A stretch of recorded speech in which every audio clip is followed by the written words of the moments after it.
Alright, everything should be live now. Can the stream höras? I'm here with Rantar again, doing the three-peat of different tournaments. Do you want to introduce yourself for the people that haven't heard us yet? Hello, I'm here. I'm Thrantar. I'll be joining Aksu as we cast Intercontinentals, with possible special guests later. Yeah, bit thrown together. I just got the word that we don't have a streamer, so got in here at the last minute, but we should be able to jump in on round 2. Hopefully we didn't miss any like really good games, but I think I'm sure we Go ahead. we did miss really good games because this is Intercontinentals featuring, of course, the top 4 players of each continental, and so some of the best players playing the game currently. But that means that while we did miss some good games, there will be lots more good games to come. Yeah, that's extremely true, and I think we have extremely good deck lists here as well. Couple of Hoshikos and couple of different ideas, but at least the corporation side is really different. Did you have any time to look at the lists yet? I've had a little bit of time to look at the list. I've been busy doing some other setup stuff too. I'm really interested to see sort of how some of these ice suites that especially HB is bringing end up playing out. I think especially for HB, there's a lot of nuance in the ice between the Bioroids, which can be clicked through, the ablative barriers with their very strong on-res effect. I just think HB in general has a very nuanced ice suite right now, and I'm interested to see the trade-offs that players elected to make with it. Yeah, and people have been finding out that HB ice suite, like stuff like Bran, actually is quite taxing to get through compared to before, and people just thought nobody wants to play Bran. Paying 5 to break it is just too cheap, but now that you don't have access to the history's best pin breaker for barriers, it's a bit of a different story. And I think we have a couple of different runners, not just Hoshiko, and there is 2 players on Arizona, I believe. Yes, there's 2 Arasana, and there is one, I believe, 419 that was brought by Sokka. I'm not sure what Sokka is actually bringing, because in that Google Documents, Sokka has been listed with a Tao deck, like this Hermes Tao. Yeah, interesting. With a couple of different ideas.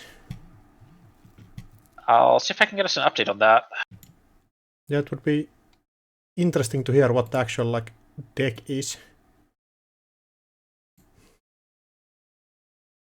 And I think timer on round 1 just stopped, so we should be able to jump into the games pretty soon, I would believe.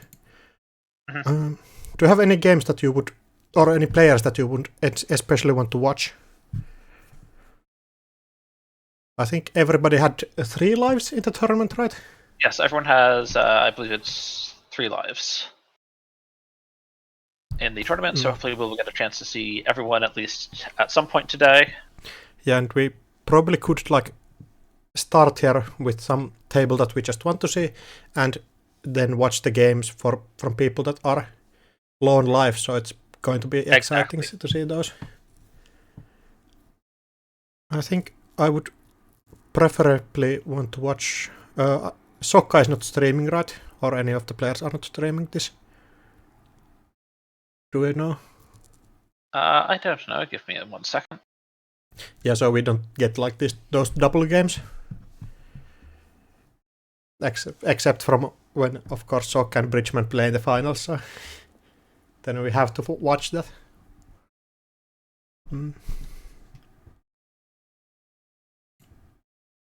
I don't know if anyone else is... Yeah, I don't believe so. Oh, Sokka is apparently on a boat somewhere, so Well, playing from each he'll different have a place. great endurance Yeah. with his. Not playing Ob here is a crime of some sort. I believe Sokka was playing EMEA Continentals from a hotel room in like France somewhere, so playing in all different Continentals from each a different location is going to be interesting, and Sokka actually got like to the top, won the last Continental, so good to see that he can like perform while on different like having different setups. And So I think the first game we spectate should be Sokka's, so we can figure out. Okay, it looks like the Ace Ups tables has been updated. Sokka is in fact on Tau Salonga.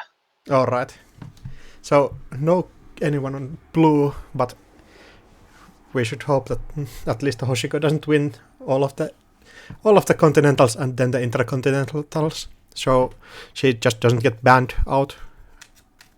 I need something to carry me on JNet. I do believe that Jinteki, correct, is the only Corpside faction that has not yet won a Continentals or Intercontinentals this season. Yeah, I believe so. First one was Wayland, then NBN, and then Hasbia, so. Then HB. So Jinteki is the only corpse still out in the cold right now. Alright, and round 2 apparently is paired. So Sokka against Bridgman. And Sokka is on Taasalonga, so we could like spectate that. If that's okay for you. I think if we want to spectate like the tables on the lowest scores or nearest to of getting out, I think Sokka and Bridgman are two of the like surer bets to make it far in the tournament. So Kyra get a chance to see the one Jinteki list in the tournament right now. Oh, that's also true. So you get to decide which one. So that'd be Kyra versus Santa. All right. That's fine for me.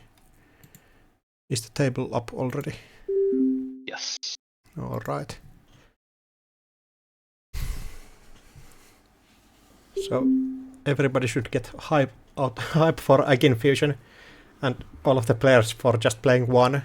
I'm sure if people think that it's a thing that gets like people have thought that is figured out, or did people just not want to bring it with because they were more comfortable with different decks. And I think there has been like content for different from like Usengrin and Metropole Grid Andre, who did like these streams with I think it was Easy and Augustus Caesar, who played against those streamers and like figured out the Egg Infusion matchup together.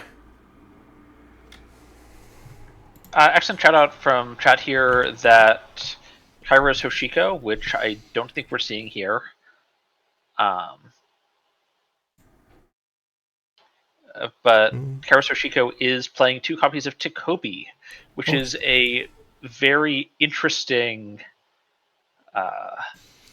support program. Oh, that's right. Getting 6 influence, and it is cheaper influence than Turbine, so that might be something there. The Turbine, it's also so there's a bunch of things that it can do that Turbine doesn't. So one, like Takobi, you get to bank the power when you aren't using it. Like, if you could already Buzzsaw or Cleaver through the 3 strength, whatever, you're banking future power for your other breakers when you need them. Sort of like Leech in that sense, where it can be a giant boost on demand. And that's the other thing. Takobi is a giant boost. Like, with Takobi, you can go out and you can, break that Trebuchet, or perhaps relevantly, break that Bran, with Cleaver. Mm-hmm. For very cheap if you've got the banked power counters. Yeah, that makes sense. Like getting through Bran for 2 credits, I believe. 2 credits. It's better than getting through with 4. That would be like with Turban, right? Yes. So it's going to be interesting. Also, it's cheaper to put on like It's on the cheaper to put table. out. Also,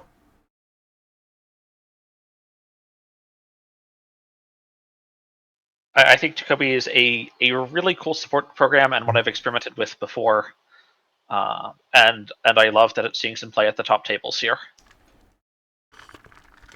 yeah, I think it saw some play in the last year's Worlds where Newer Order put out this like reverse of Woo list that run Takobi combined with both, so you get through everything for really cheap. Mm-hmm. And it probably has seen some playing on these like slower decks before that also. Before we get started, I would also want to see is Kira on which version of Agin Fusion. So this is looks like Anoetic Void Managarm Skunkworks as the killing protection of choice. Yeah, looks like it, and also having 3 Bran just to make everything so much more annoying to get through. Another thing I want to shout out is the inclusion of 2 copies of subliminal messaging, which are always fun little includes, especially if you're looking to fuel. And really giving you that small drip icon over time is really nice. Oh, is it Kira? Sorry.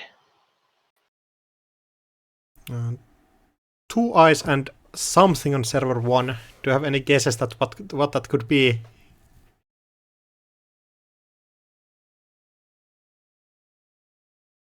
Like my senses say that it's a really early killing, but I'm not sure if Kira is like really able to push it out yet. Depends really much on what eyes is on server 1. I'm actually looking at this ice suite, and there's not a lot that's incredibly spooky to run into on 5 credits. If you think this is a Rashida, if Charlie thinks this is Rashida and wants to call it out and try challenging it, I think he's very able to do so. There's potential for a Tatu Bolas, which is just an end of the run because you're not going to go past it. They're not going to get the free install value. Anansi's too expensive. Bran is too expensive. Vampire Nos is too expensive. I need to go look up what Sadaka even does. I think it's something about trashing resources, right? Yeah, to trap, you look at the subs or look at the top 3 cards of R&D and either arrange them or shuffle and then draw one. And then the second sub is you can trash a card from HQ to trash a resource, and it self-trashes. And it looks like it's Atatubola on server 1, forcing Charlie to get a real breaker or some breaker at least to get through there. Mm-hmm. And we'll soon see if it's what it's on server 1. Just a Rashida. Just Rashida. Yeah, not going to 0 credits on turn 1. Also not... I'm not sure if Charlie is on pinhole threadings. That probably changes the matchup quite a bit.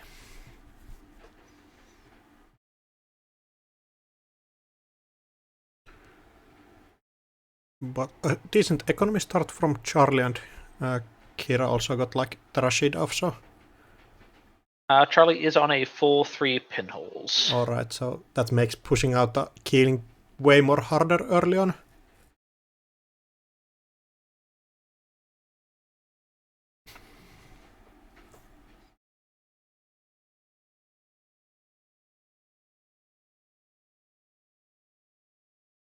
And bouncing back up on credits really well here. Floating on 11, so being able to raise all of that scary ice here.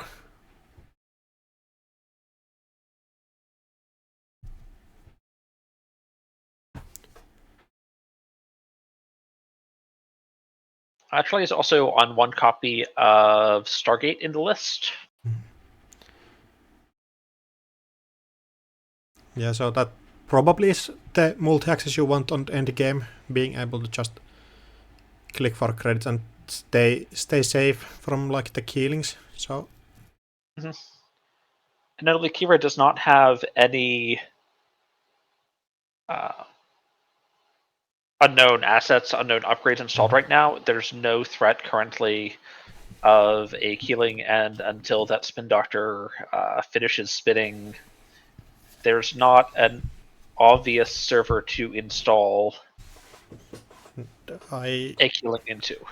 would believe that you don't want to start pushing out anything before you have every server iced up, especially against these decks with pinhole threadings. Protecting the killing is so much harder with when every server basically is a liability. Every server that doesn't have any ice rest.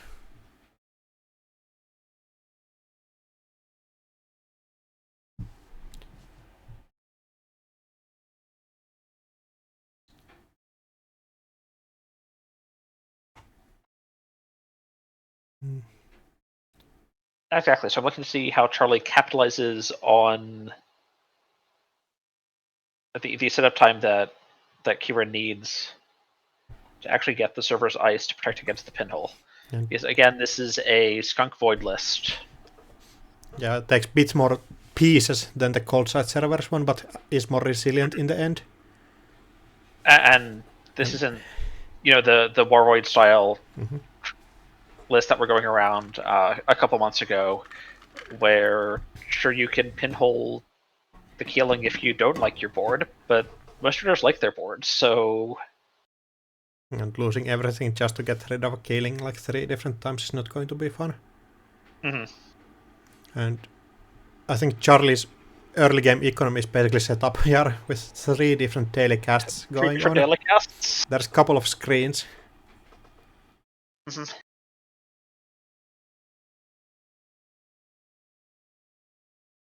And other install going on server 1.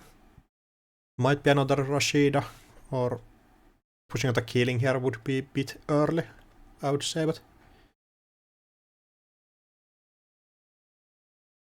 So the Charlie's list is, once I'm checking how large this Hoshiko is. This is a pretty small Hoshiko, 46 cards, so 1 over.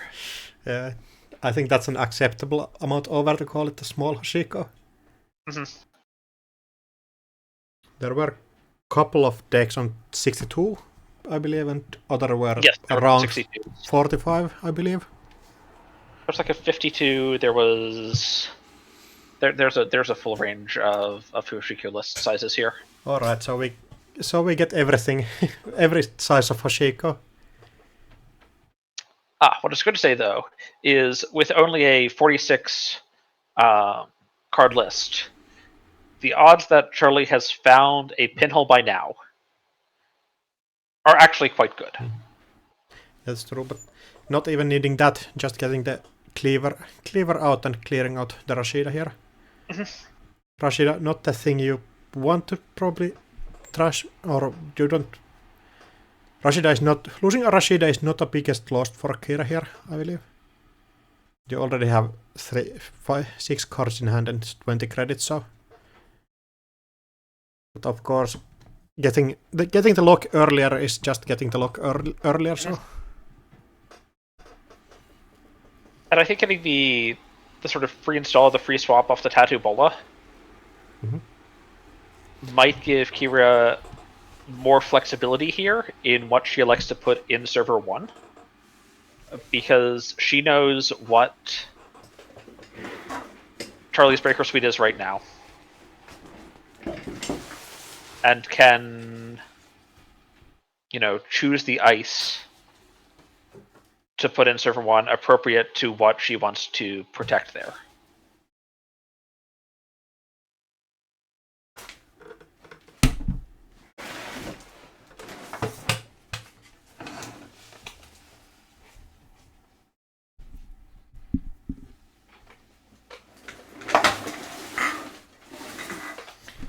And now getting all of the servers locked up. All the servers are locked up. She does still need a nice piece of ice rezzed Yep. to really make the boop very exciting. Yeah, that really depends on. Don't think you really need the specific boop target for this Anoetic Void deck because you get the lock that way. You just need to be able to clear out the pinholes on server 1. Mm-hmm.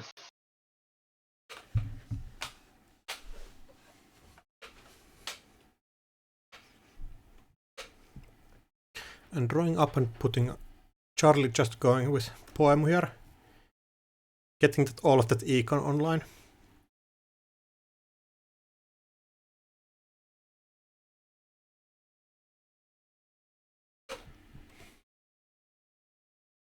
And a hippo here is huge, being able to just thrash everything. You just first need all of the tools to thrash the ice, but getting rid of like nuns here would be huge. Mm-hmm. Just getting one different server to clear out. And Charlie is backed on a Hush in the list also. And that looks like the third Rashida going. Third Rashida. So getting all of the draw that you want. And also all the money. 23 credits is a very healthy total to be on. Yeah, you basically get to rest like 15 different eyes now. Oh, and server on getting the lock on. Might be the killing there already, or just a thing protecting it.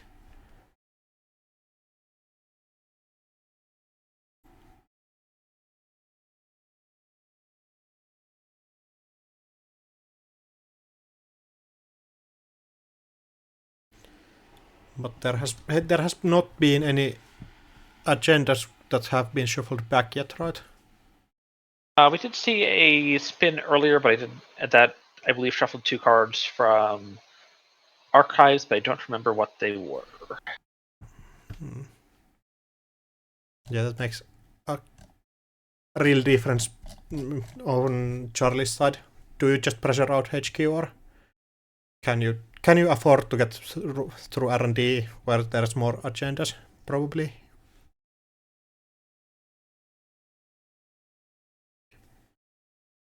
And just manually playing out steel skin scoring, drawing up, finding all of the tools for Charlie that you allow you to contest this server one.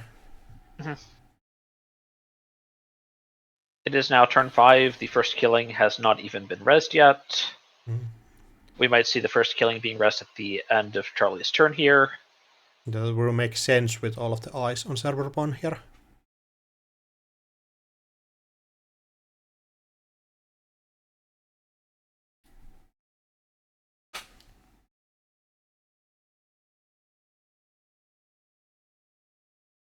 And Charlie's now about halfway through his stack, so the odds are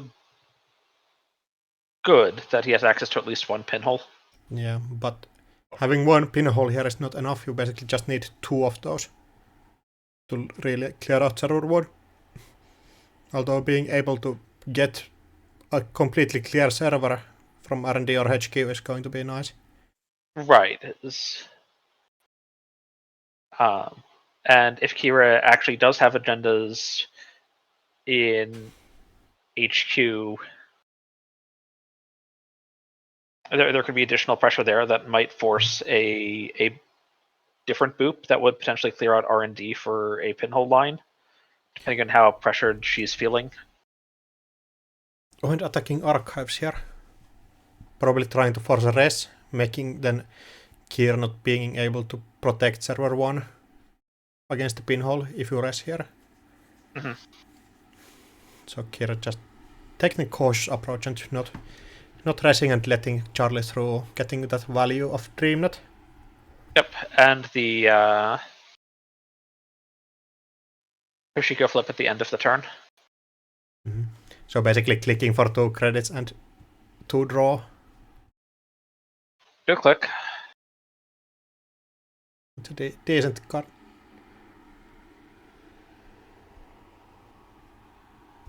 On the liberated account, just getting so much more economy here. And then where you see And there's the killing. healing.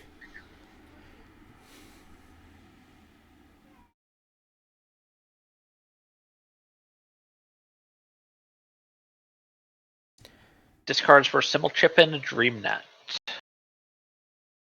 Yeah, I don't believe Simulchip is a thing that you really have to worry here. Like, you don't have a cloth threat against this deck also. Those discards make sense to me. Well,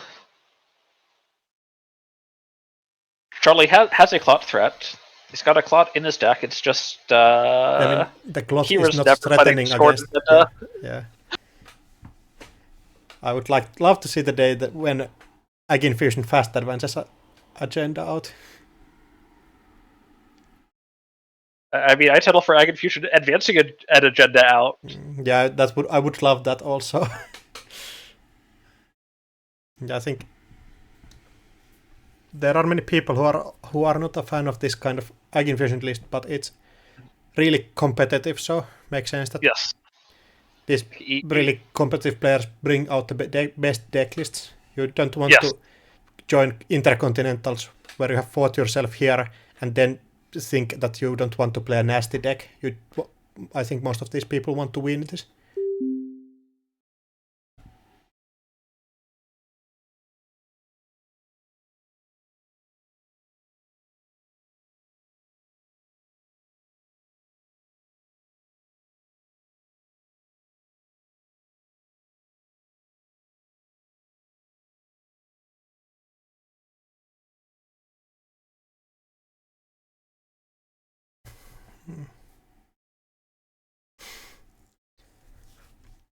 So PSK just joining here. PSK also working as a judge, I believe, in this event and running the whole thing. So huge thanks to PSK for actually organizing all of these things, letting all of the players have these spaces to compete and show who's the best player around.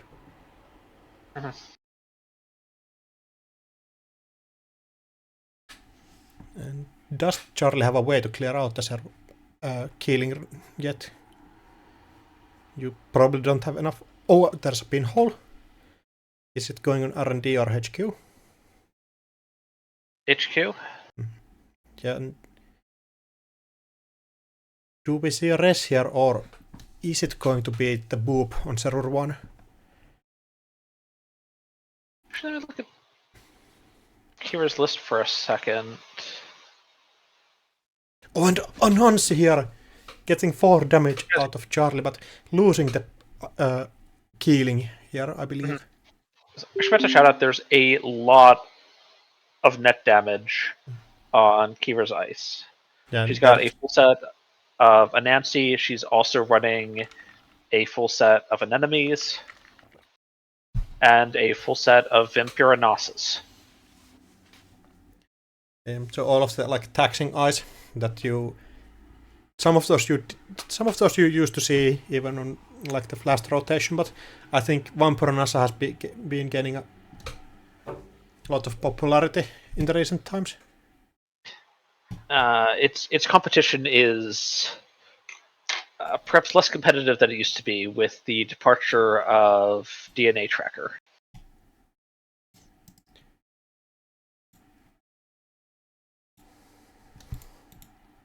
Yeah, and I think also losing out the Black Orchestra, that was a huge thing to break that. Ice also really helped. Yes, Vampirinosa's numbers didn't line up especially well into Black Orchestra.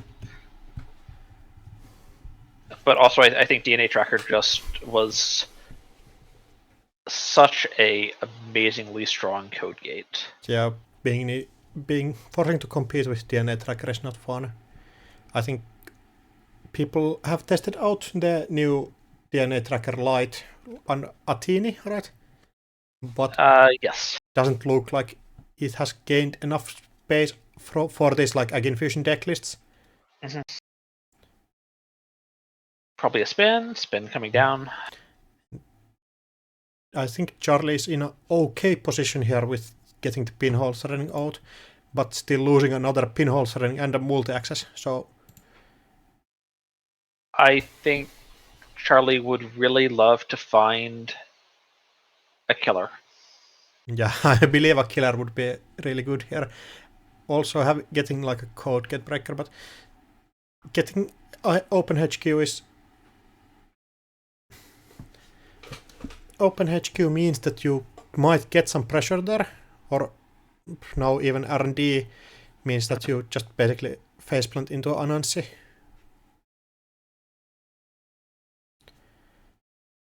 And another install going on server 1 with an upgrade. That might be another Keeling going out, so with a defensive upgrade, but I'm not sure if Charlie can contest another one here. Mm-hmm. You might need to like run through server 1 and force Kira to rest ice here, but you don't have enough breakers to, and you probably need to take another hit from Anansi or something even worse. Mm-hmm. So looking, it looks like Charlie's brought Carmen as his killer of choice, which lines up fairly well into Nancy. I think it's actually one of the breakers that break Anansi as well as like Bagalter did. So it Carmen actually works really well against these big eyes, but struggles around like Drafter and different small eyes. Mm-hmm.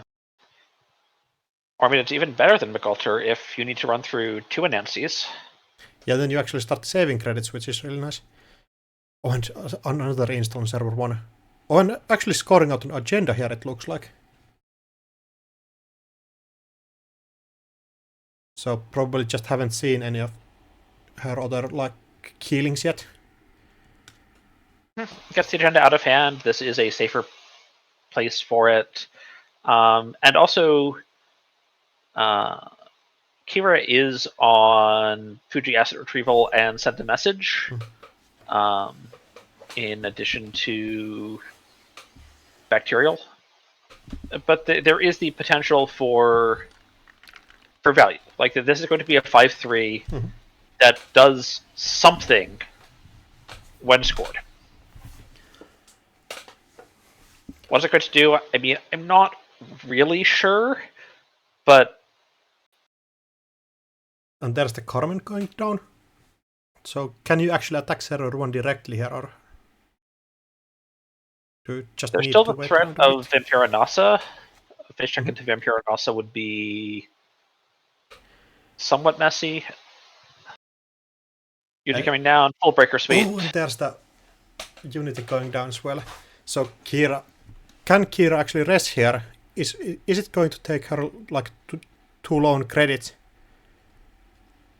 So if Kira has an enemy to rest here, I think she has the option to just play chicken with the agenda and go, okay, this is an enemy res. If this is a Fuji, you lose.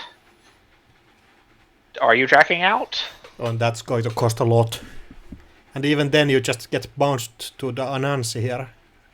I think I think here I just spend the click, break the install, maybe, and just end the run. Yeah, I believe that makes sense here.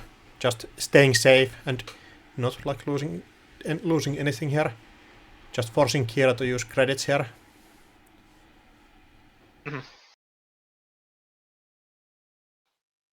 And 5 is... like, advancing this agenda out costs 3 credits. Yeah, so and I'm not sure if you can afford to let the agenda sit there even longer while you get all of the credits. Exactly. Especially because there's not an obvious place more credits are coming from right now. Yeah, there might be something in hand, but there has already been like 2 Hanse reviews and a hedge fund gun, so... Right, but if Kira plays a Hansei review or a hedge fund here, she's not scoring the agenda. There's not enough clicks. Yeah, you basically need to choose. Do you take the econ, or can you just... do you need to get through there? Or do you need to get the agenda out to safety? I think it's not an easy position at all here for neither of the players. I think Charlie probably wants to get through here and force Kira to use those really important resources. Not letting even the first sub fires here. I actually think that's a piece of ice from HQ or archives. There's no... There is nothing on archives, so it's a card from HQ. Which... And there is 15 minutes left on the round, so if neither player gets agendas, I think both players get a game like loss from this round. So, Which I was about to highlight, due to this tournament format, a tie is a loss for both players, which might be something, slightly incentivizing Kira to try to score out here, because, I mean, a 3-0 at time's a win. Yeah, that's true. Oh, and Tatubola is there, making Kira to be able to get credits here, if Charlie wants to get through here. If Charlie wants to get through, Charlie could just take the end of the run. Especially, this is now looking like something that's potentially very easy to pinhole through in the future. Okay, does elect to take the access. And there's the There ice switch. Is another ice in hand to swap and a bacterial. Oh, well, that's huge. For Hugh, though. I think that's pretty huge for Kira also. Do you think so? Like, there is just 15 minutes left in the game, so if Charlie just plays it safe and gets even one more agenda, it's going to be really hard. Sure, but this also lets Kira, instantly potentially fix her economy and rebuild her hand. Another Sure Gamble, another Hansei review to hand off the bacterial could be instrumental in rebuilding her credit total. Also being able to maybe set R&D up to be extremely safe for the coming rounds is going to be huge here. So I agree that this is a huge steal. I think both players are actually getting a lot off of this steal. Yeah, it's hard to say which player is getting more ahead from this.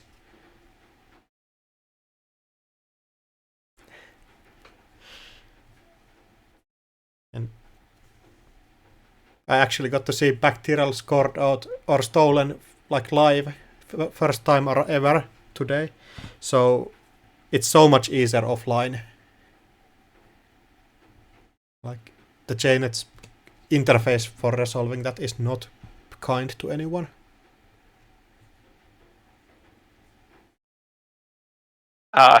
Chat here saying that bacteria should be run to give a 5-minute time extension whenever scored or stolen. And Mindscaping, getting those credits, so Server 1 is not getting scored out yet. Maybe Kira just wanting to protect out R&D a bit more and just get those credits to be able to rest something on R&D. And Server 1 is still extremely safe with the Bran and the possibility to poop, but not actually being able to poop anymore to the Anansi with that ice there. Well, if the ice isn't there, the Anansi gets hippoed. Yeah, that's also true. So people just doing double work against Agin Fusion, getting rid of the ice and forcing Agin Fusion to play extremely suboptimally, basically losing all of the ID's power.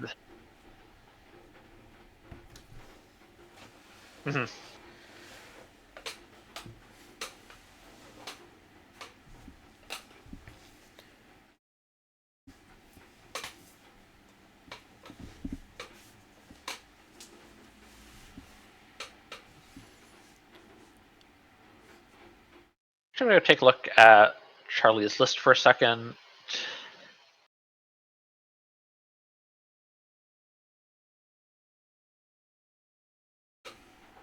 Charlie not electing to to run any utility support programs.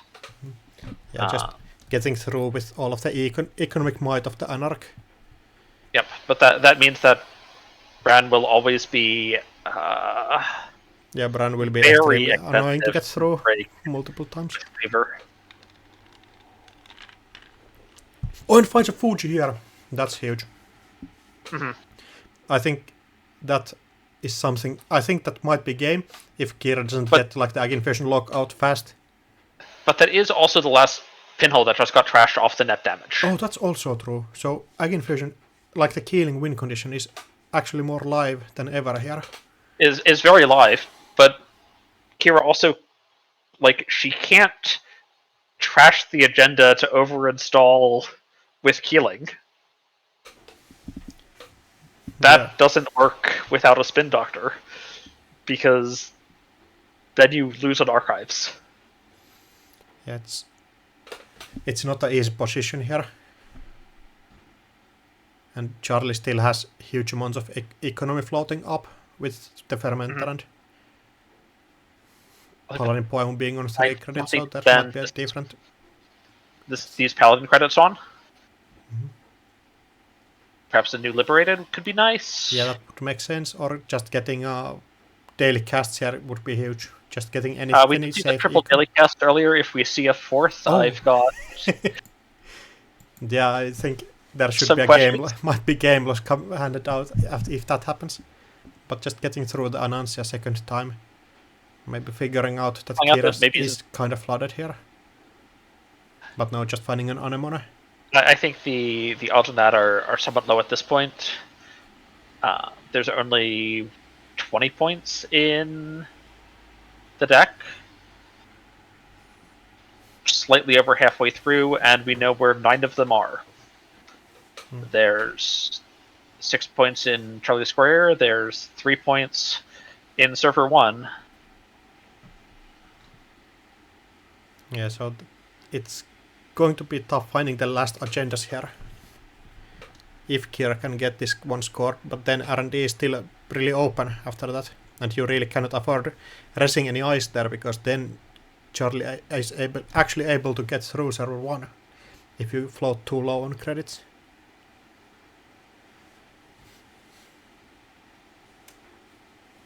Paladin trashing Paladin.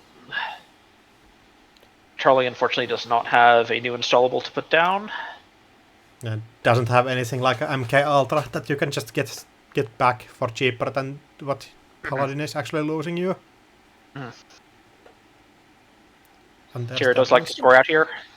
Fuji taking out the Hush and a Cleaver. Oh. The Hush is potentially... I think the Hush is potentially relevant, especially with the less Fuji remaining, because it means there's not the setup of like Fuji behind double an enemy, where the runner actually can't steal it without running out of cards first and having died. No, at 6 points that's not a problem. Yeah, Fuji actually gets stolen before the damage comes out. So yeah, that's what I was going to say about it earlier, but actually with Charlie now at 6 points, that just doesn't matter anymore. Yeah. A huge difference compared to the Obokata that Fuji is kind of replacing in all of our minds. But actually not performing the same function, but a similar one in the end. Yes. And Fermenter getting popped. Maybe... Oh, and another one getting online.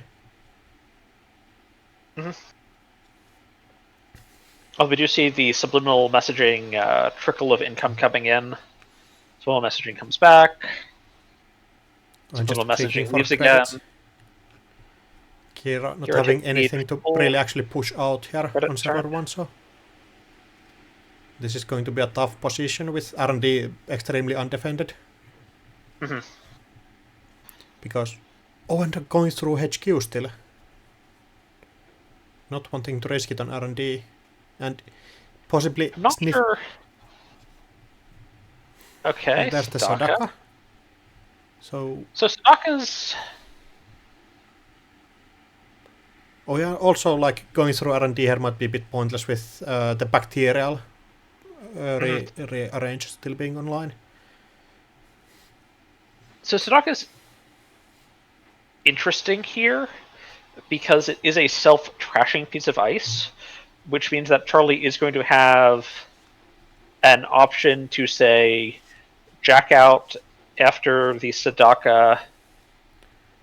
I mean, actually, Sadaka fires, and then you can hippo to Anansi on the same run. Because Right. it's not anymore Wait. the like outermost How's piece of ice. Jack worded? Because Sadaka trashes itself, and now Yes. a hippo comes through. But this is not the first time he No, will I have think broken most of Sadaka the actually games. fires, because hippo is like the first time you break. Yeah, that's going to be rough, because Charlie just farms through HQ now. Yeah. I would not be surprised if there's 2 more HQ runs here. And 5 minutes left in the round.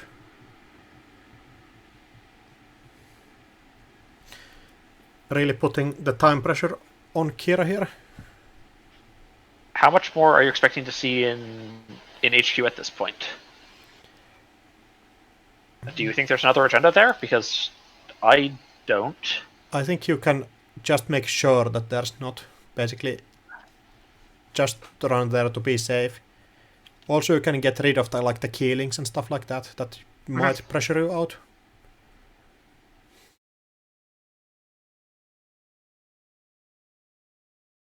With 2 eyes on HQ. Mindscaping, going back up. Then rearranging on top of R&D, so R&D might still be really safe here. And 14 credits means that you can get through everything, but you cannot get through everything multiple times. I do appreciate how Charlie has simplified his board down to just having 1 row of programs, and that's all we need to track. It's very And more. aesthetic. More means that getting anything on like HQ and hoping it stays there is going to be really hard. But I don't think Kira has too many things that she minds losing here. One Spin Doctor drawing up. Shuffling back. That is the last spin out. And what comes back here?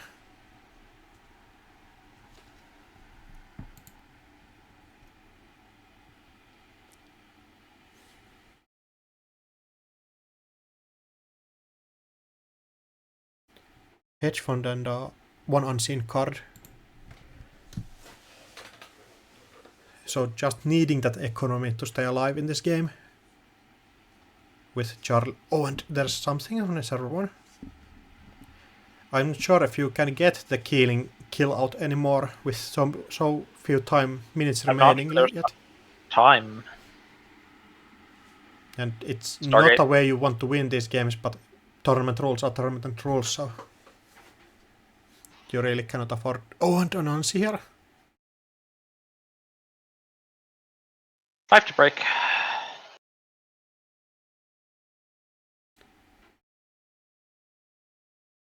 And all spins are out, so if Charlie sees a agenda that he can throw in archives, it'll be there in archives next turn. Yeah, And basically there's nothing to get back anymore. But trashing the Tatubola, just getting every ice basically out of the deck. Yep, leaving sure healing. Like server 1 either already has a killing or the killing is way too slow to do anything, I think. And Kira also has problems scoring out here with just 6 credits. You basically need to get more economy at some point. And this is a successful run, so that is the on. Yeah, getting the information there.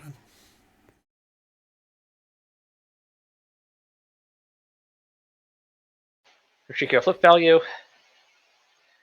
Keeping the subliminal messaging very subliminal. It is in fact so subliminal that we will not be hearing the messaging this turn. And I think Kira might have a spot here to get something from like scored out, but it's going to be challenging with just 5 credits remaining. If there is an even agenda on HQ. Mm-hmm. So what do we think is in server 1? Because we just saw no killing res and no agenda advancements. Is this a place to park an agenda somewhere safe? Yeah, that Is would, this... I think that would make sense, but even then you really cannot afford to press anything on R&D anymore. Even this might be a tattoo bola that actually ends up giving you money, but... Oh, just a boop here. Forcing the Stargate run to whiff this turn. Mm-hmm.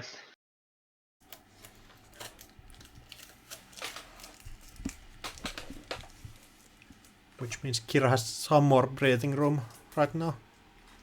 But Charlie can still actually potentially run through this Nancy regularly and get a maul trigger, but that's still... Okay, this liberated accounts for money is huge, and that is time in the round. Oh, and that... Agenda on 0-1 just not having enough time to get it out.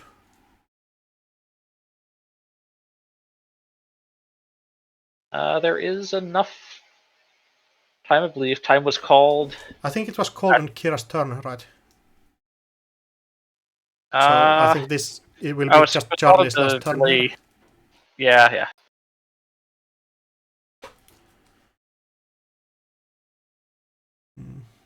Yeah, just playing it out.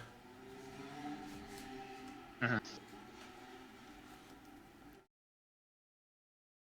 Time was called in the really awkward point after Charlie ended his turn and before Kira started hers.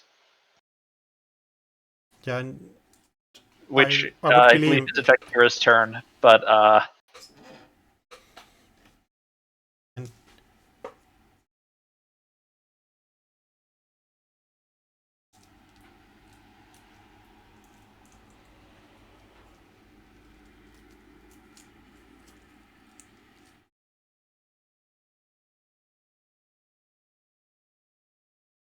and it dropped me from the game for a second. we are seeing Charlie coming in on server 2, saving potentially 2 clicks for the Managarm, and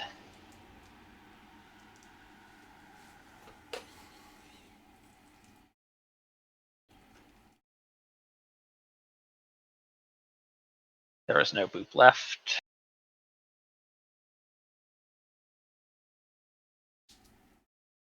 And if Kira reses anything, she does not have enough credits to score. So there's enough to get rid of one run, and I don't believe Charlie can afford another run here. But Kira has 2 credits left. Yeah, so even if the game would continue, Kira is so low on credits, so...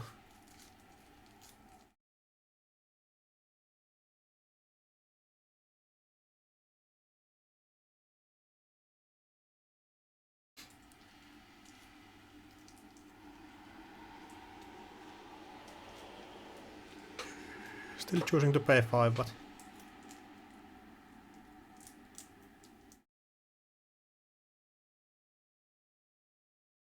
Yeah...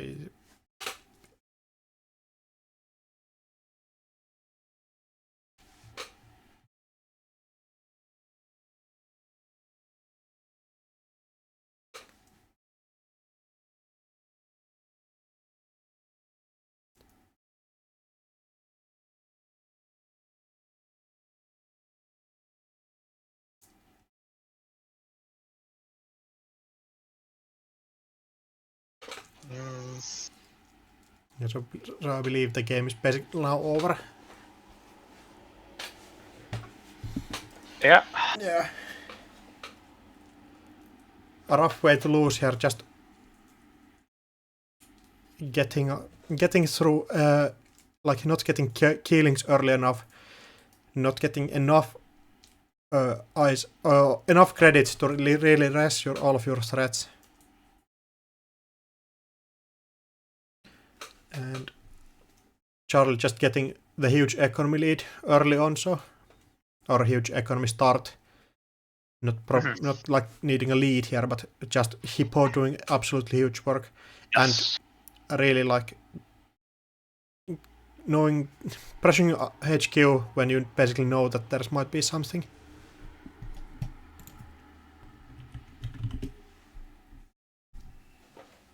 And here we see the power of Anarch Tech cards, of having money and having lots more money.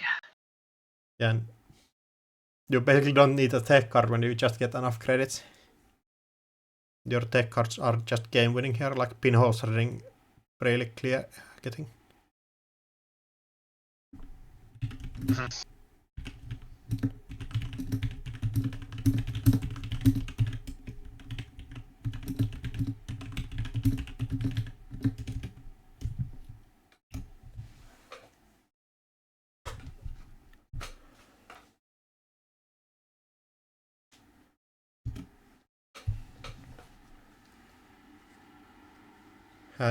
I think Charlie was missing out that the time was called.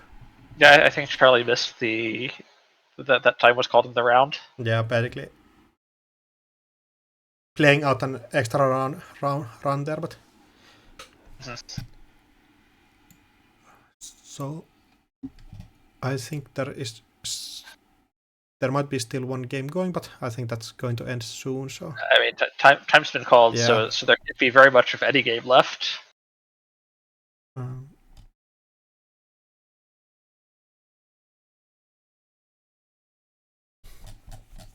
Alright, so there is still one run going here, and it might.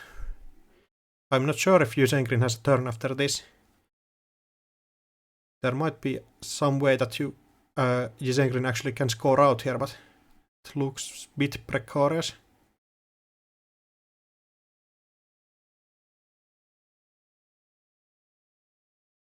Well, Ysengrin is on. There are slash and burns, so there are some fast advanced tools in the list. And I think Jai can get through here, but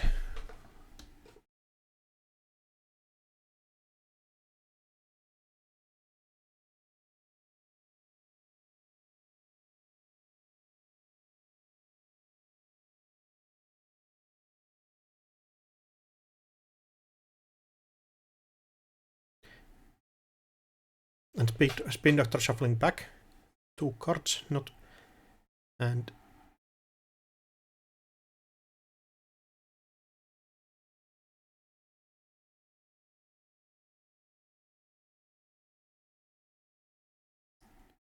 getting Oak Town to hand.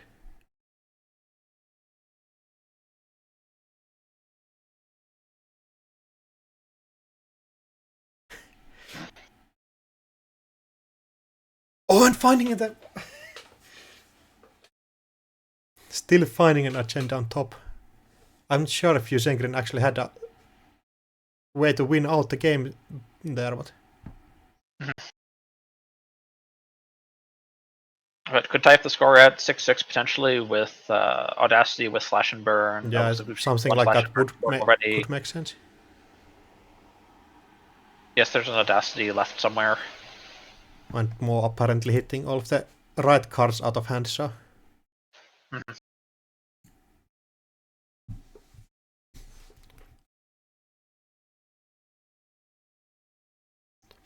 Yeah, more doing absolutely huge work in these matchups where Corp actually depends on some cards, stuff like Audacity, not being able to just store that in your hand. It's going to be really hard. We did see this was almost a photo finish for Jai, ending the game on 1 credit. So that's pretty close, but in the future, I think if you ended on 0, that's even more impressive. Yeah, just winning a 0 credit feels always like, damn, I'm good. I'm just counting every credit here. Even though you probably just end up mindlessly clicking through and getting the win somehow, but you can always call it 6 kill even if you just luck your way into stuff. And I believe all of the tables are now done, so I think we have live thing here. Yes, so currently leading the standings, we have, looks like Bridgman and Jai, and Men in the Moon, all at 6 points. And Watslow and Styx just being the two players on 1 life left. And table 3. Sorry, I'm seeing round 3 Kira apparently at got 6 just as scored. the 2 players on their last life. Watzlaw had a tie. There is a Watzlaw like had a tie, thing yes. on the like document with all of the deck lists. Okay, 1 second. So I think we could jump to Styx's and Watzlaw's game to see who is the first player eliminated from this tagged tournament. Let's go take an eye at all of our players. We do want to catch all of our players on stream at some point today. Oh, and Kira getting the bye this round. Oh, I believe the thing is still getting modified. Interesting. I don't have that on. Okay, there it is. Hadn't realized on my sheet.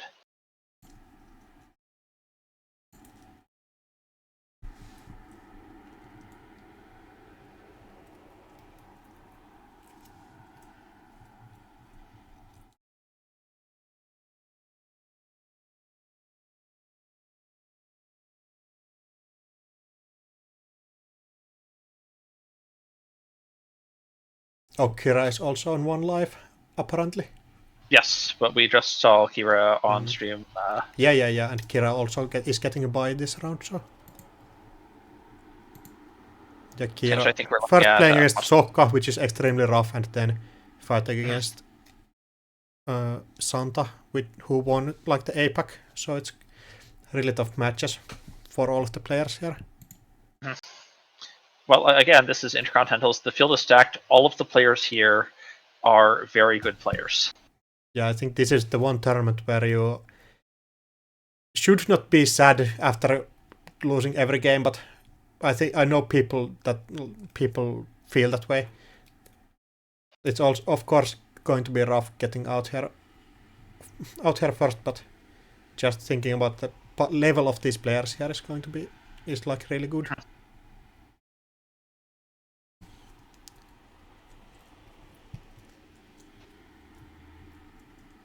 And looking at the matchup, it should be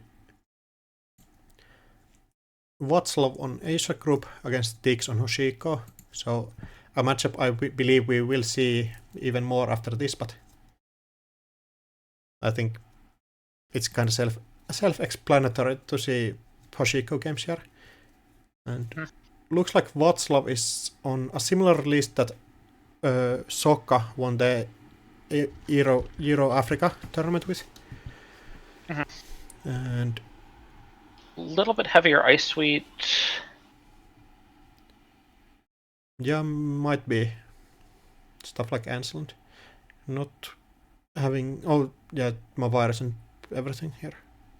And Styx is on a similar list to the one that Bridgman played, right? 2 moshing, 3. Oh no, there's no strike funds here, so just. There's no strike funds. There's no the price. On 3 bunkers here, just using those to get all of the damage in. A Banhar. So I think it's basically just like suite. Just like a reg Hoshiko list with nothing fancy. Unity. Yeah, just really playing with all of the skill to get the wins. The once again mandatory 3 pinholes, and then the extra influence was spent on a bravado because it's good money running. What's not to like?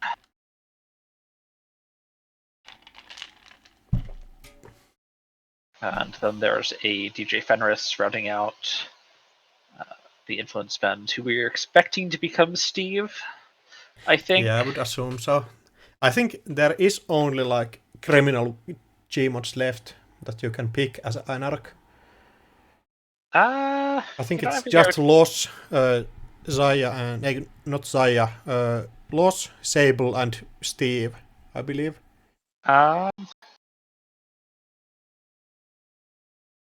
There are a couple of Anarch ones, but who would pick those? Well, you also can't as Yeah, as Anarch, but as Shaper Anarch. that sometimes plays DJ Fenders. Yes. Okay. So the current Gmods are Kevin Wu, banned. Lisa Talking Thunder, banned. Los, I guess you Should could be become banned, Los. I believe. There's Sable. There's Ketzel. There's Reina Roja. There's Renee Lou Arsamont. And there is, of course, Steve. We're expecting Steve if we Yeah, I see believe this, so. this DJ Fenris come down.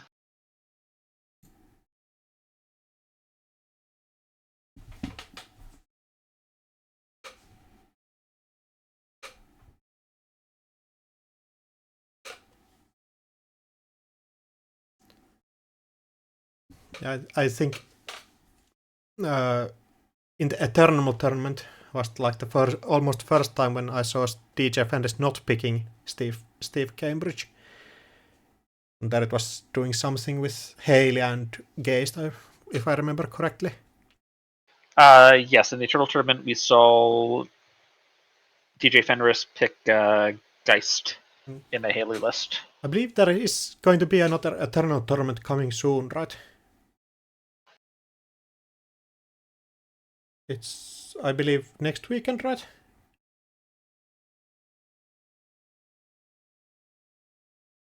I don't know, unfortunately. Yeah, Sorry. I believe there's an Eternal tournament coming on 10th, so everybody should come and watch and even compete in that one.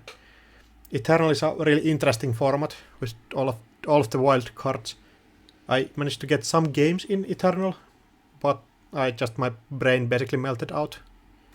And yeah, so next week on the 10th.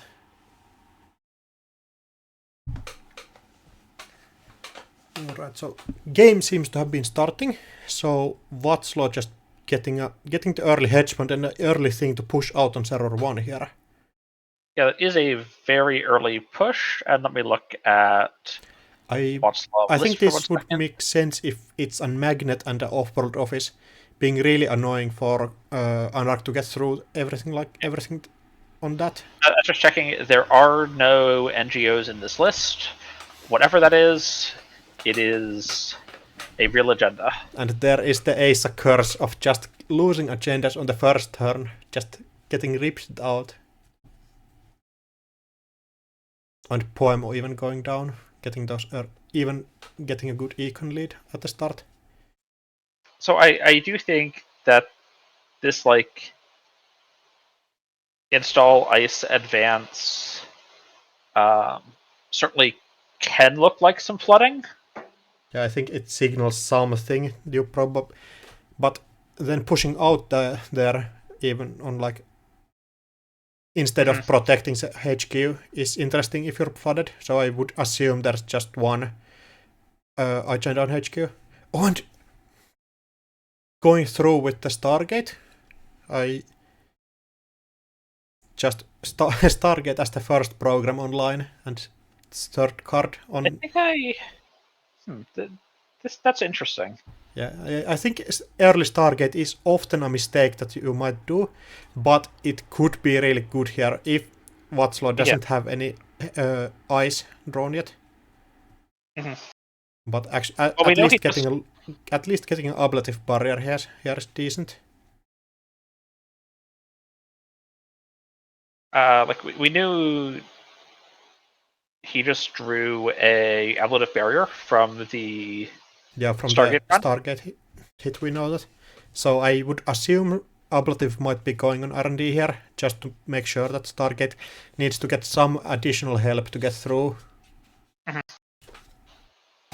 Although it's interesting because the Stargate absolutely forces the res of the ablative barrier, and there's not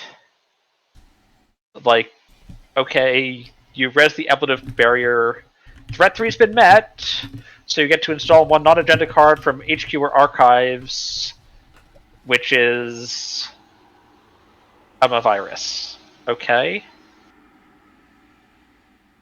Like I don't think the on-res trigger does a whole lot in this game state, and that is a lot of the strength of ablative barrier. But fully up in hand means that the ice and R&D is 100% the ablative barrier. Yeah, that would make sense. But Mr. Stick's going actually really low here on credits, not being able to really contest anything on the remote anymore. However, this R&D is very easy to contest. Banhar R&D, Stargate the ablative barrier. Mm-hmm. One card from hand. Mr. Sticks is Oshiko. Just free draws coming in. And what's floating on 13 credits, which is a decent amount. You can actually protect everything here. And actually have inherent target protection with the scored Vitruvius. So. Mm-hmm.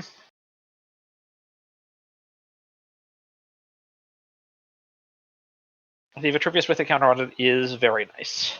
Mm-hmm.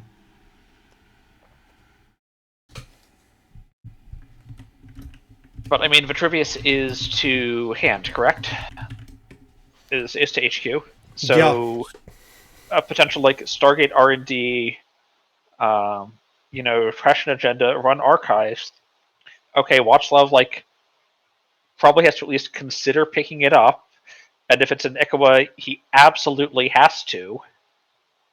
And then you just go back to HQ where you know there's an agenda. Mm-hmm.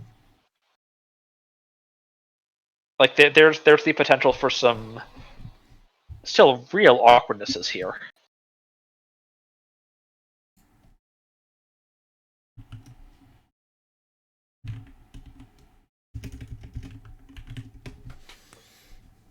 And being forced to use the fully operational with just just accessing it, sorry. Mm-hmm. And Stargate going down, or using the Stargate here. Able to get through everything here with the bunker, but Mm-hmm. Potentially just wanted to get the Unity down to make sure it didn't get trashed the net damage. And ablative Make barrier sure is not getting anything valuable out of archives here, so there could be something in HQ yeah, it can install that's HQ. True. Something from HQ could be like really valuable if you get a Rashida that Sticks cannot contest here. Mm-hmm. Mm-hmm. And just there's going on server 1. The server 1, like double install value off ASA group. And losing a fermenter to the damage. Oh, and Vitruvius going to 6 well, there points. is a Vitruvius to save the Vitruvius. Yeah, that is a possibility here.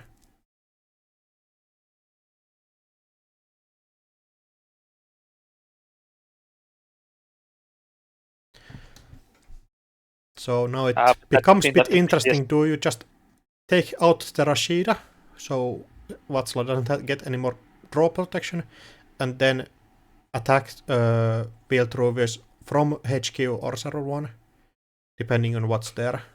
I think I'm looking to potentially trash the Reseda, and then like Mr. Six can track where the Vitruvius is based on how many draws Václav takes. Alright, so okay, it does elect to trash the Vitruvius. And it's going to be interesting if Václav uses the Vitruvius counter, or if even Mr. Sticks is going to run this. If you're basically wasting a click here if you run that, and Václav just gets it back and puts it on server 1 here. So I don't think there's any like the punish for running here right now is a spin doctor. But if there's no spin doctor, having like 2 clicks next turn to run archives, potentially force the Vitruvius to return the Vitruvius to HQ, and then coming back to HQ where there's agenda, possibly spending 3 clicks looking for it. is certainly very interesting to me. Yeah, just getting like more chances to hit it. Mm-hmm. Like compared to if you run it last click of last turn, and Watslow just puts it on server 1, and you really cannot contest it anymore.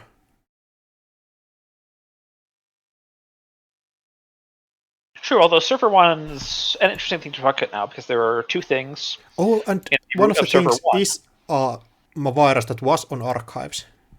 So there's actually just one thing on server 1, and it is not Rashid that was popped last turn, so... Mm-hmm. Looks like 2 defensive upgrades and something on the server 1. So I find the decision to sort of stack up the defensive upgrades here very interesting, because it means that, like, if there isn't a spin doctor in server 1, server 2, it's now much easier to find the Vitruvius in R&D I would assume there is a spin doctor somewhere on the table. I think it's a line that would make sense here, I believe. Mm-hmm. But there's of course is like a world where Watslow just plays it that way just to like bait it out. Yeah, there's a lot of like calculations about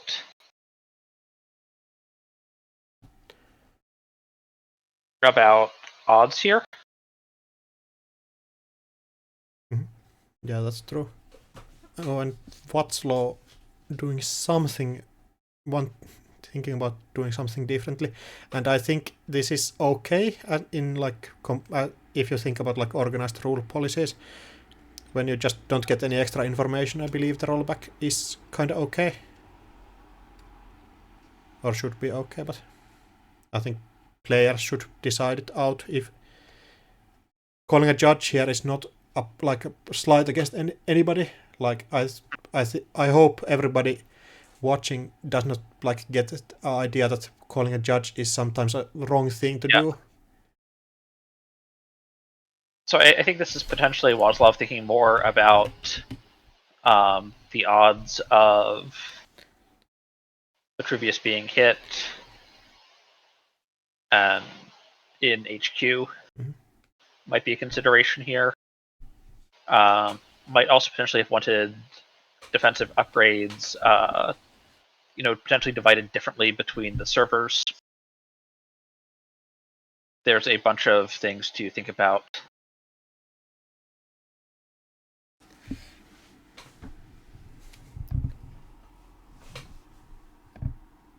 For the angle.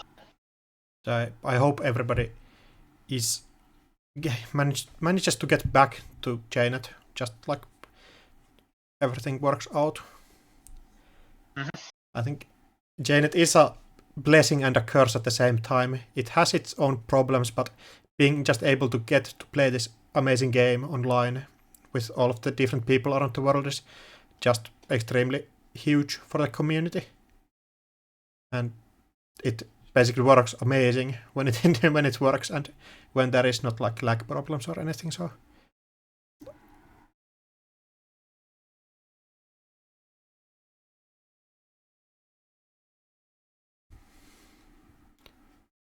installing 2 cards on server 2 instead of installing anything on server 1.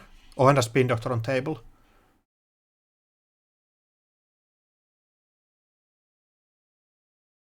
So agenda on archives has been protected. Mm-hmm. And I'm just wondering what's protecting, or what's the different agenda on server 2? I think I presumed the virus, maybe? We know Yeah, got installed virus off could make primitive, and there sense. was one on that we saw on top of R&D off of the Stargate run. I believe that is on server 1 as the second card, because that got trashed during the Stargate run, if I don't remember incorrectly. Well, we've seen 2 and there are 0 in archives right now, so... Oh, we have seen 2? Yeah, Yes. Alright. Yeah, it's really hard to get sometimes spectate these games and know where's everything.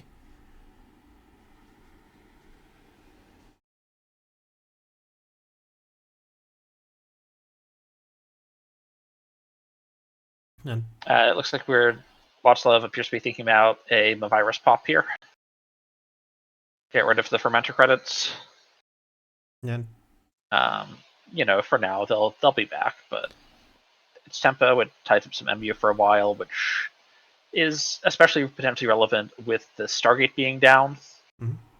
And Mr. Sticks just being on 2 credits after this, if fermenter does get purged out on their virus on server 2, yeah. Exactly. Getting that free install of the ASA. Mm-hmm. Yeah. But that R&D is still really soft to Stargate, so... To Stargate to Banhar, yes. Oh, but Banhar got actually chosen on server 1 instead of... Banhar got chosen on server 1. Interesting.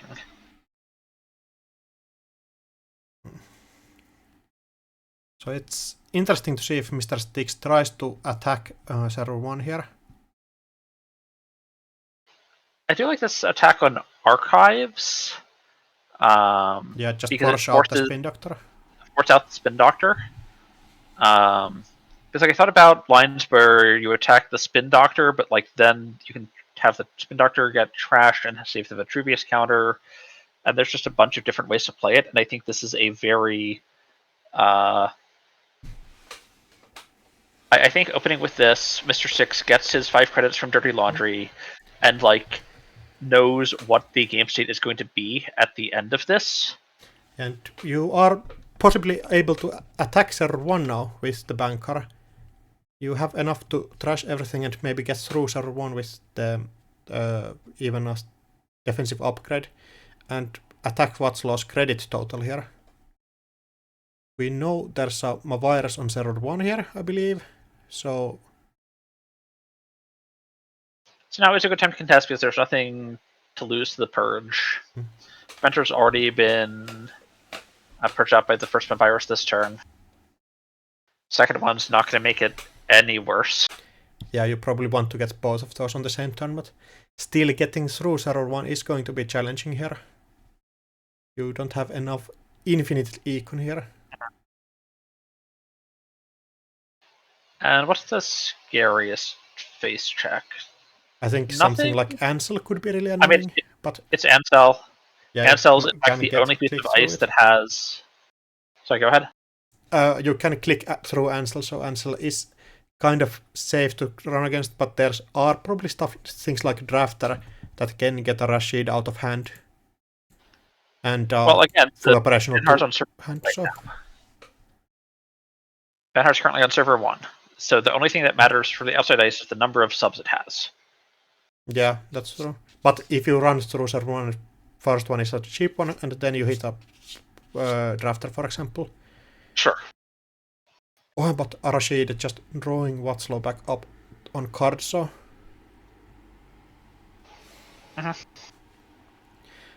They're going to 7 cards and 11 credits. I think Václav is kind of safe to push out an agenda here. At least safer than they were on the previous turn. I mean, a nice full hand does make, Vitruvius saving an agenda from archives much safer. Yeah, that's true. Having, one agenda in my hand of, 6 once I retrieve it. There's actually a reasonable chance that the runner can run my hand 3 times and see, hedge fund, the same hedge fund again, and, maybe a second copy of Managram Skunkworks. Which they might trash, sure, but, there's actually a very reasonable chance that they miss a 1 in 6 agenda in 3 runs. Yeah, that's true.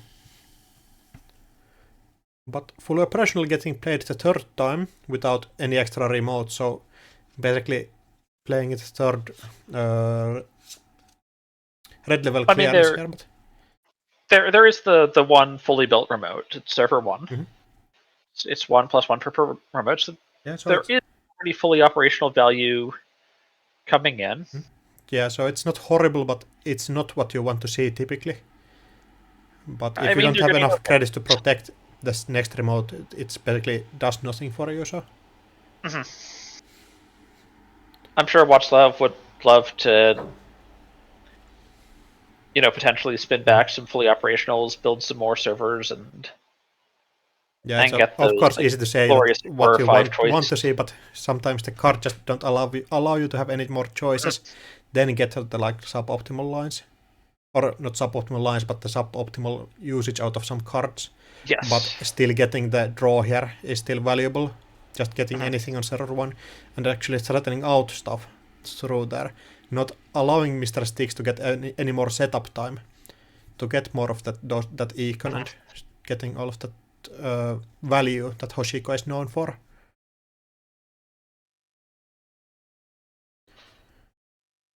So we haven't yet seen Watchlove try and build another server, and these ASA group lists are, I wouldn't say dependent on, but they certainly really enjoy having wage workers. And wage workers are for the trash. They're kind of expensive, but frequently they feel a little bit better behind a piece of ice. Just bring up that trash cost a little bit more. Yeah, and Mr. Stick still has like just one breaker online, so needs to use banker to maybe get through servers here. Mm-hmm. And Benhar is especially into these skunk void lists. Like Banner's the first piece of ice each turn on that server, and if it's a skunk void setup, you're going to be dealing with that ice way more than once. Yeah, that's true. You just need to get other stuff online. Bunker will help you to get through these small servers just to get through one or two different things. So, for example, to contest as wage workers, but getting through this like main scoring server is going to be really difficult with just Banker. Mm-hmm. Actually, the other thing I want to shout out here is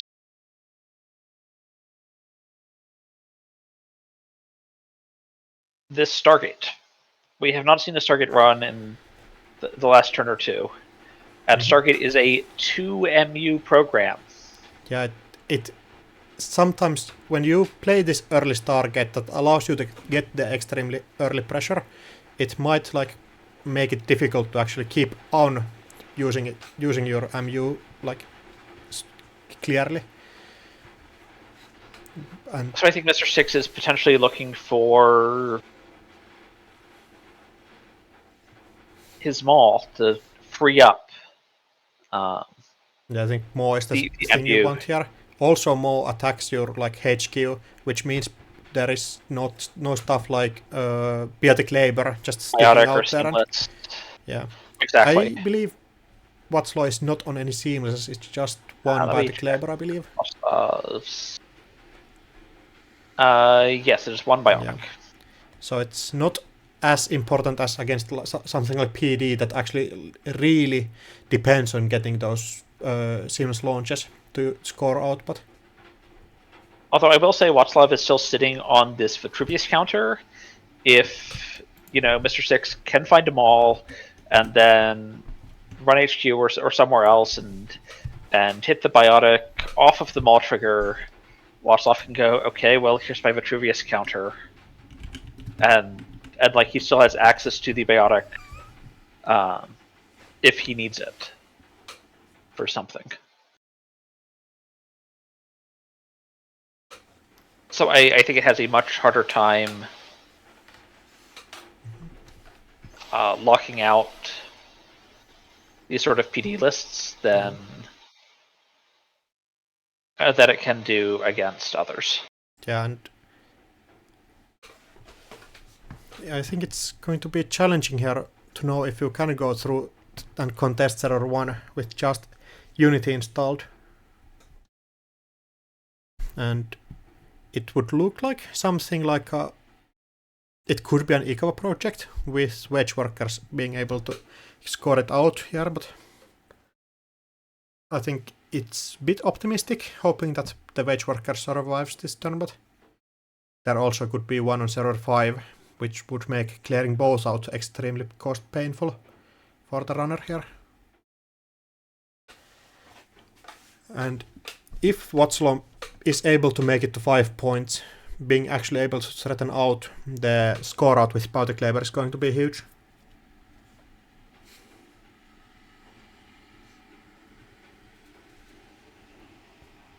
Mm-hmm.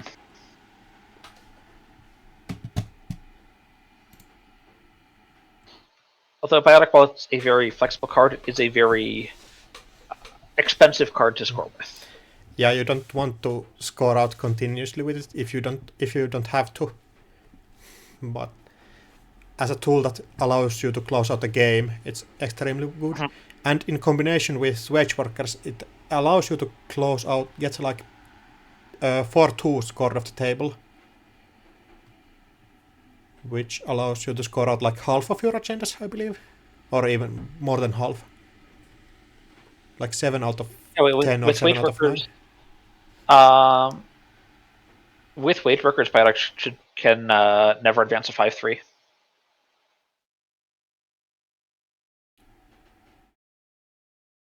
Oh yeah, with never advance, yeah. I mean like fast advance, but yeah. It allows you Okay. way more different scoring opportunities that you don't Yes. typically see. Yes, you can fast advance a 4/2. You can never advance a 5/3. Yeah, just these lines that typically you don't see without.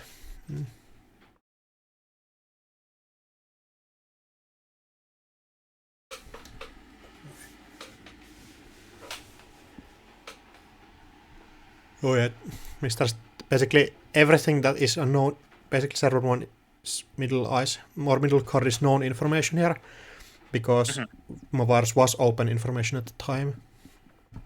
And I believe if it's not a rule, it's at least a good courtesy to your opponent to not force them to remember stuff, just telling them, yeah, this was the Mavar's, and if there's face downs, making sure that opponent knows that there's a Ultra Cipher that they already accessed or. So looking at this Watch Left War that's gone a little bit horizontal at this point with the Wage Workers, with the Server 5, with the Spin Doctor in Server 4, even though that's probably not going to, remain a server that exists. I am going to shout out that Mr. Six is on a copy of Hannah Wheels' Palintra, which could potentially help in checking some of these unknown servers. Yep. And I think one of the agendas was already shuffled back in, so I think this pinhole turning is going to attack Server 1 somewhere. It has to be the first card in Server 1, right? Second Yeah, I card would assume it's that one. is Mavirus. I guess this has some pressure on the Spin Doctor. Maybe Václav wants to pop it, but I don't see the. I think with no face downs on archives, it would be extremely. It would be interesting to pop the Spin Doctor here with. I think Mr. Styx is You kind of are happy if Mr. Styx attacks the Spin Doctor here with the pinhole thing. So there are two fully operational, and those are good econ cards eventually. Mm-hmm. And maybe you're worried about the Spin Doctor being trashed, but in that case, there's still potentially the Vitruvius counter to pull it back. So I'm not. And I think there is also one more Spin Doctor in the deck, so Yes. definitely just going to attack Server 1. Or I am certainly expecting the first card in Server 1. yeah. Yep. Getting rid of the Anoetic Void. Now being so much more able to attack Server 1 with knowing that there is just a virus there protecting it. I think it's still very hard to attack Server 1, just Unity.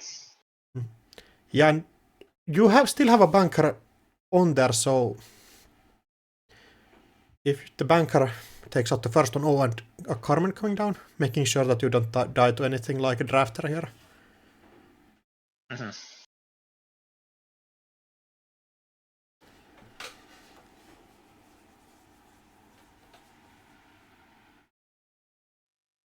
There's still potentially a click left. Click the first sub on Brand if you don't want to let that fire. Oh, and a brand, that's huge. Just, I think it's going to be extremely hard to get through there. Oh yeah, of course you just bank through it. Mm-hmm. Yeah, bank doing work here. Could be another ablative. Could be. I think if there's Hagens in the list. Oh, an ablative barrier. Just tagging all of the barrier breakers that Mr. Sticks has not been able to find yet.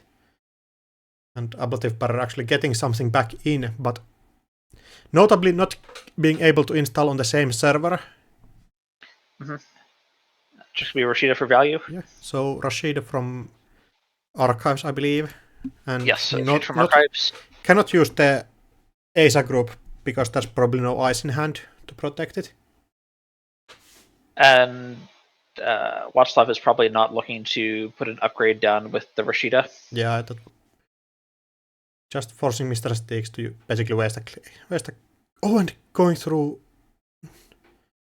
letting Watslow to have the Rashida, just making sure that there's no Ikawa projects score out yet.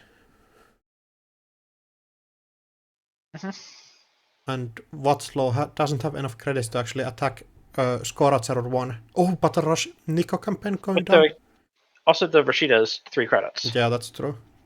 So with the Rashida, there should be enough credits to score server 1 unless it's Ikawa. No, even with the Ikawa, there's the Nico campaign. Mm-hmm. Yeah, and the problem with server 1 being an Ikawa here is that you just don't have enough clicks to score it out. There's not enough clicks to score Ikawa. But looks like it's an offered office. So bouncing back up to 10 credits here. Mm-hmm. And there's still the Spin Doctor down to protect archives. Whatever these discards to hand size are. Mm-hmm. What's left to be pretty sure that there's a Spin Doctor to bury them deep in R&D.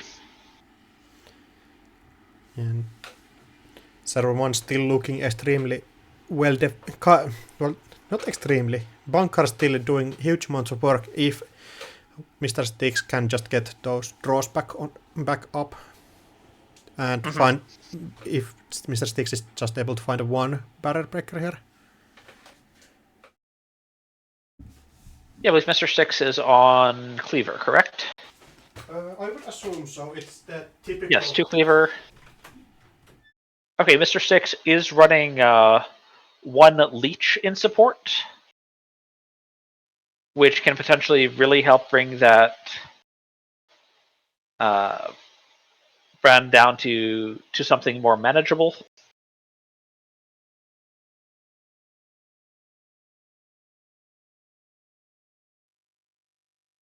Because the 8 to break that it starts at is certainly very rough, but 2, as it turns out, is a lot cheaper than 8.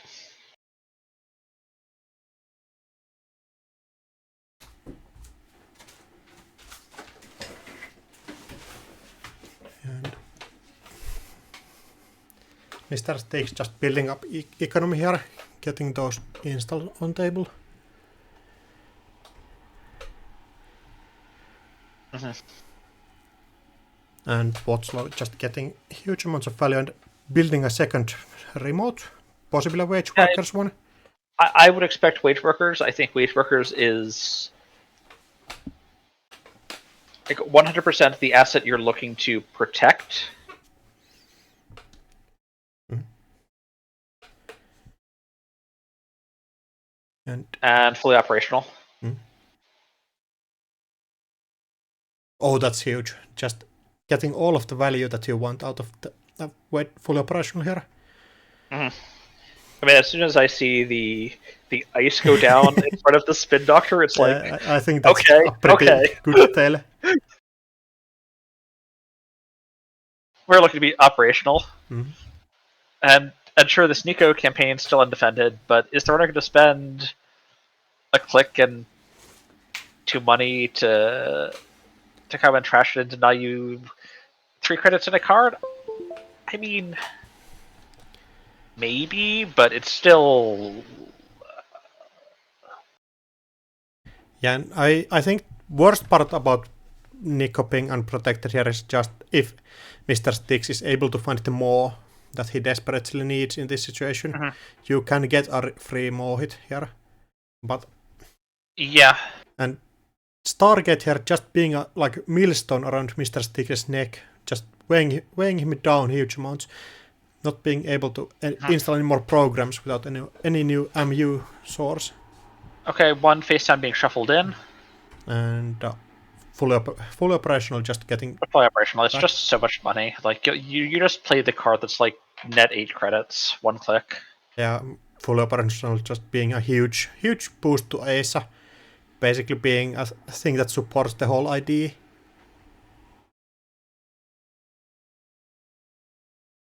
Similar in way to stuff like Too Big to Fail for Outfit. Just like a signature card of the ID. Yeah.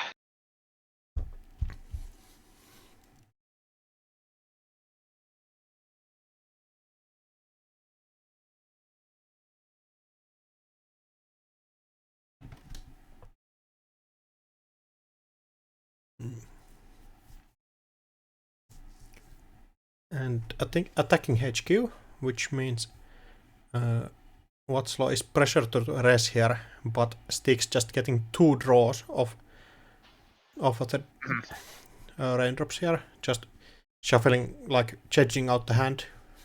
Yeah, it's just Styx is looking to dig. Yeah, and Mr. Sticks has lost one more, so there's one left in 18 cards, so it's going to be pretty difficult to find the last one. Interesting. So Mr. Six did actually pay into the Carmen there. Oh, just maybe there is something that he doesn't want to lose from hand. Just getting 2 credits basically off the run, not wanting to draw back up.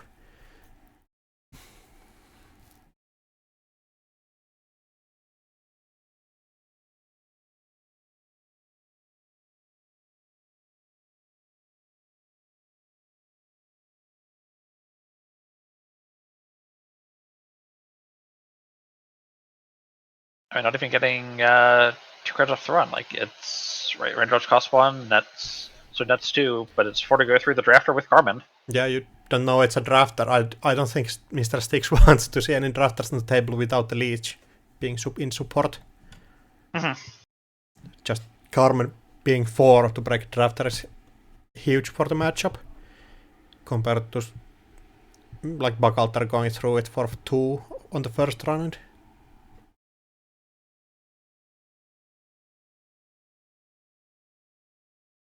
And Watslaw uses Vitruvius to find Anotic Void, just building up the Death Remote back.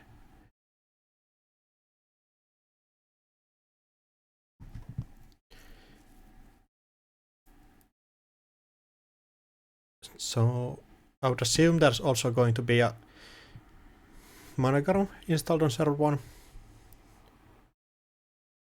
Remember the last spin being rezzed.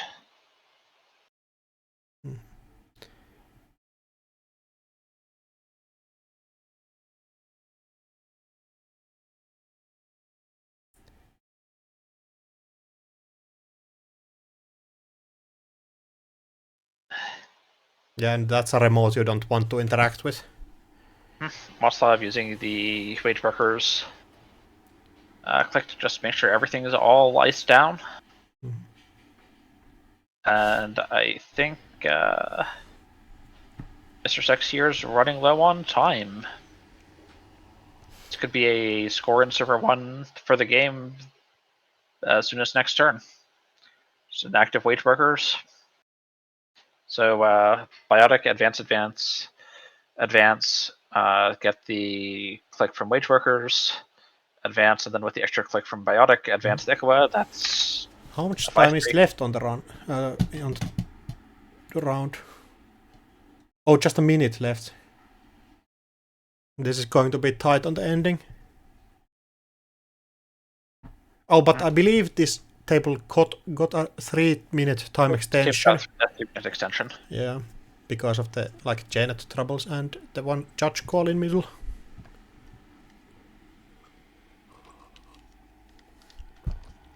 Oh, and the pinholes are then going through. But still being forced to pay 4 for the benefit of just being able to trash something. I mean, possibly checking for an agenda here. Yeah, just finding Monogram Skunk works. I'm sure which of the cards it is, but it's one of the things that on JNet that is not totally clear. But I think even with just Anoetic, this server still looks really hard to challenge. Yeah, and Mr. Sticks just on 3 credits anymore. And still no Fracture. Yeah, no Fracture no more, having troubles installing stuff. And if Watslow just can push out a single agenda here, it's going to be wild. And there is the time in round, just the 3 minutes left remaining. But this could be a game here if this is an Ikawa, which I believe Watslav is running. I go check Watslav's list. Yes, on 2 Ikawas. Oh, and Rashida. Not being able to score out yet. I seems like if you've got your, I think, 4th Rashida going. This might just be the 3rd Rashida. We've seen lots of Rashidas get installed off of things. I think this is the 4th. There's 2 Rashidas left in the bin, so there might be... I think it has been shuffled back in a couple of times, so... I think one got installed off for after... I think one was of ablative barrier there. On the server 1 ablative barrier installed one in, if I remember correctly. Yeah, that might have been the server 1 ablative barrier, yeah. Or there was one off that. And Watslow taking the big think here. Really deciding out how the game will turn out from here. This is one of the pivotal turns. Like, can Watslow push out an agenda here? Just making sure that there's no agenda that can be stolen off HQ. And advancing 2 times, meaning that might be an Ikawa that you want to be sure that you are able to score out even with the wage workers getting trashed. Sure, yes. So we're about a pinhole on the wage workers, turning an Ikawa. Second advances.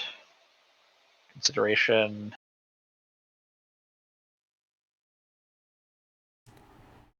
Mr. Six apparently thinking maybe singles on R&D are the place. Choosing R&D for the Banhar server. I think you have to do something here. There is still 1 Ikawa left somewhere in the deck, so... And Watslow apparently getting some sort of issue here. But I believe even if time gets called here, it's going to be the last couple of turns anyway. So I really hope that this is not going to go down to some sort of JNet issue.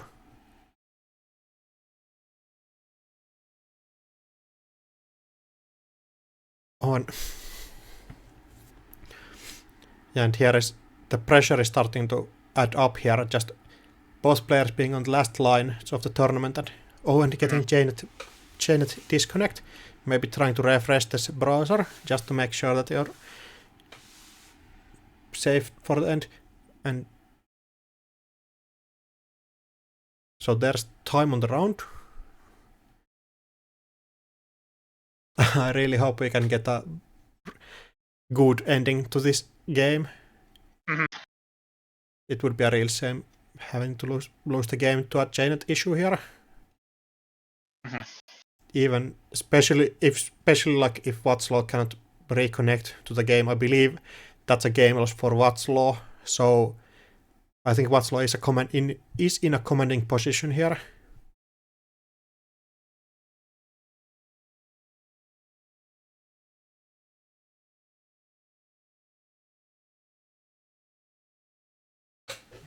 And Watslow just got back to the game. So at least there's no game loss awarded here. So what can Mr. Sticks actually do here? Can you go after R&D? Can you go after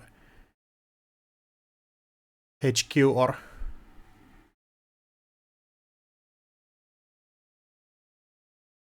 I think it's... I don't think Mr. Six has a chance of actually getting on server 1. Yeah, So I don't believe server 1 is going to be touched anyways.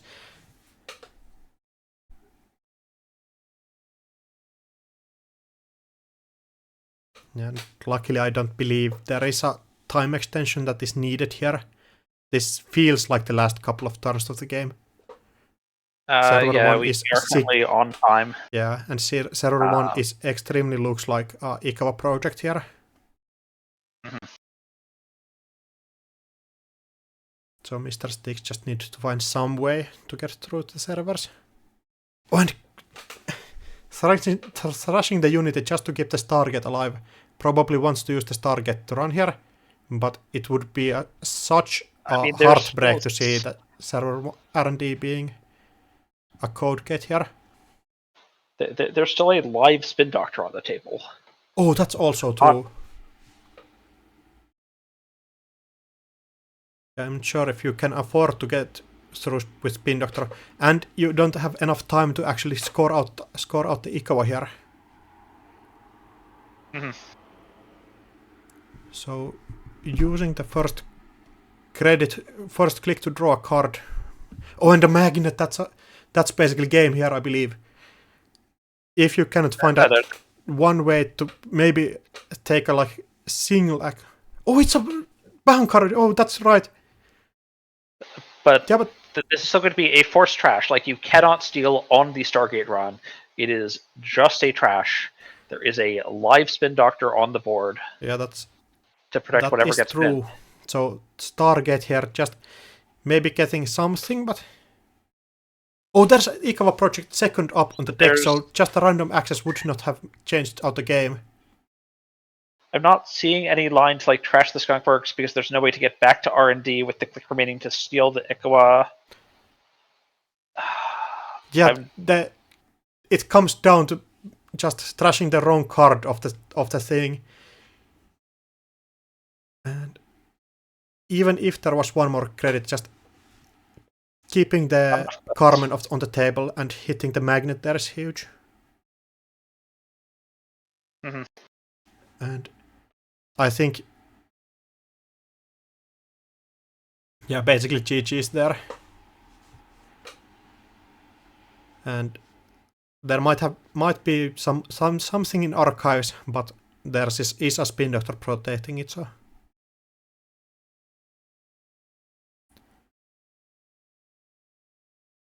Yeah, Spin Doctor just doing so much heavy lifting here. I believe Spin Doctor saved 4 agendas from jaws of the defeat. Yeah, Ikawa Project and a face down. Oh, there was an Ikawa Project face up on archives. Oh, yeah, it was trashed with the Spin Doctor. Stargate, yeah. And 3 advances means that the game gets a real conclusion. Oh, the last turn got extremely close. If you don't do a Stargate run and just normally run, it's 1 off basically. Just that's a hard position to win from. And here we see maybe the threat of putting the early Stargate online. You don't have enough. The MU is so rough, and you just get hard time of closing out. I believe we saw a similar thing with Bridgman against Sokka on a similar list. So it's a tempting thing to do, but sometimes it works out and sometimes not. And also it looks like at some point one of Mr. Six's mauls was hit by I presume Banhar, because I'm not sure what else does damage in this matchup. Yeah, I believe it would have been a Banhar, so.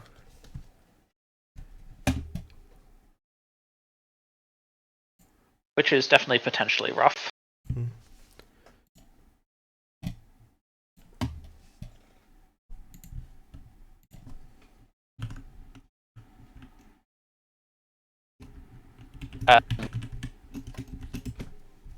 And as much as Banhar is an amazing card that can generate a ton of pressure, it does have a downside, and sometimes that downside bites.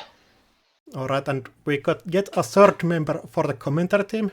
I think most of the people have heard your voice before, but you can introduce yourself. Hey everyone, my name is Andre from the Metropol Grid. How's it going so far? It's Intercontinentals. This is a really exciting format. How's the morning been?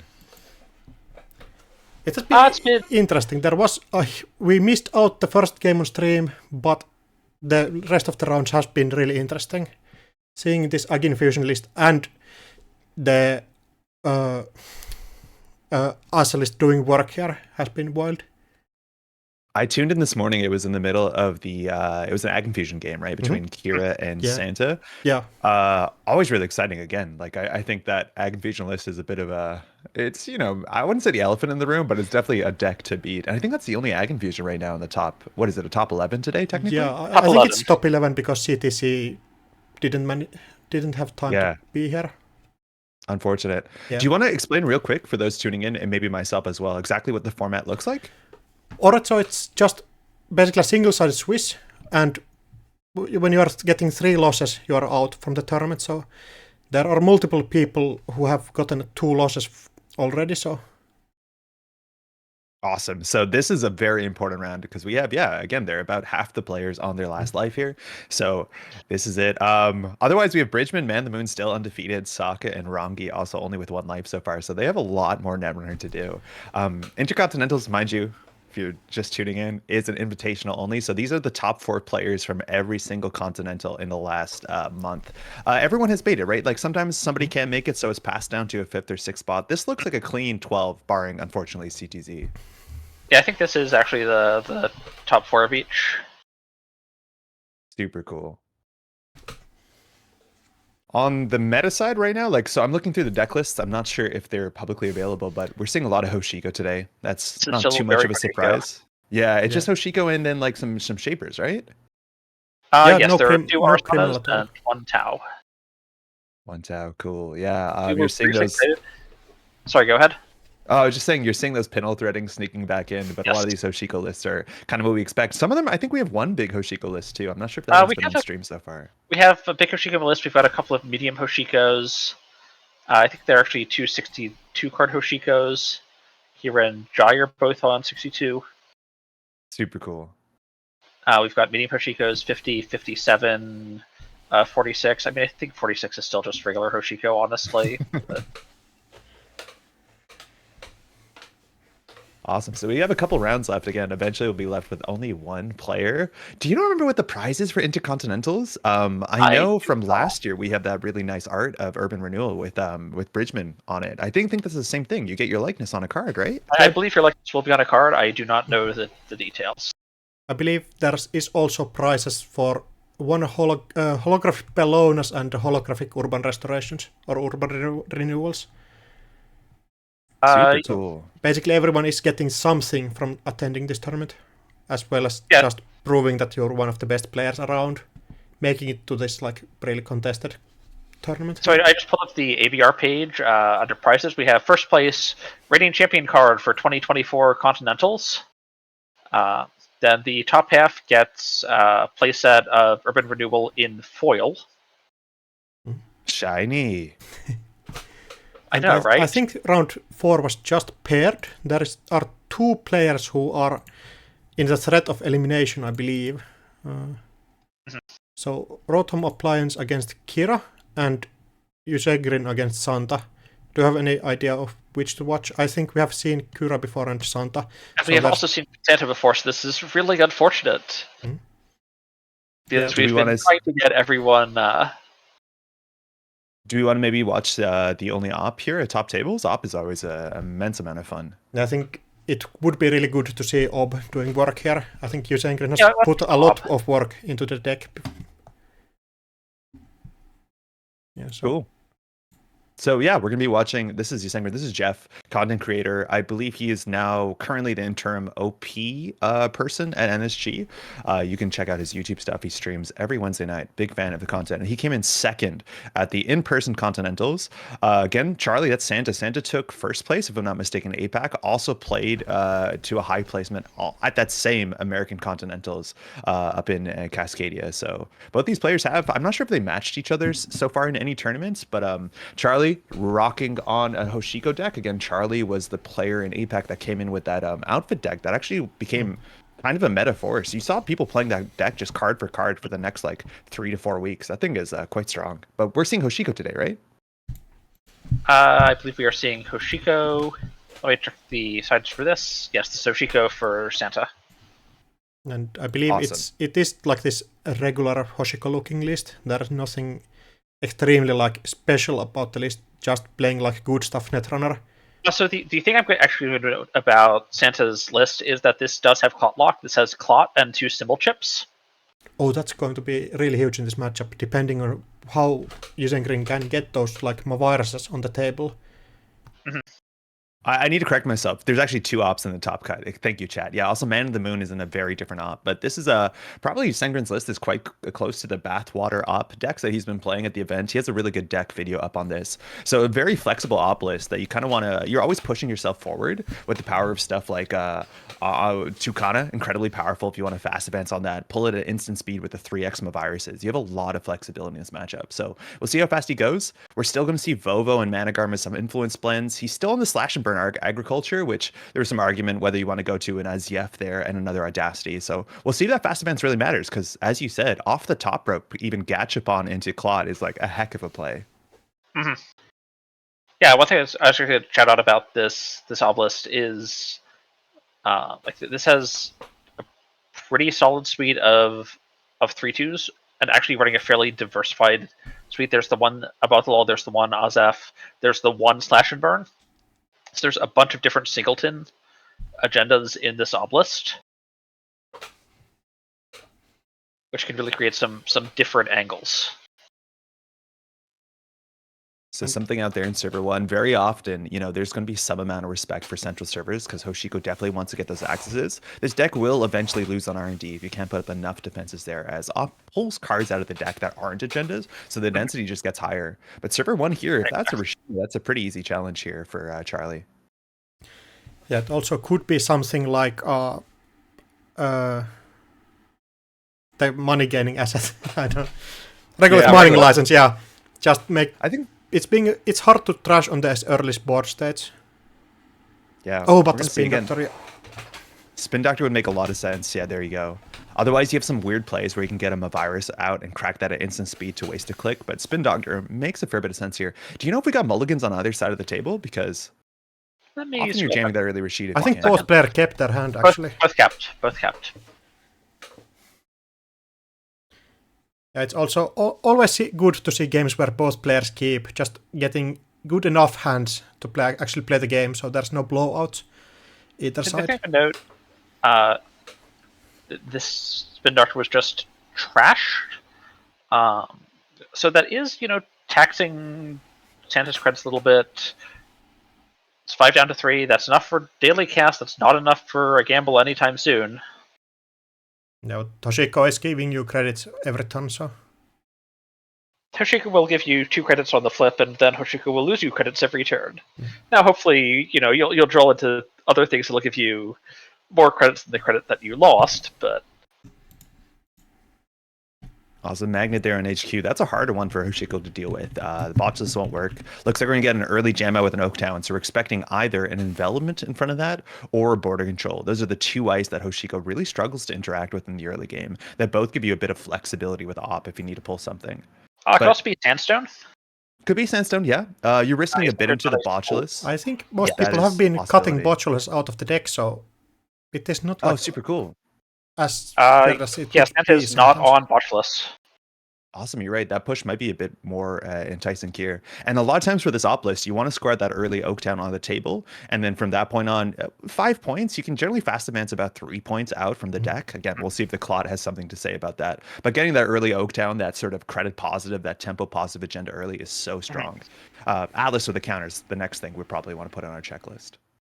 Yeah, those two actually accelerate your game plan so much and allow you to close out the game so much easier. Oh, but so a Cleaver coming down. Maybe being able to challenge something on this remote. It's just a boarding control you get through, but Sandstone here, you'd have to... You don't even have enough time to farm this down, do you? If you could run twice more, you can get through for 1 credit, actually. Yeah, you can run, bounce, run, break, and go through. Yeah, you have to farm it. You just have to keep bouncing. Again, this thing gets virus counters on encounter. Each virus counter reduces the strength, kind of like a parasite effect from back in the old day. So you're going to go through, but it's going to be your entire turn. You do keep Hashiko on the digital side. This is a fairly good trade here for Sansa. Yep. And Yuzengreen also going down on 4 credits, not being able to score out that Oaktown on the next turn. So. Mm-hmm. And of course, the one thing you absolutely don't want to do to Sandstone is hush it. Yeah, I've seen that interaction. Sometimes you're just hushing before they res, and that's okay here. Again, an envelopment there or a boarding control would be I think the optimal start. Again, without a botulus, just hard cleaver from hand on click 1 is the only way that Charlie gets through there. So really well played, seeing the potential line. Mm-hmm. And also, like, challenging there is just forcing out credits from the corporation. So.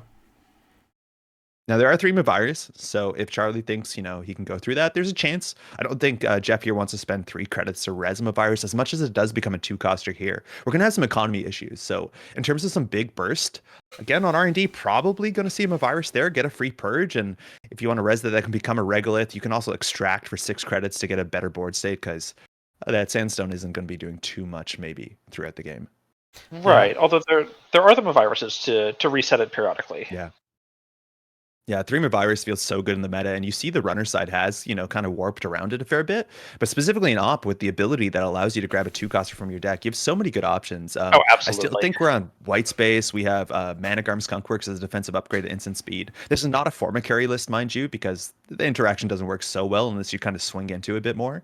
But we're going in here for 1 credit. We'll see if there's a 3 credit purge. That's pretty expensive. It doesn't look like it yet, at least. And one thing about the Mavirus is that people have been playing less of Amaku, I feel like. So Mavirus might be like going down in value as the meta goes on. Kinda only want to trash. Charlie does like to trash it. Yeah, that persistent effect, if you can get that out of the way before it actually gives some board state, which Jeff definitely wants here, there's always a chance, right? That would you trade a 1-point agenda to get some more board state? It's a bit of a hard trade here. But to kind of going down such a powerful card, giving you even more on tempo to any agenda. And actually, it looks like Santa just clicking for some basic economy here. 1 card, 1 credit, and 1 fermenter.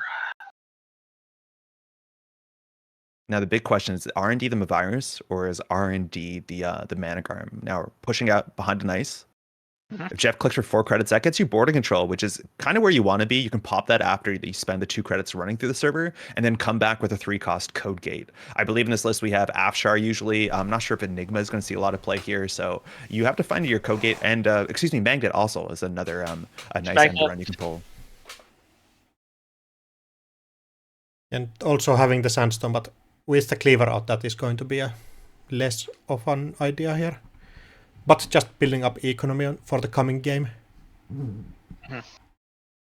Flipping back here, Sangren can score out. You generally don't want to be scoring on mostly blank 3/2s, but it looks like I'm a virus. We're going to get a Tucana here. This looks like a hostile. That's a really good score line. Really nice line here. Not only the purge, not only the 7 credits, the bad publicity is definitely going to be valuable for a very run-based runner, but we can get any ice from our deck, install and res it for 3 credits less. That allows you to shore up R&D if you really need to. That's the only weak server here, and we now have ice to res anything on server 2. Whoredom, pretty good.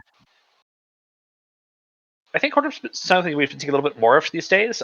Just a 4 strength code gate with a hard ETR sub, like, lines up very well into Buzzsaw.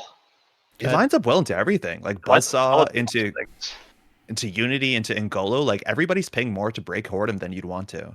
And it was For specifically face kept check for down free. with the Black Orchestra in the previous meta, so losing that is going to be really changing up the ice width of the decks. So definitely with a fully built up Unity, it looks pretty reasonable, but a Unity on like a half rig is just pretty miserable into it. Yeah, it's a fair bit in the early game. So with an ice there, we're drawing up again. Liberated counts come down. You're seeing that run in archives just to get that Hoshiko flip. It is tempo positive, at least on the first draw. You generally will trade a card for credit through Hoshiko. But something now in server 2 and a credit there. So Sengri can res any ice on the outermost.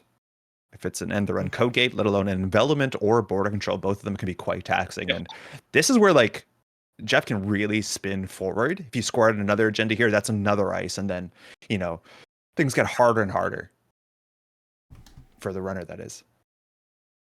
And here we see the Sandstone just getting stronger with the periodical purchase from the Movirus. Mm-hmm. Now it costs so much more, like 5 credits to get through a 3 strength ice. It's not going to be fun for Charlie here. The other thing I'm going to shout out about the Sandstone is it does have that sort of critical 3 cost for Ob, and there is the Stavron combo in this Oblist. Yeah, that's a hard one to play around. You pull out instant speed again. You trash a 3-coster with Stavka. You get the half run. Ouch, says Jeff. Again, that was a Dream Net on the table from some card draw. Open archives, and that's bringing that to Takana. Exactly the tempo positive agenda here. I think Jeff would maybe consider scoring out if that's just an Atlas without a counter just to get some more ice on the table. But Rashida, okay, still feeling pretty good about this. Still have a server to run, and with no decoder yet, no sentry, it's actually really hard to without a killer to contest server 2 potentially. You're kind of going to get checked on 2 different angles here. Oops from both players. It's going to be interesting to see if Yuzengrin is able to push out here with Charlie getting more credits every turn. Or is there a need to shore up something like R&D or HQ for the coming turns? This seems like an Atlas push. We're trashing the ice that's there. Maybe we have something better here. Again, border control and envelopment, I think, is your best case. Even just a Stavka will work. Now we're discarding cards. Archives is open. We've seen 1 pinhole so far. The Dream Net is giving you a very good run. So if you want to put something in front of Archives, like a white space, a tight, something of like mid to low value, something to make it annoying enough, that will slow down Hoshiko, because Charlie here has some really efficient runs to keep Hoshiko on the digital side, let alone get the Dream Net. But if this is an Atlas, that opens up the corporation's win rate. So you really want to contest this if you can. In terms of tricks, no boomerangs, right? We talked about no botuluses, so you're going to need a hard cast a breaker from hand, and if it's decoder, you have to hope that's not a Stavka, but it's a Maw. Yeah. Hard to get value from this unless we see decoder, and there you go. Oh, there's a decoder, just as you call it. Yeah. And just going to get extra value of the like bad bubble here, just probably running through HQ every turn in the coming future. 1 credit, finding an Atlas. Oh,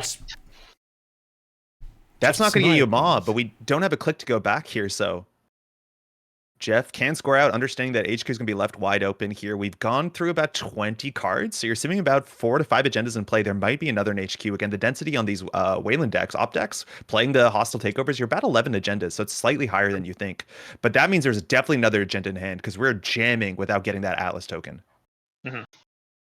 Yeah, but server 2 is feeling like you can get through there, so if you think that that's an agenda, contesting it will be really important here. So how scared are you of Stavka, right? Like if you run into Stavka here, you trash both of the breakers, and then the runner's left with nothing. And I wonder if Santa is going to, run with that fear. If they're going to be aware that the 2 of Stavka here is really, really a game-changing state. So yeah, exactly. And actually, the other thing I wanted to point out, give me a second as I bring up some lists. Yeah, it is 2 copies of Stavka, and you don't even need the half run here. So it can actually be hard to face check with 2 breakers. Mm-hmm. And the only killers Charlie's on are 2 Carmens. And Charlie was on Bunker, right? That protects you somewhat from Stavka here, but if Charlie has no banker, actually. Oh, that's going to be... No, Charlie's not a banner. Yeah. Yeah. thinking for a sec of sure, this is a really important turn potentially. Again, 2 Stopkas, and that was an ice that was like, Jeff paid extra to get that there. He had an ice, and this is a better ice. So, that really lowers the possibility of what it is. Even if it's a border control, I guess you can crack it, but there's no like 3 costs that will be really important after the border control goes through, as much as you might pay a lot for the sandstone. Fermenter, that's going through. We have money to get something on the table here. And I'm assuming we're going to see a killer here because I don't think we needed to jump 6 credits this turn. Unless we're installing. Oh, we're going in. Trying to play around with a virus, I reckon. Mm-hmm. Just like you could play around with a virus, potentially. So that's 2 to break. Border controls access from HQ. Now, Maw fires in a really unintuitive way if you're not familiar with this card. So it looks like the card that was trashed is, we can say, is not the border control. Yep. So does coming back and checking archives have any appeal to you? There are 3 face downs at this point. I don't think any of them are agendas, of course, but that's sort of always the bluff you can run. Yeah, that's maybe you're going to see an archive check. The fermenter was popped. I think you can maybe assume if there's another agenda in HQ, it's in server 2. So then you're looking at 6 agendas, which is slightly higher than you think, but I don't think it's impossible. Maybe server 2 is even a spin doctor. That's a chance, and you want to get that out sooner than later. Then you can like run back into HQ after he draws up. I'm sure that's the other thing about potentially checking archives is potentially forcing the spin doctor, which incidentally checks server 2 for you. Yeah. Oh, excuse me. I think we were wrong. I think the border control was trash. The chat log doesn't say it, but you can see it face up in the bin. Oh yeah, that's yes. right. More just being hard to read on JNet. Simon chip coming down. That's a finality. Oh, just going in. Single multi-axis. We're straight going in. And also hitting the steel skin scarring, so just drawing up as well. Huge value. 4 cards. Okay. This is 4 cards off the top. This can easily be R&D lock. And Oh, off the there's top, there's an one. Oaktown. One more agenda takes it. Oh, not finding another one. Nothing. But we know 3 cards into R&D are not steals, not trashes. Paladin Puemo has some money. That Simul chip, if you want to crack it here to get a fermenter to keep rolling, otherwise that's your stop gun protection. So now you can go through a stop gun server 2 and just reinstall your cleaver. So Sengrin's lines are getting thinner and thinner here. Yeah, at least Sengrin has some breathing room with knowing that top 3 cards are not agendas here. So I have some time to build up a board state, but so does Charlie. Other thing to point out here is Charlie is now up to 6 agenda points, which means, like, slash and burn, if it doesn't win you the game, you can't play it. Yeah, it's really tricky. There's some like weird play patterns where you can trash a 1-coster with SEF to get a spin doctor at instant speed. Above the law, going to take down the Dream Net there. Oh. So both on game point, this deck has a single Audacity, a single slash and burn, but that Simul chip, we needed to line up with some way to get clot here. So just even having like a Gachapon on the table makes it really hard. It's a really hard call for Sengrin, but in theory, this could be the last turn for the runner if Jeff just has it all and Maud does not take any part of the combo down. And here, if Sengrin had more time to just get the Atlas token, the game would be so much closer. Yeah. But I feel like there would not be an agenda on HQ or... But I mean, especially say this could be the last turn for the runner. This could also be the last turn for the corp. Like, touching any agenda's game. Yeah, we have a good game here. Again, very fast. Usually op can go pretty quickly. We haven't seen that ability fire once, if I'm not mistaken. Yeah, I'm so sure. See here. Sure, but yeah. We have some disruption. Simultaneous disruption. A There's a roll clone on the here. table. Oh, Yeah, making from it so hand, much this harder. is so much harder. Now you can't run archives without getting purged out. So now Jeff just needs to get Santa to touch in a virus because that buys him an entire turn. I was kind of thinking that maybe Charlie wanted to run HQ here before the clot, so that if there's a virus in hand, the clot doesn't get purged out. It's definitely an option that you can get a Maw, you can check archives, then install it. But right now, it's hard to check archives. Sengrin's going to go for a think here. There is no click compression in this deck to get him a virus on the table without spending a click. It's not like a red level clearance deck. You don't have that sort of like click compression from Asa or Atea. So if Jeff wants to purge out here, he has to purge the clot. Then another turn, he has to bait out an agenda onto the tables to pull the clot. So you see some of the outfit lists have something like an NGO front to pull that out. This deck has nothing like that. So we're drawing. We are, I think, only 1 card now known on top of R&D, if I'm not mistaken. Yeah, I believe so. And just the clot slowing the game down so much here. Just even simul chipping, just it back means that there's at least like 2 turns left in the game where Charlie just can go hammer HQ and R&D. Jeff did not purge. We're going HQ here again. It's only 2 credits now, the Unity with the bad publicity. Sorry, it's 1 credit after refund. Hedge fund there. We're going to moss something. It's not the hedge fund. We can tell you that for sure. Yep. So here the top card of R&D is known. Again, checking archives is a bit tricky now because we do know there's 1 virus in the bin, and this list is running 3. So Sengren just kind of needs to have Santa to run into it. We're going back again, just 1 credit with that bad publicity. Yeah, I just think just hang out, Camp HQ. Yeah. Trash stuff. Oh, down, that's game. game. Had another gent in hand. We know that must have been in hand for a while. The turn that Jeff jammed out that above the law, there had to have been about 3 agendas in hand, considering he pulled out without the token, and we know he didn't draw into that. That is good game to both players. Is that unfortunately Jeff's last life here? I believe so. I believe that is why we were spectating this game, so because it is a Sengren game of players one on of the their 2 last players life. dropping on this round, but if we have enough time, we should jump into Rotom Appliances and... Rotom versus Kira, I believe. Yeah, so we might maybe seeing the end of that game. Yeah. I just want to shout out to Sengren coming in as a finalist in 2 Continentals 2 years in a row. That is super, super notable. Very consistent play. Well played, Jeff. And looks like the game is still going on with Rotom Appliance and Kira here. Kira scoring out again. I think we saw in the earlier game today, Kira put in a board state where she had to score out. If we check archives right now, we see only 1 Keeling in there. So sometimes you want to score out because you have a window and you don't have, anything else to do. If you don't have the Keeling here, again, this deck, it's a Keeling kill deck. This is not a deck that tries to get to points. In fact, I've heard from the last events that this deck played and across the Continentals, it only scored out in 1 game out of about 24. So it's a rare sight. So one thing I'm actually going to shout out looking at archives is that the Bran is in there. I don't remember if Kira's on... Yes. Okay, Kira is actually on a full set of 3. I presume that... Yeah, Bacterial getting scored, so both players on 3 points, so even if the game does go to time, there is chance that there is a tie, but I think getting a tie here is the bad ending for both of the players with... Correct, yes. Since ties count as losses in our format, tie here will unfortunately signal the end of the line for everyone. Wait, ties and mutually assured destruction? Yes. Oh, Well, it's not mutually assured destruction. That's pretty pretty Wayland. And it won't be that for either of these players either, but All right, so we're going to get into that tank a bit. Bacterial programming, look at 7, do whatever you want with them largely. So that's a lot of information here. I think we saw Kira just put a lot of stuff back on top of R&D in order. You don't often want to see the trash. R&D is safe here, but if you had, more of a turn, you could always draw cards and set up. This is largely where you want to set up so that you can start working on that Keeling lock in the next couple turns. Now, Rotom on the other side of the table, we look at the heap. We're a couple cards in. We see 1 Hippo trashed so far. We have no pinholes, threadings accounted for. That's a very important card in this matchup, as much as the Hippo is as well. And in terms of breakers, it's just a Cleaver, which pay 8 to get through it through a Brawn, not amazing. Pay 1 to get through the Tachibola. That's a fair bit better.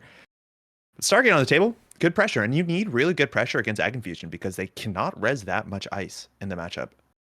one thing we should shout out is Rotom Appliance is only on 2 pinholes on the list. Yeah.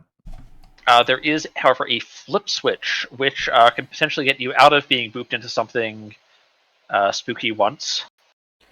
If you get booped in and you're not ready, well, just flip the switch, leave again. It's fine. The timing is tricky. You can't flip switch out of a Nancy because you encounter it, but you can flip switch out of like Brawn or like the 7-cost Vampirnasa, other stuff. So it's interesting. I think that card usually ends up in these decks because there's some respect to the half-run Stavka combo. We'll see how cool it is in this matchup because it is pretty cool. You can jack out on approach before you hit a res Nancy, which is pretty sick. Mind you, I think I said it was 8 credits go through a Brawn. It's going to be a bit cheaper because the Ice Carver that saves you 2 credits, which is nice. This is the one of in the list just to like hit some of those breakpoints because if you're on Carmen, which mind you, this list isn't, we're on Echelon as the killer. That does save you some pretty relevant breakpoints in the early to mid game. Drafter. There's so much Drafter in the meta right now, and Carmen's Drafter is not where I want to be. I don't think Echelon is much better in the Drafter if you don't have enough strength with breaking it for 5. Yeah, oh yeah, it gets pretty ugly. And mind you, while Botulus doesn't, while Botulus does break subroutines, it's not an icebreaker type thing. So you're gonna have a lot of installs here. Now, Rotom's economy, again, we're still in the tank there for the bacterial. This usually takes a while. That is a bit of a struggle right now. It's hard to play things like Dirty Laundry. Sometimes, again, 11 credits means Kira can res just about anything. But here we have the Keiko, but we don't have a companion. And that is 2 credits worth of value every turn. So Rotom here wants to find one of the 3 copies of Paladin Puemo, or the one even Fencer Fueno shows up in this list before some of her other counterparts, which is a pretty cool and interesting meta decision. So there is a really cool interaction with Fencer Fueno and Bahia Bands. Yeah. Because you can use those credits. Use the Fencer credits on the Bahia install, which is a really cool interaction, and it just feels so sweet whenever you do it. Yeah, that is notable that Rotom is on 3 Bahia Bands. It's a card that you see kind of slip in and out of lists over the last month. Pretty powerful. It is one neutral influence, of course, and some folks, obviously that makes it a bit harder to play, but we'll see what kind of value you get off of that, because that is a lot of tempo on getting some installs down. At very, very good instant speed, as much as you don't get successful run triggers. So we don't know enough of what happened in the early game, but what is Kira drawing for right here? Definitely a Keeling. We have a Managarm, so I'm assuming the Managarm list is not on the cold site server options. So Correct. It looks it's like on Anoetic Skunk Void. Perfect. 2 cards trashed. So it looks like 5 others were rearranged and put on top of R&D. So we'll see what cards have been trashed, whether it's just getting the subliminals out of the way, whether it's hiding agendas. I'd be pretty surprised, considering time is going to be an issue probably in the rest of this matchup. It's hard to get a Keeling lock with how much time. We probably have a fair bit of time left in the round. That Oppa into Hoshiko game is 20 fast. minutes, I think. I can check time 1 second. There's about 16 minutes left in the round. 15, okay. 14 minutes left in the round or so. I think that's enough to get the Keeling block going on, but it feels like a hard thing to set up here with just not having enough stings on server 1. So I need to get more eyes on somewhere and more stuff protecting it. Yeah. More appliance. It looks like that was a subliminal thrown out, so 2 were returned to hand. Rotom just taking a turn to click for some credits. That Brawn being Botulus, that is one of the best ways you can deal with it. It is very notable. This Ag Confusion list, like a bunch of others we've seen across this last month, are not running Mavirus. So absolutely turning off that Brawn. Again, maybe you have to run back because Manoetic, so it will catch up with you. But that means if Kira wants to get something in there, she's going to have to purge at some point down the line. Not the most expensive thing to do if you have, a Keeling cooking, because you're still pushing your, win condition forward. Exactly. But it's a very well-placed Botulus for sure. No Magnet, no Mavirus. Oh, sorry, there are 2 Magnets, excuse me. So there should be some Magnets in this list. So that is the hard thing for Rotom to check into, potentially. Up on 9 was sure gamble. Hoshiko has stayed in the natural side with 9 credits and only a cleaver. There are some bad face checks. Vampire, Nasa, and Nancy. They're not great to see. Making Kira spend 8 to 7. Sometimes it's only 5 if you hit a Vampire Nasa on R&D. It's maybe fair if you want to force that Stargate through. And if we're playing around pinhole threading again, so much of this is just forcing the corporation to res all ice on a single server, because then you can't use the Ag Infusion ability to redirect that pinhole into server 1. Pinhole is definitely one of the tech cards that has a lot of nuance in how both players get to play around with it in this matchup. Yeah, so much Ag Infusion ability is only going to be used to play around pinhole specifically. We'll see here the run on HQ. That's Anemone. That is a 3-card hit here. Now, with only 2 cards, you can still safely access. There's no snares in these lists, as Fuji might do additional damage. But now we have a server here potentially for a pinhole, as much as the pinhole might get wiped here. The Tattoo Ball might be going back to hand, so there might be an unrest there. So I think it must go back to hand. Yeah, the rest maybe she seems kind of interesting, if not. Yeah, it's an interesting res. Steelskin got hit off the damage. We're through. 3 net damage, 2 on res, 1 through, and then the Tattoo Bullet for 1 credit. We'll see if she has a card to swap it with. Oh, yeah. She does. She likes to. There's the Fuji. Fuji. Trash's Hippo due to net damage.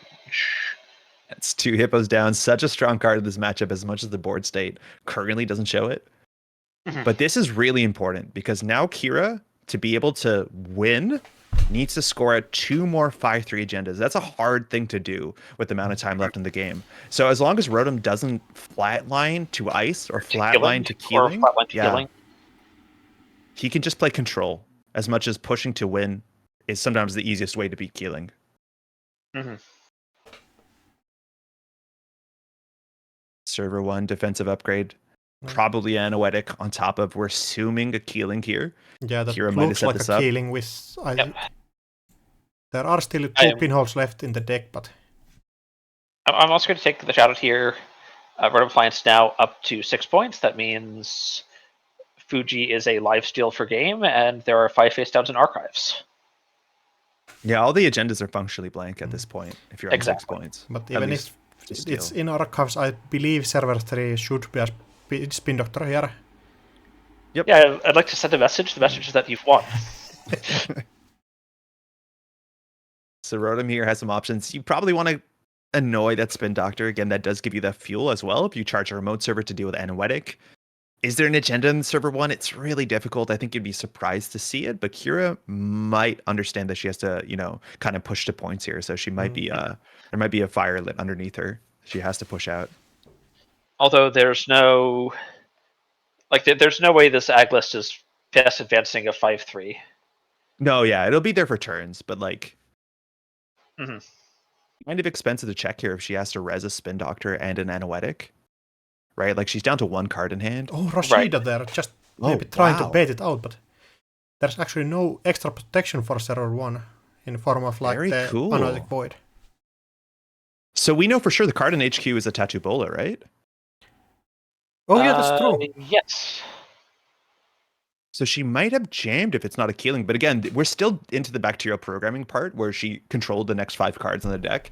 So very easily this can be Rashida that she saw coming. Yeah, possibly just double installing Rashida, making sure Rotom Appliance cannot deal with both of those. Like there's 4 cards on the spot list. If Rotom wants to go through into server 1, yeah, well, the brand's not stopping him. It's just the Managarm, and you can pay the money. There's a Banhar. Very tricky sometimes to play the Banhar here. I don't think Rotom is going to just face check into an Anansi and Flatline, which is a line of play that's kind of difficult to deal with. Off the top, there's a Spin Doctor. That was a mandatory draw. So Kira now, I believe, has just broken, if I'm not mistaken, the Bacterial Lock. So we're now dealing with Advance. Yeah. Agenda going down, just being forced to score out here. I think there was a window last turn. Rotom might have been able to challenge the server, but now we have at least the ability to fire Anoetic once. It could be a double Managarm. You're not allowed to res both of them, but that could be like a very interesting bluff here. But Rotom understands if he gets in, it's game. If Kira scores us out next turn, it's potentially game for both players.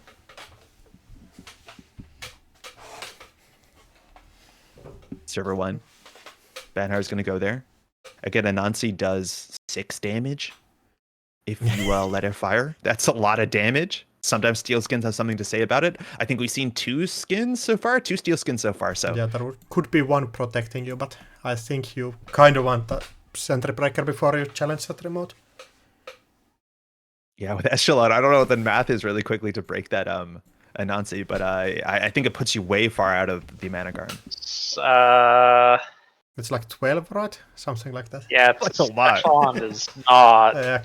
kind of a big amount. Healing, shovel back with an unseen card. We're going to mosh through a Hannah, a Cleaver, and a Laundry. Draw 3, gain 3. So more cards in hand here. And it looks like Kira might score out. So if that's the case, Rotom is going to understand that he's going to try and win off Centrals in the next couple turns. Again, these ag decks do not score out. There's the Echelon. We've actually seen, this is the second game we've seen in Intercontinentals alone where Kira has elected to take scoring lines. It might be a thing that you just are forced to, with everybody just training and trying to focus on Ag Infusion, just being top deck. So everybody is just laser focusing on it. So now both players are tied on points, which means that if a time is called and no player can get another agenda, both players are eliminated from the tournament.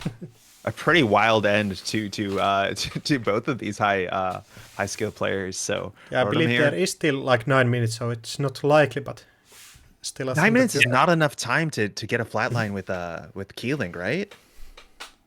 Like you have to score out as Kira. Yeah, 9 minutes is going to push it, at least. Especially because we know she's not on the remote server yet, so it's going to take you a couple turns. Mind you, you don't flatline to Keeling until you fail to discard with negative hand size. So it's about Exactly. 5 to 6 turns. It's a while. Yeah, so you basically have to end up clicking for credits for every turn. So.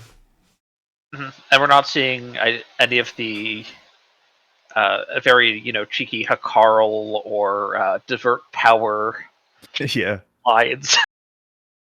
Yeah, it's a totally different brew, and those are a bit faster as much as they're a bit more interesting maybe. But Kira now resing again the Vampire Nasa on R&D. That's the one of send a message.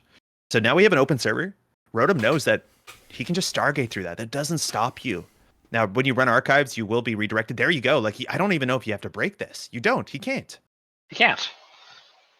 So now we lost the chance to disable the Stargate. We're losing the third Hippos in the Baya bands. Draw 2. Yeah, the Hippo loss there is going to be tough. You just have to fight basically every ice fairly after this. That's Fuji. Oh, That's Fuji. game. Fuji Archives. Unless Archives is the magnet, that is potentially game this turn. We'll see here again what Rotom wants to trash. You can trash the Sadaka and just run back. That's not possible because then you can draw the agenda. So you have to throw it into Archives if you want to challenge Archives. You In just terms throw of it in end the Archives. runs. Yeah. Banners If on it's a Archives. magnet, it's the only thing. Banners and Archives. Oh, that's huge. Banners on Archives. Yeah, that's huge. Now that does mean if there's an Anansi on Archives, you die to it. What's the money you need now for Echelon? Let's do the math. It's 3, 6, 7, 8, 9 to not just die to it.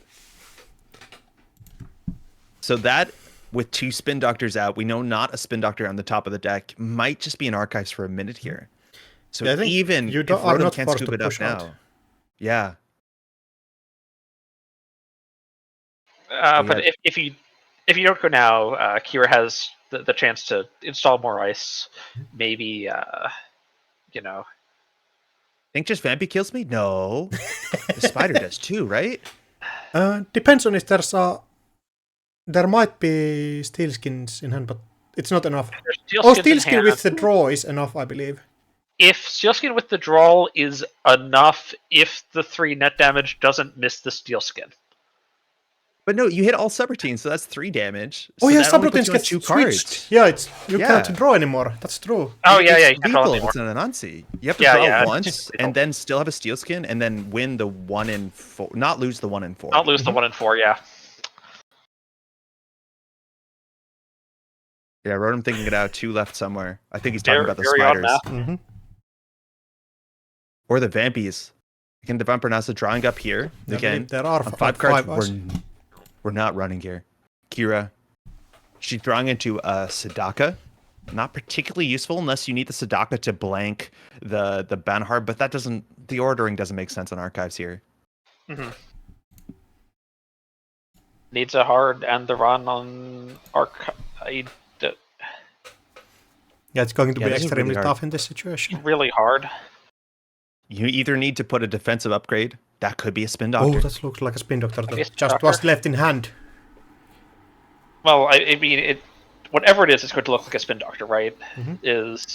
Yeah, maybe just It's bluffing it not out, just to Spin make Doctor banners. Rotom Appliance use some time to clear out maybe a Rashida or anything.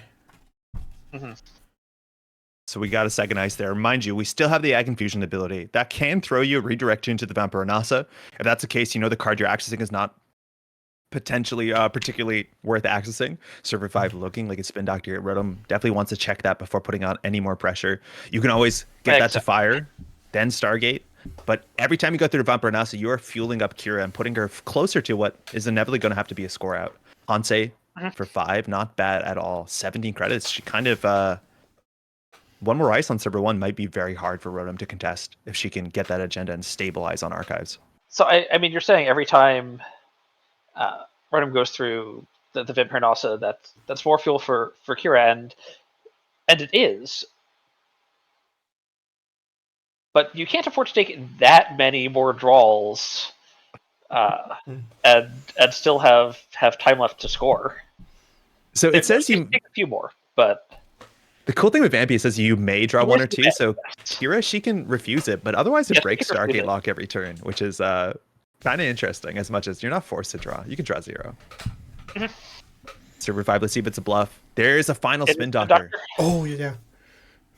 So with 1 simulation reset and 3 Spin Doctors removed from a game, whatever the Stargate finds will remain in archives. So she drew 2 here. Wrote him now with only 5 credits. If he can find a buzzsaw, mind you, with that Ice Carver, he does go through the Vampire Nasa for up to 1 to 2 credits. Getting the buzzsaw, I think it's only a 1 of in the list. Rashida. We are on some unities. Wait, double Rashida? The Fuji's in there. The Fuji's in there. Like, Interesting. Are we leaving the Fuji? Oh, Oh, sorry, just no, misclicked, yeah. Yeah, that's definitely misclicked. okay. Yeah, we definitely want it back here. And again, Kira has 2 problems right now. Firstly, not losing on Archives and Stargate. Half part of that's been solved right now, as much as that doesn't end the run on the Vampire Nasa. Even just getting an ice that you can redirect the Stargate into, I don't know, the remote server into Archives, like that will buy you a turn.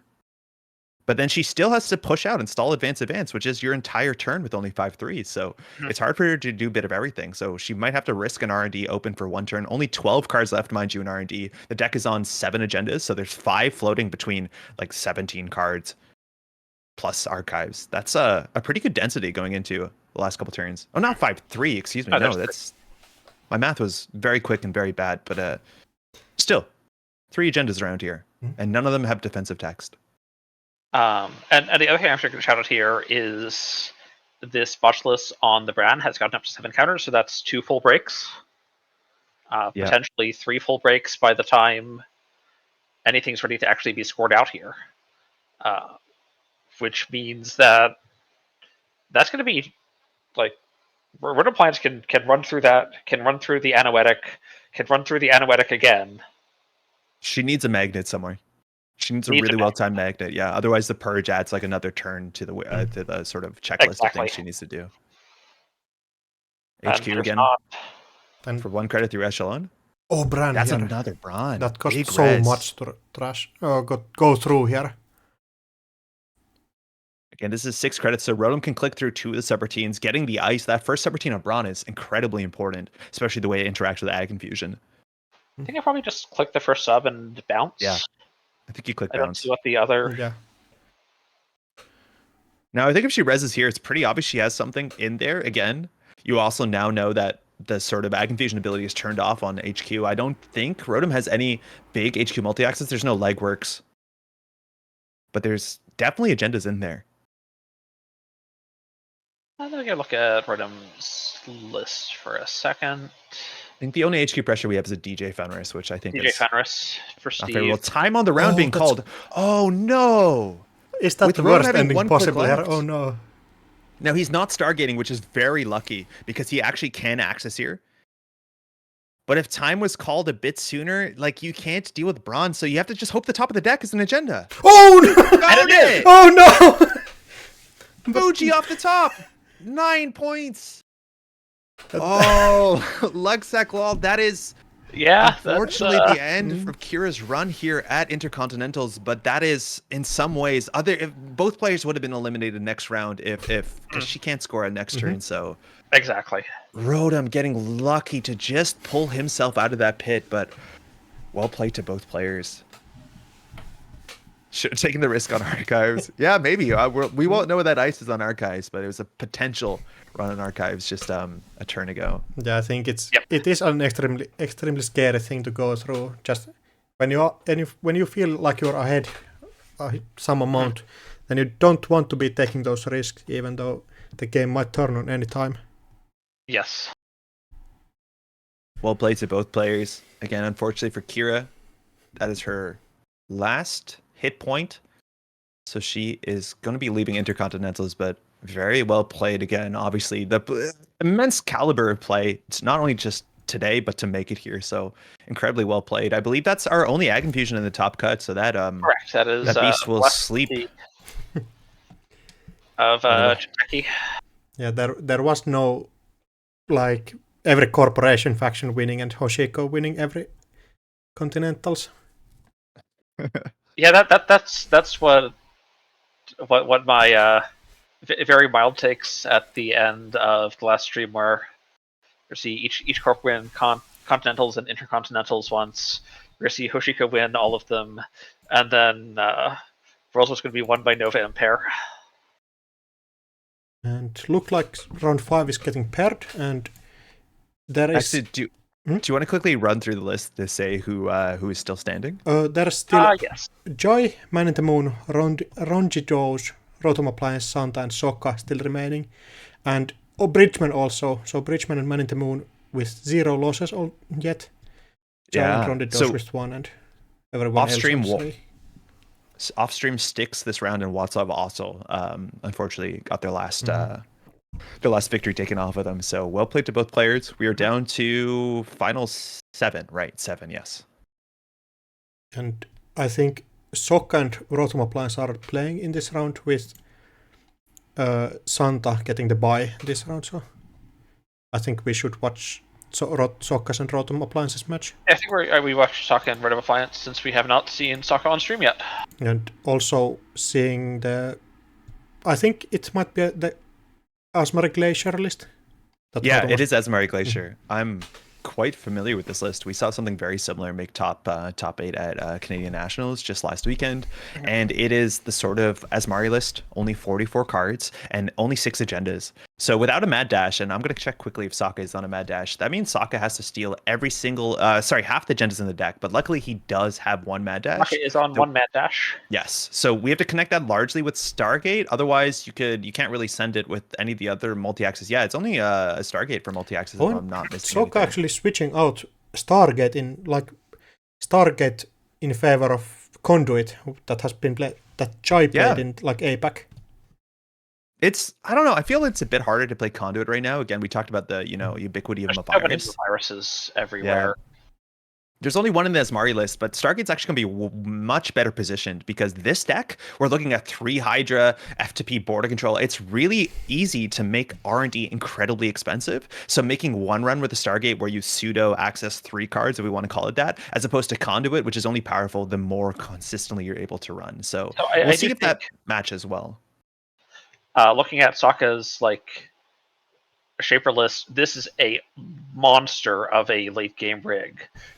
If we see double Turbine on Cleaver, on Unity, on Echelon, the ice is going to melt.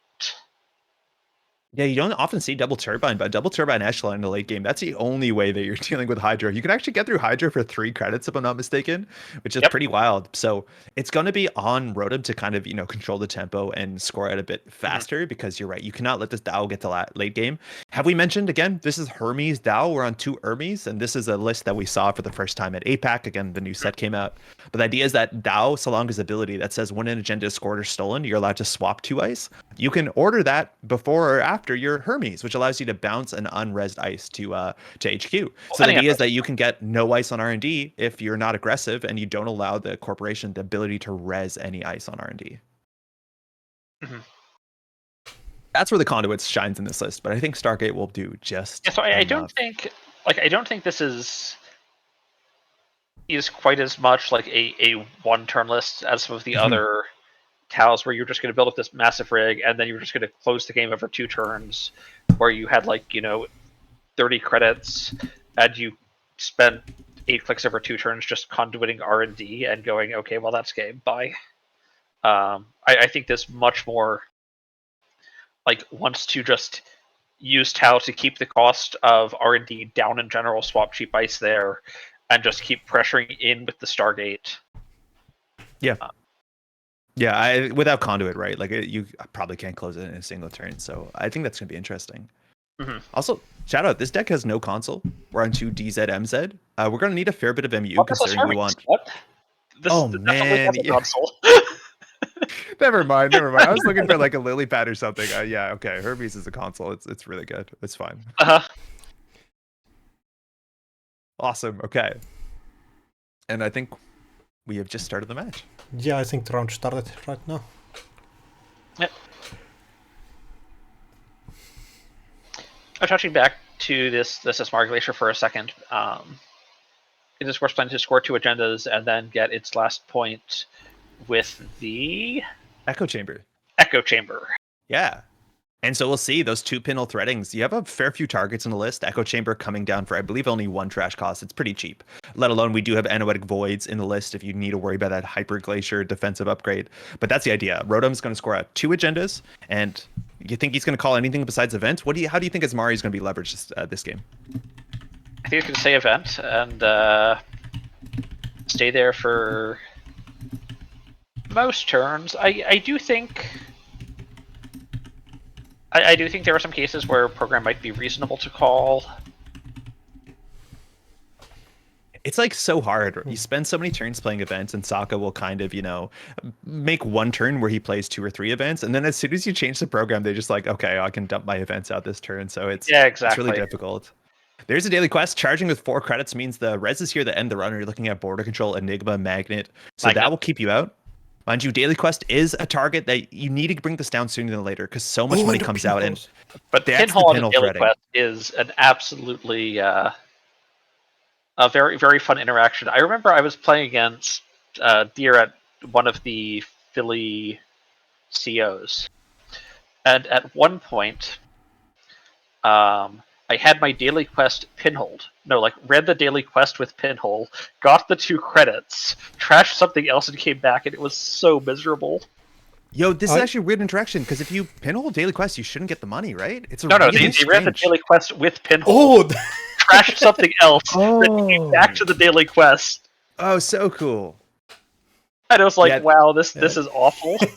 This is an interaction that you have to be very specific because a lot of folks are used to when you're accessing daily quests. Not only do you turn it off, technically you don't even turn it off if you pinhole it, but you don't get the money. But both players in a really good spot here. That is a Rashida, 9 credits. Get that daily quest to land is super important. You want that to tick for multiple turns because the ice in this deck is very expensive. We're running 3 copies of 10 cost ice and 3 toll booths. That is an immense amount of money to be spent on ice. So we'll see how both players weather that financial storm. And Sokka playing some events. We got 2 credits off Asmari so far. We're actually going to come back to the pinhole daily quest interaction again for a second, because frequently daily quest feels very cheap to trash because you get in there, you get your 2, and then that basically covers the trash cost. But if you're going with pinhole, you're not getting that 2. You're actually paying the sticker price of 3 on the daily quest on trashing it. Yeah, no, this card came out before pinhole threading, but it's such a strange interaction that you have to make the run. But Sokka will do that. That is 1 pinhole down. Except for worried about Anoetic, we have no real way, and he's just going to money up 15 credits. You're not in a rush to get the Hermes down that quickly, because, again, there's going to be 2 scores out. This could easily be an agenda, could also be an NGO front. There are 6 agendas, 3 NGO fronts, and I think Rotom here might actually want to score it a bit sooner before Sokka can produce breakers. Mm-hmm. I think Rotom would be much happier if this is an agenda than an NGO front. Yeah. I mean, the other thing with this, Magnet res being forced, that already gives Tau information about the swapping. I wouldn't, potentially hate seeing the Magnet go to R&D if there's, Unity's kind of miserable into it until you have more breakers. I think it's Basso in Sokka's deck. I believe it's just Cleaver and Unity for decoders. Oh, that might be. It's so Unity. Sokka's challenging gear. So, toll booth, dropping Rotom to 2 credits again. You got some money off of that overclock. So here it's 2 code gates in a row. If you want to get through this with Unity, it's quite expensive. Oh, this is... Let alone... Yeah, it's quite expensive. I think going out and fetching something with the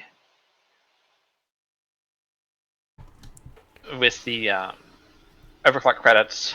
Yeah. I'm totally on board for. I don't think I'm on board for trying to break everything and get through here with the Unity. Yeah, and then especially just finding out NGO front, it would be extremely costly here. Yeah, even below it if you get through. I'm not sure if you have the money, but Rotom can't even score out if that is a 5-3. So right, here, yeah. This is a 5-3. Rotom's at 2 credits. There's no score. Yeah, Sokka here trying to decide. Again, he lost 3 credits to the on encounter, so just getting the Unity down for 2 credit savings. So now if we want to boost break, it's 5 credits more for the toll booth, 2 more for the magnet. That puts you 7 down. Sokka got a disconnect there. He'll be coming back in a second, but that in theory means you can actually access with, well, 1 credit short of it is a Bologna, but not sure if you can make that call this early. We do have some money with telework. Sokka's back. Too exciting. So honestly, I think if as Mari scores here and the magnet moves to R&D and I just camp R&D with, Unity and ideally a Stargate, I think I'd be totally on board for that if I was Sokka. Yeah, the ice on R&D. 2 credits. There's no ice in this list. Oh, you can res a pop-up window. You can res a Tithe. There are some small stuff. Chua as well would be not that annoying. We'll see. Rotom here definitely has to click for credit, unless that's an NGO front. And even then, if it's an NGO front, I think you still want to encourage Sokka to consider running it. So, credit. Credit. Make the bluff live. So we never mentioned exactly what Asmari does, but when your turn ends, you get to name a type of card. Event is usually what you name. You could name hardware, resource, or program. And the first time that Sokka plays one of those typed cards that you've named, you gain 2 credits. And you can watch throughout the match. Often this gives you 8 to 14 credits. Again, almost every deck is consistent or a contingent, on events being pretty important. So a lot of times runners will play around it and they'll try and play multiple events in the same turn. So you'll see like, I'll hold my diesels till the turn I also think I'm going to sure gamble or overclock or whatever. So you still see some pretty good money here, and 44 deck size is actually a big part of why this idea is pulling off this exact agenda suite. Exactly. I believe R plus is the only other 40-15. And NBN, yeah, that's probably right. Because we lost Sync, right? Oh yeah, Sync was in... Yeah, Sync's rotated. Just rotated out. Yeah. There probably was something before that, but... Yeah, The World Is Yours, maybe? Yeah, one of those that I haven't even heard of before, probably. I could pay everything, should I? Going there for the final panel just to see what this is. If it's an NGO front, Rotom has to pop it, but no matter what, the cat's going to be let out of the bag. Maybe also forcing out the Spin Doctor, if that's on... Yeah, that's true. Agendas on Archives. In Archives, it's a data quest on Rashida. It's a Bologna, and Sokka is accessing that, so he has to get through with 5 credits to steal that Bologna. Now, this is not a deck where the threat text on anything is going to matter, so Rotom is just trying to score out. But understanding when Rotom scores out, he will gain 5 credits. So it's not as if he's going to be left in a situation where there's ice on R&D that he can't res, and the Stargate will come down, so... You got the overclock off the top! Sokka gonna pay a pretty penny for this, but again, keeping points out of Rotom's score area.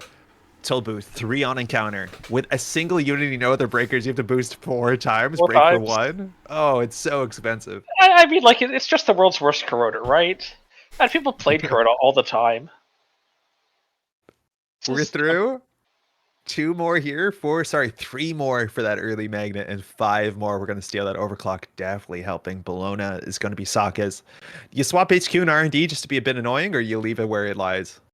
I think I sort of want to move this magnet. So if I have Stargate in hand, I'm definitely looking to move magnet to R&D. On HQ, Tollbooth also, very good. Yeah, just making the scoring remote so much weaker. Yep. Yeah, you don't have a scoring remote anymore. I don't think Sokka ever really has played to Camp HQ. Just shuffle the toll booth there.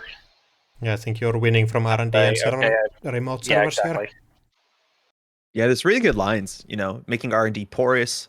This is the sort of matchup where Rotom really can't, ice up Archives, can't ice up the Spin Doctor, because your good ice is just going to end up there. So you have to be very thoughtful where you install, and you want to only ice up the servers that are really important you're icing up. HQ, probably want 1 ice there, but Tollbooth on HQ right now is pretty miserable. So no free lunch coming down. It's probably just going to end up being 3 credits at some point. I wonder if there's a certain deck where you want the no free lunch. If this is the Ronki Doge protection tax. Yeah, I think this is tech for some of the like NEA stuff. And SIU stuff. And there has been some. There was a lot of R plus at the first Continentals. Yep, that's true. There's B1001 right now in Intercontinentals as well. So there's a couple decks where it lines up pretty well. Nuka, she came in, she saw 6 cards, she left. We have something in server 2 and something non-advanced here. You're not seeing an echo chamber on tempo. So probably Rashida. Daily Quest would already have to be rezzed here. Regolith would actually be okay for Rotom. Again, so much more money in the deck. And DZ, SMC. No Hermes so far. Creative for that Asmari money. Yep. See if Rotom goes to the mines here. We do have to see the DZMZ just consoles number 2 through 4. Ooh, double advance. Is it an NGO? Is it an agenda? Can you afford to find out? With only 5 credits here, mind you, 8 with the no free lunch. Might look like Rotom has a window if that's another Bologna. Even to send a message though, you score that out, get a Hydra res. That's kind of the best you can ask for right now in standard. Exactly. But like even another Tollbooth res, Tollbooth is fine. There's even F2P. Like there's not a shortage of big annoying ice in this Asmari list. A free pop-up window. Let's go. Diesel, probably not 2 credits. What are you talking about? Diesel, we're drawing through 3, 7 cards in hand. Sokka. In terms of burst economy, we have creative commissions. It looks like the Hermes is going to come down and the Echelon. So slowly building that board state. Lots of enemy to work with. Run himself out of money though. And yep, he's sitting on 0 credits. But Rotom, so if Rotom tries to score out here and Hermes just bounces R&D ice, so can we get some access of R&D here? Yeah, it can certainly be annoying. It's still hard to steal the Bolognas, so you'll know how many cards in the deck that he can actually interact with. So send a messages. That's the only agenda that'd be live here. Now he has to recover here, advance once here. Maybe there's some respect that's gonna be played about open R&D. Now this is also what's really scary. Now Sokka really, I don't know if he's going to send it R&D and allow an ice to be rezzed, but this is the hardest thing is installing advancing 5/3 agendas while there is a Hermes on the table. Because if Sokka can, run R&D, get some value access, and I think money is going to be server 2. That's yeah, it's really bad if you bounce that to hand. But Sokka, in terms of the economy here, we've seen creative commissions. That's the easiest way on low money to bounce back. We've seen 1 played so far, 1 sure gamble. We're on no dirty laundries, so there might just be a fair bit of click for credits, unless you can no free lunch here into credit sure gamble. It is hard to get out of the hole in 0. You need a creative in hand. There is the no free lunch. Yeah, exactly. That's the easiest way here, but still you're far away from sure gamble. Telework, that's great too. That was the only one left on the list. The other thing I'm going to shout out here is I don't think it's the case, but if you really want to bluff, NGO can be over advanced. Nothing forces you to stop it at 2. You can advance an NGO to 3. Yeah, just as the ultimate bait. Now Bologna here, getting scored out. That's 20 healthy credits for Rotom, but Sokka now gets 2 when scored abilities that he can trigger in his order. So we'll see if he moves ice around, and then we'll see what he bounces. Because here Rotom definitely has 1 click to repair the damage, so it's more going to be about the rearrange, if anything. And it looks like we declined to use Dao's ability, so the ice will stay where it was, where it is. Server position 2 on HQ. On server 2's return to HQ. That's the outermost. Outside, correct. Yeah, that's a expensive reinstall here. Mind you, Hermes is not optional. Sometimes bouncing the ice back to HQ can dilute multi-access, but also gives Rotom the ability to reposition ice. So sometimes you would actually choose not to if you could. I think on this board state, you're pretty happy being annoying. So I remember one of the previous Continentals, we actually saw a line where someone right HQ with 2 cards with a 2-card multi-access. Yeah. The Corp had 2 agendas in hand, stole the first, bounced an ice to hand with Hermes, accessed the ice. Yeah, that was me. Said, oh, that was you? Yeah. I think I instantly knew. You even saw GG. Yeah, the opponent said something like "oof" or something. Yeah. And I instantly knew when I bounced the ice that oh no, it's going to be. Yeah, it was rough watching that one back, but luckily I managed to squeak it out in the end, so not too bad of a feeling. Yeah. Sokka now challenging the Spin Doctor. There are a bunch of archives face downs. So Rotom here. Sokka's economy hasn't spun up too much. Again, we're going to get 3 credits to turn off the telework. So we're going to slowly build back. And once we get down the turbines, they're pretty expensive to pull from your deck. We've seen 2 overclocks already. The breakers do get a bit cheaper, but Rotom here needs to score at 1-1-5-3. Understanding that the majority of agendas in the deck don't have that Bologna defensive text on it is going to help a fair bit. Exactly. Stargate coming down. Yeah. Just going to shout out is, while Sokka is sort of building pretty slowly, there are these two DZ-MZs down. They help a if lot. Sokka can install, one program a turn, that does add up. Yeah, 2-credit Stargate feels good here. I don't think you'd want to pay 4. Server 2 again. The unadvanced threat here is Echo Chamber. Cost you your whole turn and 4 credits.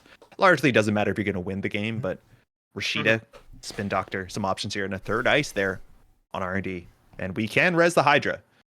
Hydra is going to be pretty expensive. 6 strength means you have to boost I think 6 it's credits 9. of boosting. Yeah. Yeah. It's a lot of money. But eventually, yeah, go ahead.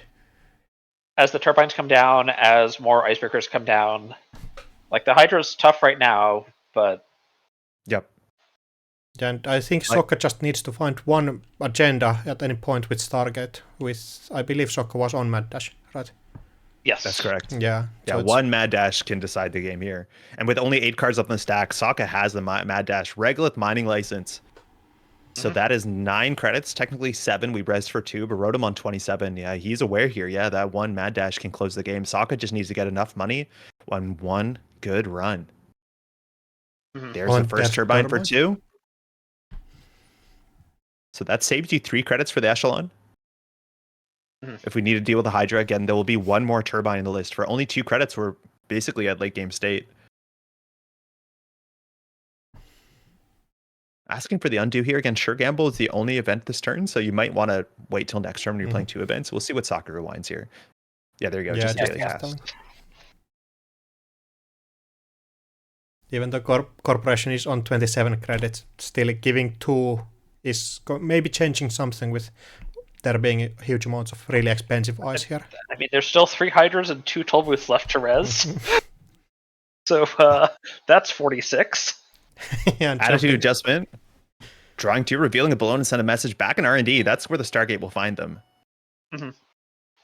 But for all of that, R&D still looks better defended than HQ right now. This toll booth's only 5. Not cheap, but yeah, but it's doable. It's still 5 that you really don't win anything with. Even if you're still an agenda there, it's still no closer to you actually winning the game than. Yeah, you need a Mad Dash here. I think that's all that Sokka's going to set up. And we've seen these sort of board states back in the day with Acme Glacier, where it's I understand what I need to do, and I'm just going to push myself towards that. You're going to see both players building board state. Rotom has an opportunity here to install Advanced and NGO front, potentially. I don't think Sokka's going to Mad Dash the remote server. With 2 pinholes out, he has to figure out what it is. So Rotom understands, right? There's border controls on R&D. That's what you need. You need to trade a border control for a Stargate, and that only, you're treading water for a couple turns. But we'll see how he balances this. It's a very tricky situation. There's that famous Shaper U again. You don't want to ice up archives. You don't want to ice up HQ too much. That's where your Hydras will end up. But 3 ice. You can get through it for probably not that expensive once you get your second turbine down. I mean, the second turbine's only an SMC away. I mean, maybe the SMC wants to fetch the Cleaver, but with 2 cards left, right? Maybe everything's still in hand. Maybe that SMC is useless, but yeah, maybe. Sokka will eventually run out of money. It's worth noting he's going to be clicking for credits a fair bit once he bottoms out, but I don't know if the game's going to be that much longer past that point. Yeah, this SMC now just getting overinstalled. Maybe not the thing today. So we have full information on hand. There's a turbine in there. There's a Mad Dash, and then 3 other cards, whatever those are. DJ Fenris, I think, is in the hand as well.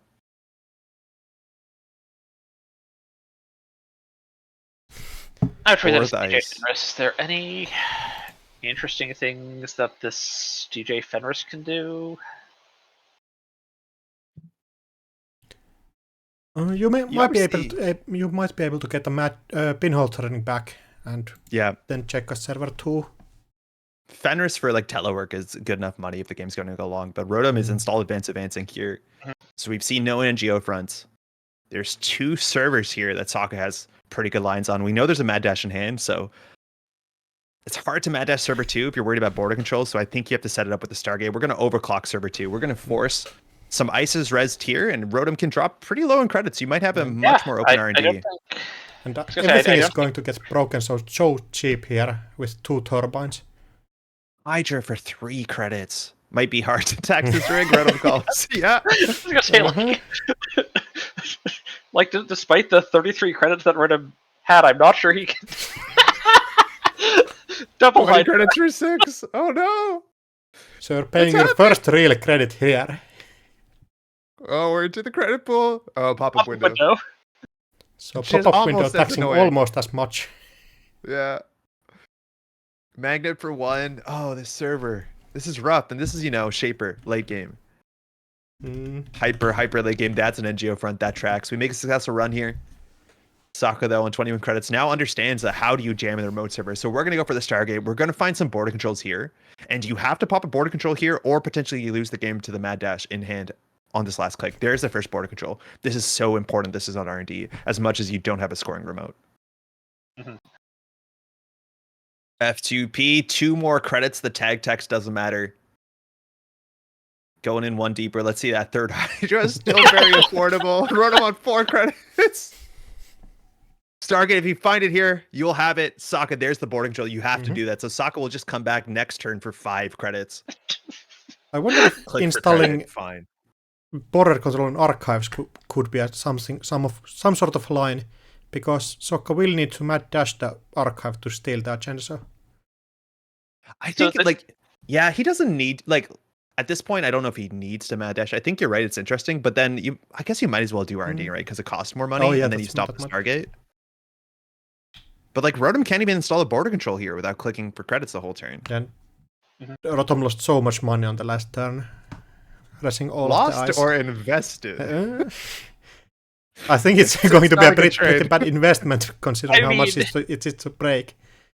So Sokka used something like 8 real credits on that turn.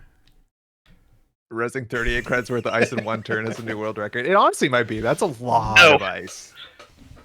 No, because so it depends on how you count the cost of ice. Because I was at guessing the Eternal tournament last weekend. Oh, yeah, the infinite ice.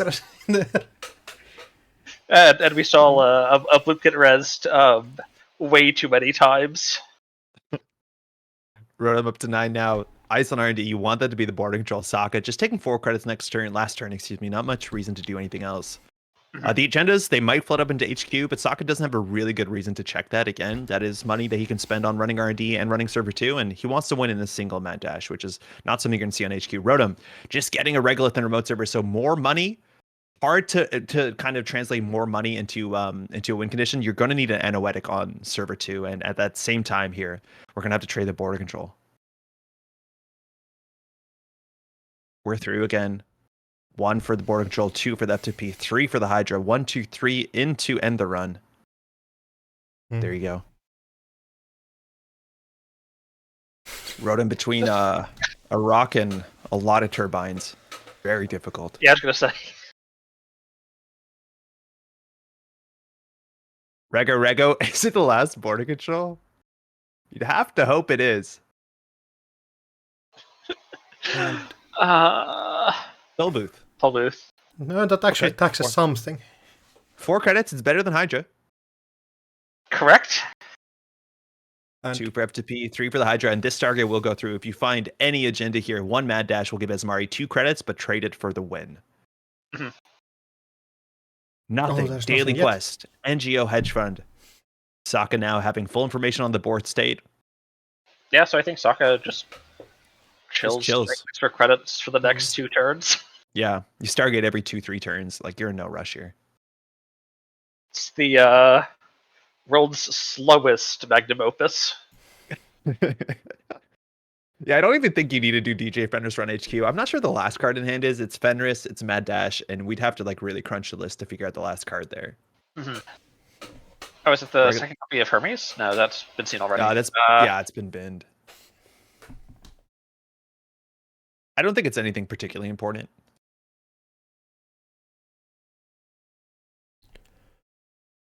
But we're coming back, actually. This is a Stargate for only 1 axis, if I'm not mistaken.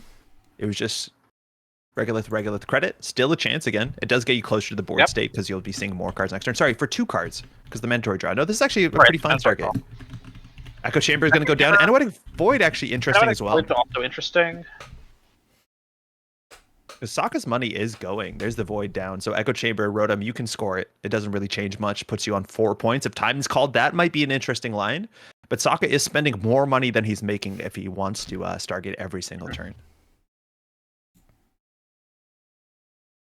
Looks like there is still like 14 minutes left on the round, so... Yeah. Still hard here. Oh, second echelon. Yeah, that's what's in hand. Thank you. Rotom? Oh, you might have more money than Sokka soon. Hedge fund? Something in a remote server? This is a daily quest you don't res it. Like, you force the run. The thing is, like, Sokka has no incentive to run if it's anything else besides an advance card. Now, this could... Until this advance there, I agree there's not much reason to run. Yeah. Now, Echo Chamber drawn into hand. So R&D is 3 new cards. It's 9 to check R&D? That's kind of expensive. Yeah, the toll boost actually adding up here. But still, you just click for like 2 turns and then you pay yourself back. Yeah, this is 3 new cards on R&D. I think Sokka has a big chance of wanting to send it with the Stargate. You can just almost just start clicking up for credits and force the corporation to mill out at some point. So I think the other thing, right, is... There's the Echo Chamber.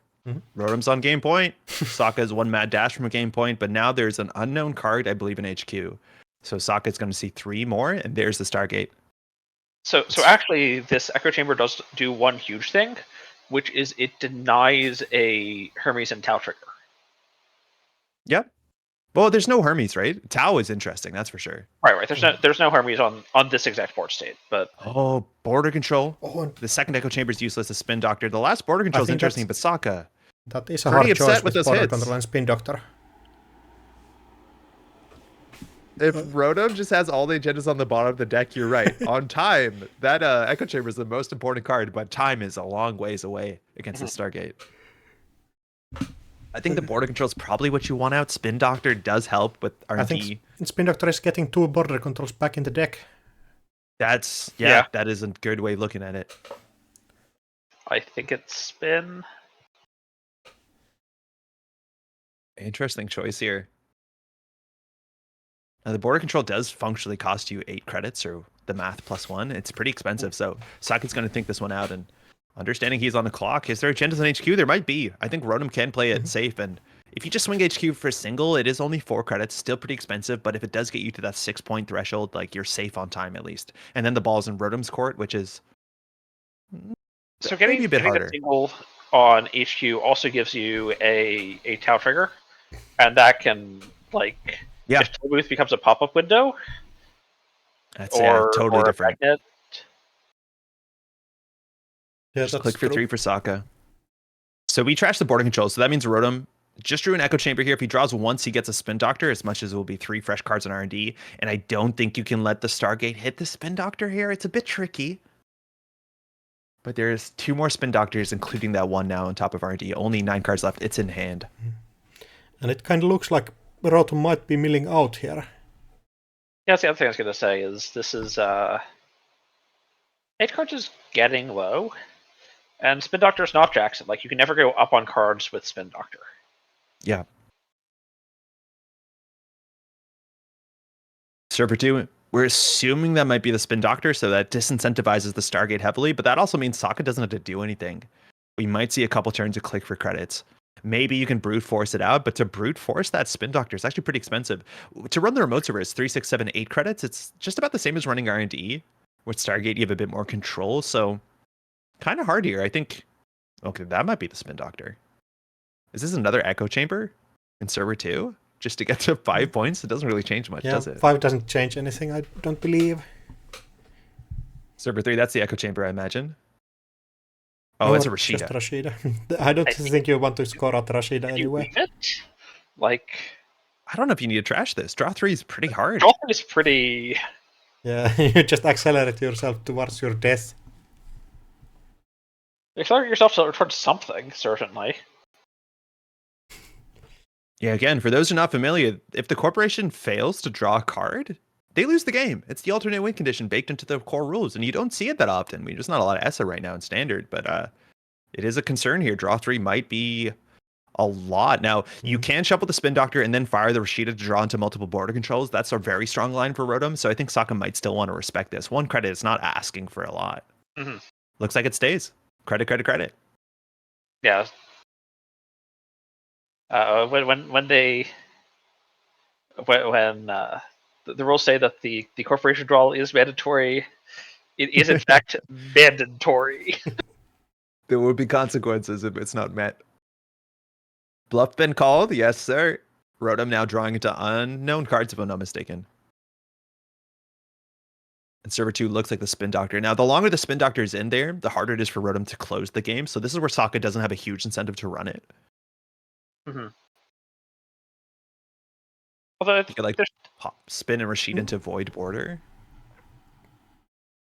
There's no guarantee that that's actually a Spin Doctor in server 2. That could still be a bluff. Yep. Definitely could be a bluff here. The problem is as soon as it's an agenda, it'll be very obvious once Advance goes through. We're 2 NGO fronts out.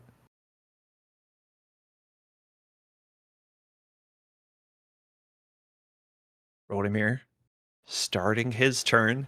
6 cards in hand. I think one of them is unknown, let alone. I think we know a couple more because we've seen the Stargate. That's the Spin Doctor draw 2. So only 5 cards left in R&D. And there's still 4 agendas in rotation somewhere. 4 agendas somewhere. These 17 unknown cards. There's still 4 face downs in archives. Yeah, I don't know. It's a hard call to Rotom just throw agendas in archives, but like I think Sokka at some point might consider checking. The purge doesn't matter. There is a virus in there. But yeah, Rotom, I don't know. It's like the best play here is that you install Advanced Events in NGO front and get Sokka to bite. Because you have to run anything install Advanced Events unless you think the Stargate confirms.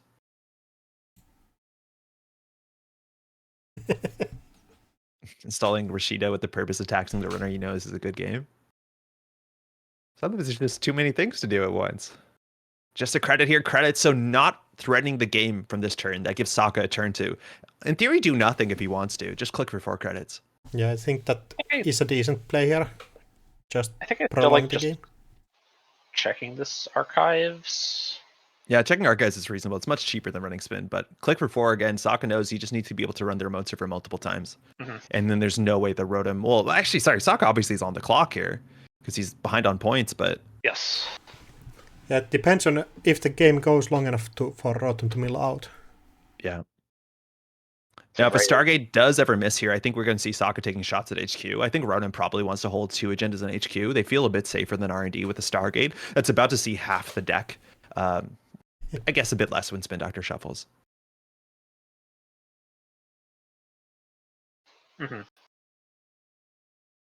Oh, this is interesting board states as much as like, you know, Turbine breaking everything for just credits is like pretty wild. We still have an interesting dance between the 2 players. Rashida getting res. There you go. Border control and Anoetic goes back. So this is where Rotom is like really pushing for a window here.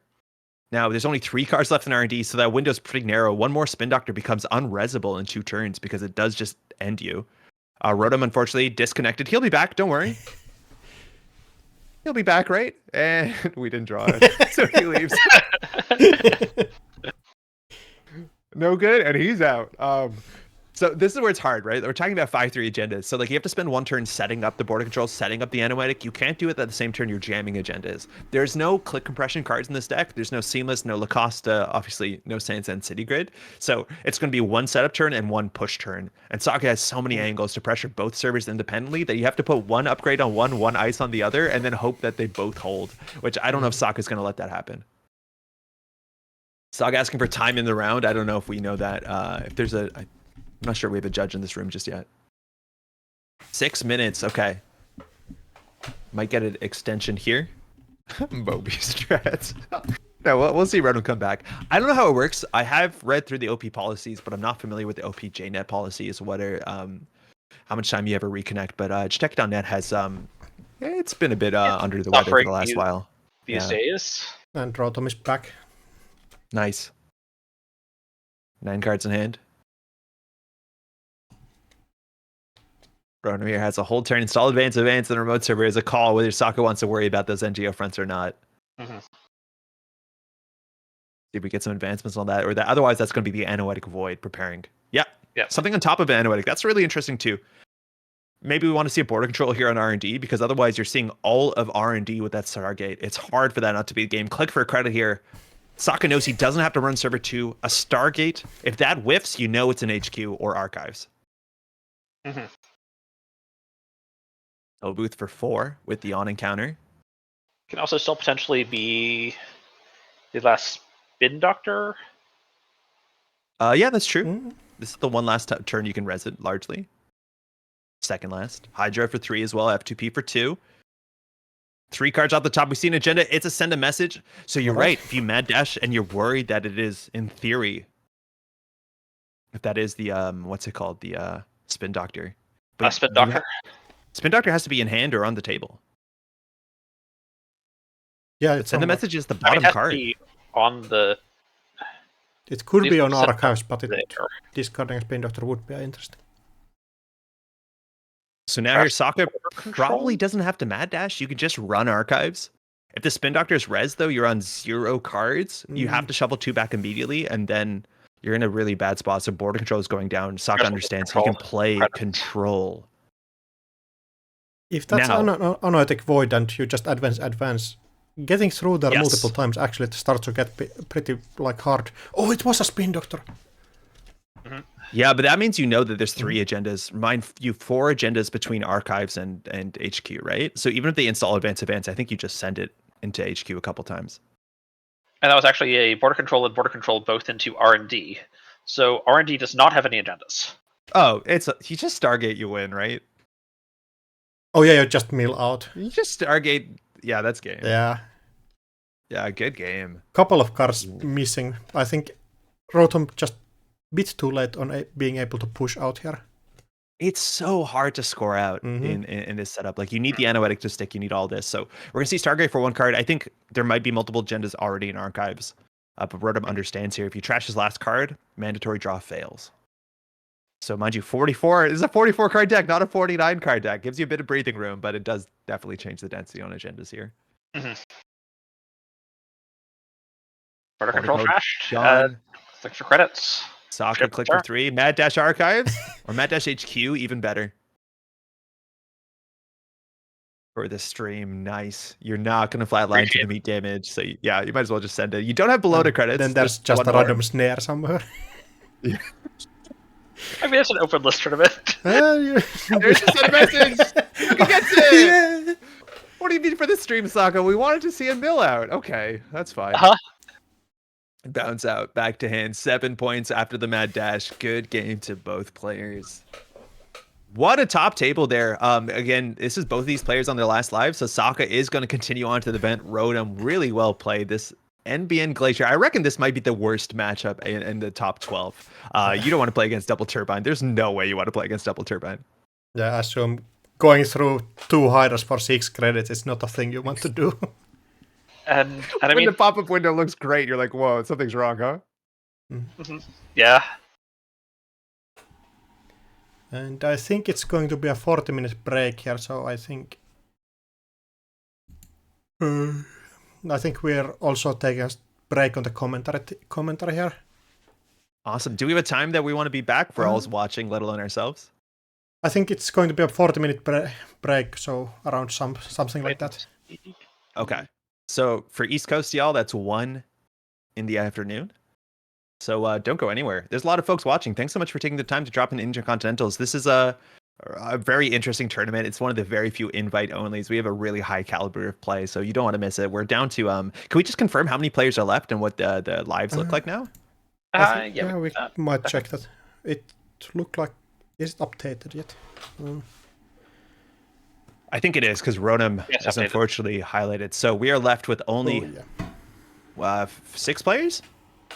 Jai, Bridgman, both getting their first live taken off of them. Man of the Moon also 1 live down, but Rome, G-Dodge, Santa, and Sokka both there on final stock. So going to be a lot of tense Netrunner coming up in just 40 minutes.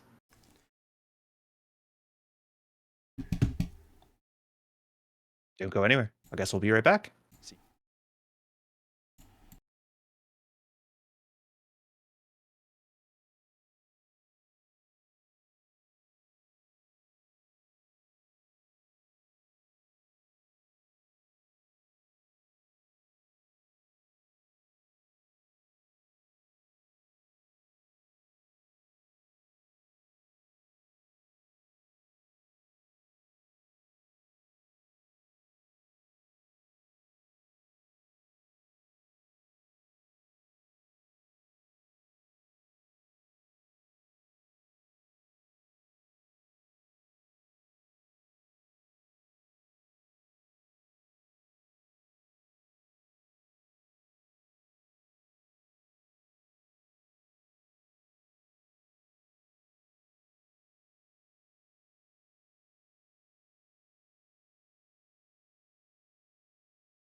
And we should be back live. Oh, disconnected. Yeah, now we should be live again for the couple of last rounds. Yes, we are back live. Welcome For back, the, everyone. Yeah, so it's just 6 people remaining, right? Correct. Just 6 players left. Nobody has gone undefeated so far. So Man at the Moon and Bridgman were the closest to that. They just played each other back to back, taking 1 win off of each other. So currently we have half the field on 1 life left, and then half the field with 2 lives left. So again, for this format, you're seeing it on the screen. Each of those X's is 1 of the lives. This is last player standing. So Rangi, Dodge, Santa, and Sakura, if they lose 1 more game, that is the end of the line. So it's we're I think mathematically gonna at least lose 1 player at the end of the round. It looks like round 6 pairings Yes. are up. I think, yeah, it's Randy Dosh against... Oh, apparently it's paired, so everybody who's on 1 win got paired with somebody on 2 losses. Or I mean... Oh, so there's a chance we'll still be on 6 players after this. Pretty yeah, wild. Might Okay, be, cool. and then we just end up with everybody getting or being 1 loss away from it. So I just want to shout out. We're down to 6 players, and we have 6 different corp IDs remaining. And 3 different, or I think...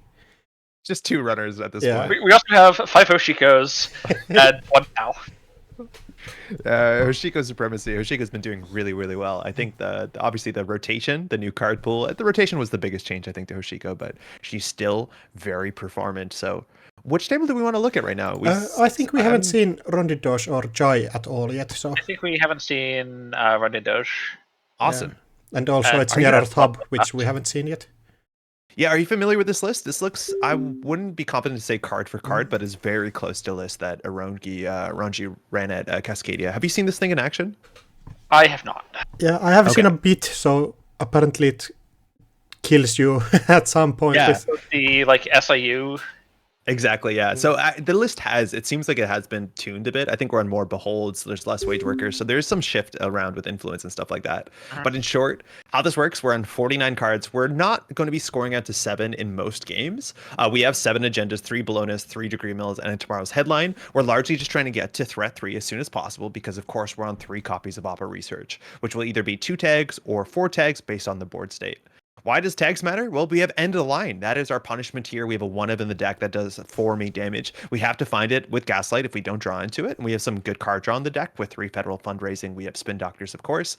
But that only does 4 damage. So the idea is that on the table, we can give tags with SIU, a very niche asset from Rain and Reverie. A lot of players might not be familiar with it, but it's a trace 3 to give a tag at the beginning of a turn. Doesn't require a run or anything like that, just kind of confirmed tag if you have more money. And then, of course, we have 3 copies of Reaper Function and Mindscaping, both ways to do a bit of chip damage off a single tag, or even if they don't run. In theory, triple Reaper Function can flatline as much as I think we're going to see Jai hold Steelskin Scarrings in hand, and that's actually a really hard thing to play around in Anarch. Yeah. Actually, let me go check the stry list for 1 second. Wage workers on the start. Rongji, again, this is Nearth Hub, a very old identity from the FFG card pool. 17 influence is a ridiculous start for such a powerful ability. The first time you make a remote server, you draw a card. So that's the 4 installs with a card draw off of the combination of the Wage workers and Nearth Hub. Jai, going to start there with a check on raindrops. Let's see what server 2 is. Okay, so Jai, I just checked the list, is running DJ Fenris. So there is actually the potential for DJ Fenris to bring back potentially Steelskins for another go around. And this is a very wide asset list. Do you know if Jai is playing on Maw or which console Jai is bringing? 3 Maw. So you have 3 Maw. That's a really good start. You also have 1 Hannah, 2 DreamNet, of course. You're going to see that in Hoshiko. So there are a lot of tools to keep yourself in check. You don't have to trash everything on this born state. That federal fundraising is going to stay. Again, very important to know Opera Research is not hard any news. It has a much more nuanced condition. As long as you've trashed something or stolen agenda can go off. So we're going to see a Hoshiko flip. That federal fundraising is definitely going to get rezzed here, and Ranji's going to feel pretty good about that. That's a very powerful card from the new set. I'm just going to call it Jai is also on Hannah Wheels Plintra, which can be another great tool, both potentially in clearing tags that have been floated and in checking all of these assets without being quite so taxed on clicks. Because especially with these wage workers, Yeah, there's going to be a couple of assets going on the table every turn. It's like 30 assets in the deck, so we're gonna zoom up pretty far. Hey, Hannah already there being chased by the dog, Oh, so that's that's a huge. clickless check every turn. 62 cards, finding that early definitely feels great here. Yeah, and It's there's not also going to be too many eyes to stop all of the checking here. exactly. Just like 3 eyes in the deck. So that's a clickless run again. We're going to see if we want to take down that Regolith. That's a lot of money on a single card. Jai maybe wants to check something different here. Also noting Jai is on 3 Baya bands and 62 cards. That's another really good way in the deck to interact with Oppo Research and clear tags. Because a lot of times you get that fork where it's like, I give you 4 tags. You generally have to spend your whole turn clearing the tags and you can't check my table and disassemble some of my kill combo. But now with a Hana on the table and 3 Baya bands potentially in the list, that actually is a lot harder. I think Ranji Dodge has a lot of work to do here. I do think in this matchup, like Jai is playing a lot of the cards that I would love to see into this type of super wide NEH. Yeah, I think Jai has some really good cards for the matchup. Taking down the Regolith again, that's the most money on a single card. If you look at Rangi's list, we're on 3 hedge fund, and then it's just all the assets that are going to give you economy. So Rashida's probably out there somewhere, but there you go. Rashida there in server 6. That's a misclick from Rangi. Might be something else they want to res here. So, oh, I think they just didn't fire Rashida. Excuse me. Oh, yeah.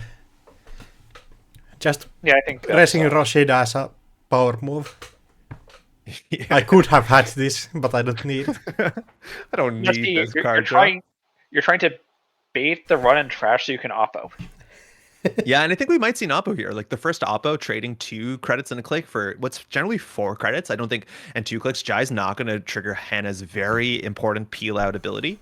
But federal funding in server 2, I think that was the order that we wanted to get first. So this allows you to look at the top 3, reorder. You're going to be drawing all of them with Rashida. So you generally want to fire Rashida first, if I'm not mistaken, and then into the federal fundraising. No, I think you want to do Rashida first because you're drawing all of them anyway. So pick them up and then go through the federal fundraising. Yeah, for sure. Because you're drawing all the cards you see with fundraising. Exactly. So federal fundraising, I think this card is so immensely powerful. It's Daily Business Show. You're seeing a 1-of in this list, and it's this kind of similar idea for a card. But federal fundraising is a card that not only protects HQ because you're not going to be flooding into agendas, you're going to be drawing into the key assets and your tag punishment and your tag delivery, but also protects the top of R&D. Or if Jai cannot see multiple cards on top of R&D, R&D is largely safe as well. So this protects 2 servers for the cost of 0. Wow, reversed accounts on the table into an Opera Research, dropping Jai down to just 2 credits. It'll be 1 after the Hoshiko. So you might need to buy a bands here if you're not going to Hana, and I think it's a real big cost to fire Hana right here.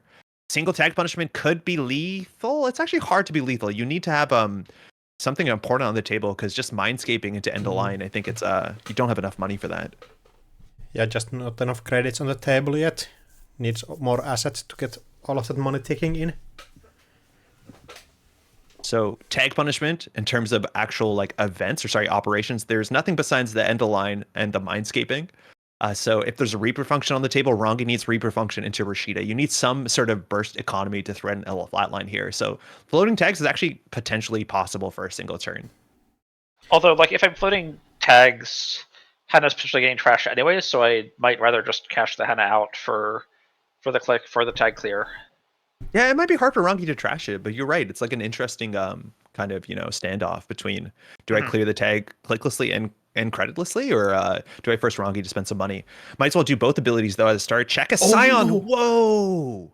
Yeah, I don't think you're clearing those tags anytime soon. I missed that. This is new in the deck. 3 Check a Scions just working as your free copy of Behold. You only get a single tag. We're not advancing this, but now we're 3 tags in on turn. What is this? Turn 3? Ew from Jai is correct. And this deck has so many unadvanced traps and threats. SIU, Reaper function, they're all things that you need to deal with. There, Hana peels off. Getting that down turn 3 is such a win here. But Geist now has 5 clicks to figure out how to remove 2 more tags, or at least floating, I think 1 tag is particularly safe. 2 tags, potentially lethal, because Mindscaping does 2 damage. So Jai technically can do the credit, clear. Yeah. Which If you just need to not float any tags.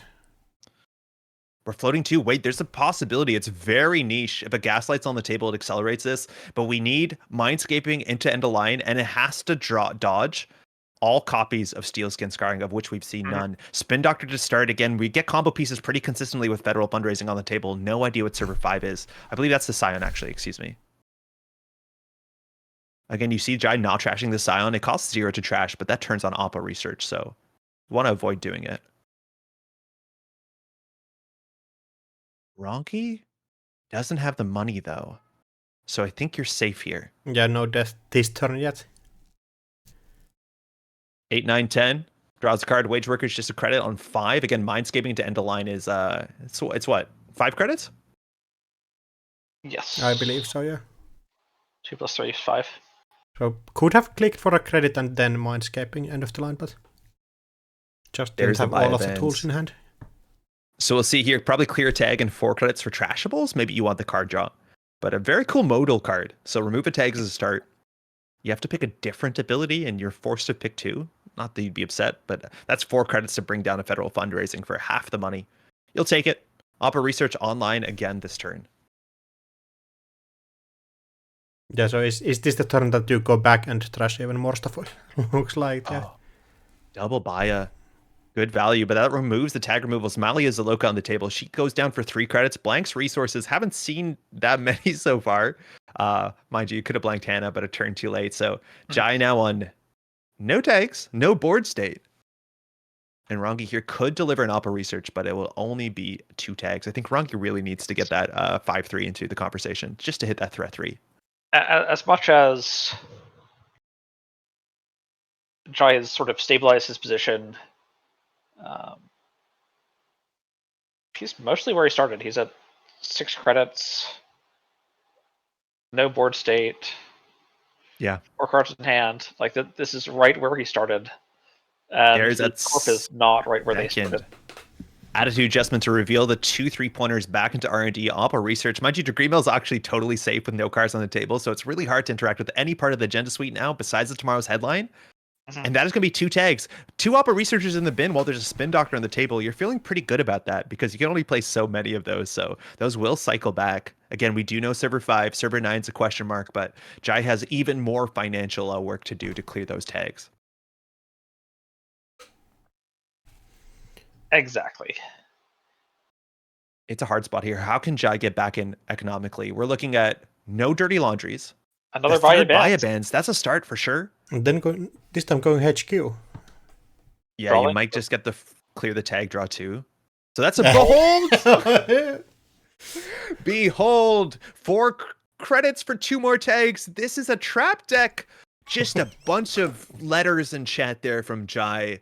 Every touch has been another tag somewhere slipping backwards even. Yeah. But again, these tags don't directly translate to a win condition unless Rangi has specifically 2 cards as much as there could be a Gaslight in Server 9. Behold, getting trashed as well. Now, you don't want to hit that thing again as much as that does turn on Oppo. We've seen 2 so far, but mind you, Federal Fundraising just accelerates the chance of you finding that right piece when you need it. But Jai, 3 tags in, so many tags, and it's hard to clear them. Check. Yeah, I think you're going to tag me after this. Oh no! 4 tags in! Okay, so, that one getting trashed. You've already oppoed. I guess you can trash that if you'd like. So is your line risking the right now just trying to find the more and trying to hit all of the I think kill you're combo trying to cards get from all hand? target down and just going, okay, but you're never going to draw the punishment. There's no way Rangi is not having just a big old smile on his face right now. What a turn for Jai trying to clear the tags. We're tagged in. We just got to win, and it's also hard. Also, like, Mindscaping's caps at 3 net, right? That's correct. While double Mindscaping, like, there's the potential of Steelskin, of course. It's interesting because you kind of want Mindscaping to be on 2 tags because you want to dodge the Steelskin, so you want it to be on 2. 3 actually makes it a bit easier for the runner to survive, which is it's kind of wild. Yeah. Unless, I mean, is there a full 3 copies of Mindscaping? Is there a line where just 1? Okay. Oh, and there's the more coming down. That's going to do some disassembly. So Roggy understands there. You can't really hold the combo pieces in hand, and so far we know nothing about HQ, I don't think. We're checking Server 13. That's a Regolith. Can't trash that. But Maul will take a card out of hand. Spin Doctor there, start a turn to get that back in the deck. Again, you know what you're going to draw into with Federal Fundraising, so you can kind of mix that up and get some better options here. And with 5 credits, Ranji has the chance for a flatline if he draws all the right stuff. Gaslight could be on the table, but we haven't seen a single steel skin yet, so Jai has chances. And even in Cascadia, we saw Ranji go for the kill when the runner had, I think, 2 steel skins in hand and still managed the flatline. Mm-hmm. Yeah, sometimes the tools just don't add up, and you just get the kill even though you try to protect yourself. But like with second with Maul down, Doctor, especially if this target can come down also, I think there's a very plausible world where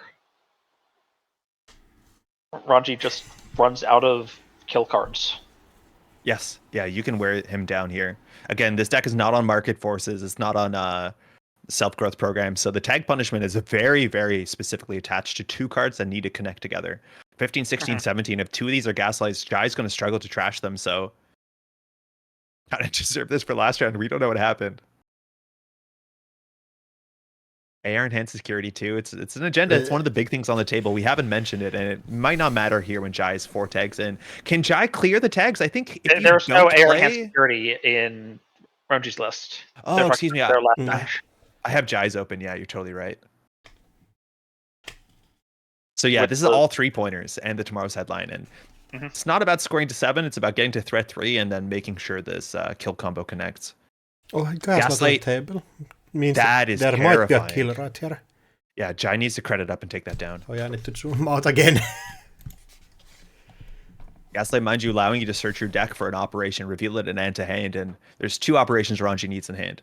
Oh, Reaper, we're gonna go into a second Gaslight Reaper. If this misses the steel skin, we have lethal right here. 2 net damage drops, Jai underneath. That should be lethal. Gaslight pulling an end of the line. Ranji will have it. That's a GG. Only turn 7? This turns out to be going by pretty fast. Turn 7, turn 8. Good game. There's so many things on the table that Jai had to deal with, hoping that the Maul will do enough. Yeah, but the Gaslight just finding all of the tools that you need for the kill. Now that means Jai, that is not Jai's last live. So Jai is now on 2 lives left, the same spot Ranji is here. So both of these players will continue on, but they don't have a lot of wiggle room anymore. So deck wins. Good player, good game to both players. Then there's going Bridgman and Santa's game, and Sokkas and Man in the Moons. There are 2 players that we haven't both seen yet, Man in the Moon and Bridgman, so I think both of those could be interesting. Either way you want to pick, we'll follow you. I think we should go and check out. Both of those have lives left, so either of these are fine. Yeah. So Bridgman is the PD player. There's a lot of conversation between the 2 HB identities that are mostly efficiency based. They have those defensive upgrades, and so Precision Design from System Gateway you're probably familiar with. Extra hand size, you get that recursion, or Asa Group where you're playing 49, but you have that ability to build up big servers. You're playing fully operational. So Bridgman has been sticking to PD for the last whole Continental season, so we get to see how that difference plays out here. Charlie though, pretty well set up. Saw Bridgman in the finals of the last Continentals, the MEA, on a very similar PD list, I believe. Yeah, in terms of new cards from the set, your Digital Life is a nice inclusion here in PD, which didn't have the most robust economy, and you already have a bigger enough hand size, whether you're drawing with Rashida or just having 7 in hand after mandatory. That's pretty nice. And Greasing the Palm also, I'm not sure if that was in the EMEA list, but a bit of tag punishment, a bit of click compression. It was? I don't believe so. Okay. Click compression's interesting. I'm not seeing any native access to tagging in this PD list. No, I believe it's just going to be for the install while you get money from, and you try to get your hand size down after you use all of your draw cards. Yeah, exactly. Yeah. Now, Charlie's sitting here with a massive twinning, 5 counters. Not that you can use 5 in a single run, but we are 1 unity away. If you look in the bin, we're down 2 simul chips, 1 removed from the game. So we might just be looking for that. We have a gatekeeper on the table. Charlie is on the Unity carbon package, I believe. It's not Buzzsaw on this list, but Charlie has a lot of accesses. Just maybe a bit scared to face check into some ice here. Speaking of using all of the twinning counters, I would take a quick shout out to Divide and Conquer, Yeah. which is not being run here, but is a very cool way to leverage a loaded twinning. Yeah, they work. You have to use them individually. It's a pretty nice way. Wake can plan too. You can kind of stack those in some weird way. But Hibbo coming down here. Again, card and server 1. Seamless Launch is probably in hand. That's usually the card you recur with Off-World Office. So Bridgman can score and never advance. And Gatekeeper, 6 strength is... 0 strength would be enough here. So that's going to fire. And another nice way that Bridgman can capitalize on those greasing the palm, let alone your digital life. Bridgman now potentially scoring out here. Again, upgrades in this list. We're looking at single Mavirus, triple Tranquility, and then the Anoetic Managarm. So looks like not an agenda in the remote server, but greasing the palm, a nice start to put on top of that Trank grid. Gain 2 off of both of those cards is a lot of value. Yeah, there Bridgman having so many cards that you should otherwise be throwing stuff out, but getting the greasing the palm, getting the hand size down. 2 extra credits. We're on some big enough ice here with 18 credits. So Ansel and both Bran. I think Bran particularly great in the meta right now. And MIC, the new card that we haven't seen a lot of. I think it's actually one of the worst early face checks into HB. Again, a lot of the times that they put something in the early remote server, you're okay face checking it in an early game. Gatekeeper is whatever. Drafter doesn't matter on turn 1 all that time, but that's a really rude one. So with Iqua projects also now being common in these lists, it's a fair bit more interesting ice, and we saw those come into play at some of the top tables in Cascadia at least. Mick also punishes you from doing the typical lines against HB, where you typically want to run early to be able to check all of those Bioroid ice, but then MIC just punishes you so hard. Yeah, I'm excited to see that card. It's a really nasty face check in HB. Third ice, though, on top, server 1, a defensive upgrade. It looks like there's a chance it's a Mavirus. In the archives, we actually see the Mavirus. So, excuse me, we know that is a defensive upgrade. And if we want to look at Charlie's list, again, Santa's list, in terms of pinholes, all 3, one of them out. So 2 ways to deal with the defensive upgrades, which would have to be the bottom card, we'd be guessing. And we're just charging in. No decoder here. Drafters that start paying 4 for Carmen never feels good, but that doesn't end the run. If we look at archives, there's no defensive upgrade. We can pivot onto R&D here. 2 seamless launches are out. It's kind of notable. But we're going to go ahead and hippo that down. Yeah, paying 4 for that every turn is not going to be nice, so hippoing that is totally understandable. And on sell for 5, just one more than the drafter. We can go through this. You can click if you'd like. We're going to see a lot of cards here on the top of the deck. This could actually potentially be it. Charlie can see enough cards here with Ikoas in the list, and a click and 2 credits is not going to be a problem. Oh, there's one. Off-world into Luminal. Luminal. Not quite enough, but still, I think a run that Charlie will be happy with. And now here Bridgman is forked between scoring out and icing up R&D again. It's hard to imagine any ice you'd want here besides, of course, just a Code Gate could do it. Paladin Puemo, she's at 3. Charlie wants to get a really cheap install here. Pushes you forward. But huge rips here. Now, Bridgman can't find an Ikoa. He has to score at 8 points, which is really difficult. Hippo coming down again. So there's a lot of pressure on that onsell. Bridgman can't score out. That's okay. It's a Rashida. Draw 3, gain 3. That will break R&D lock, but Bridgman will have something to ice up that central server. With 9 cards, I would expect that he will have at least some options. Yeah, I think we need to see he like double ice R&D 1 into the remote server. And hopefully getting a code get on R&D just to force Charlie to have an actual decoder. Yeah, an MIC face check would be good, and like that ability on R&D, it's not that you're as weak to Ikoa as any other 2-pointer, unfortunately. And this list is only on 8 agendas, mind you. We're playing 44, so we're only playing 18 points. So there's only 4 agendas left in the game, and we're assuming one of them's in server 1.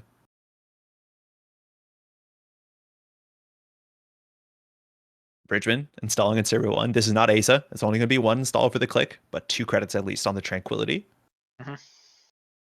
You'd have to assume, I think you're guessing there might be some agendas there in HQ, but I think if Bridgman had an agenda, he might have jammed it over the Rashida. So seeing 2 off the top of R&D might not be a surprise.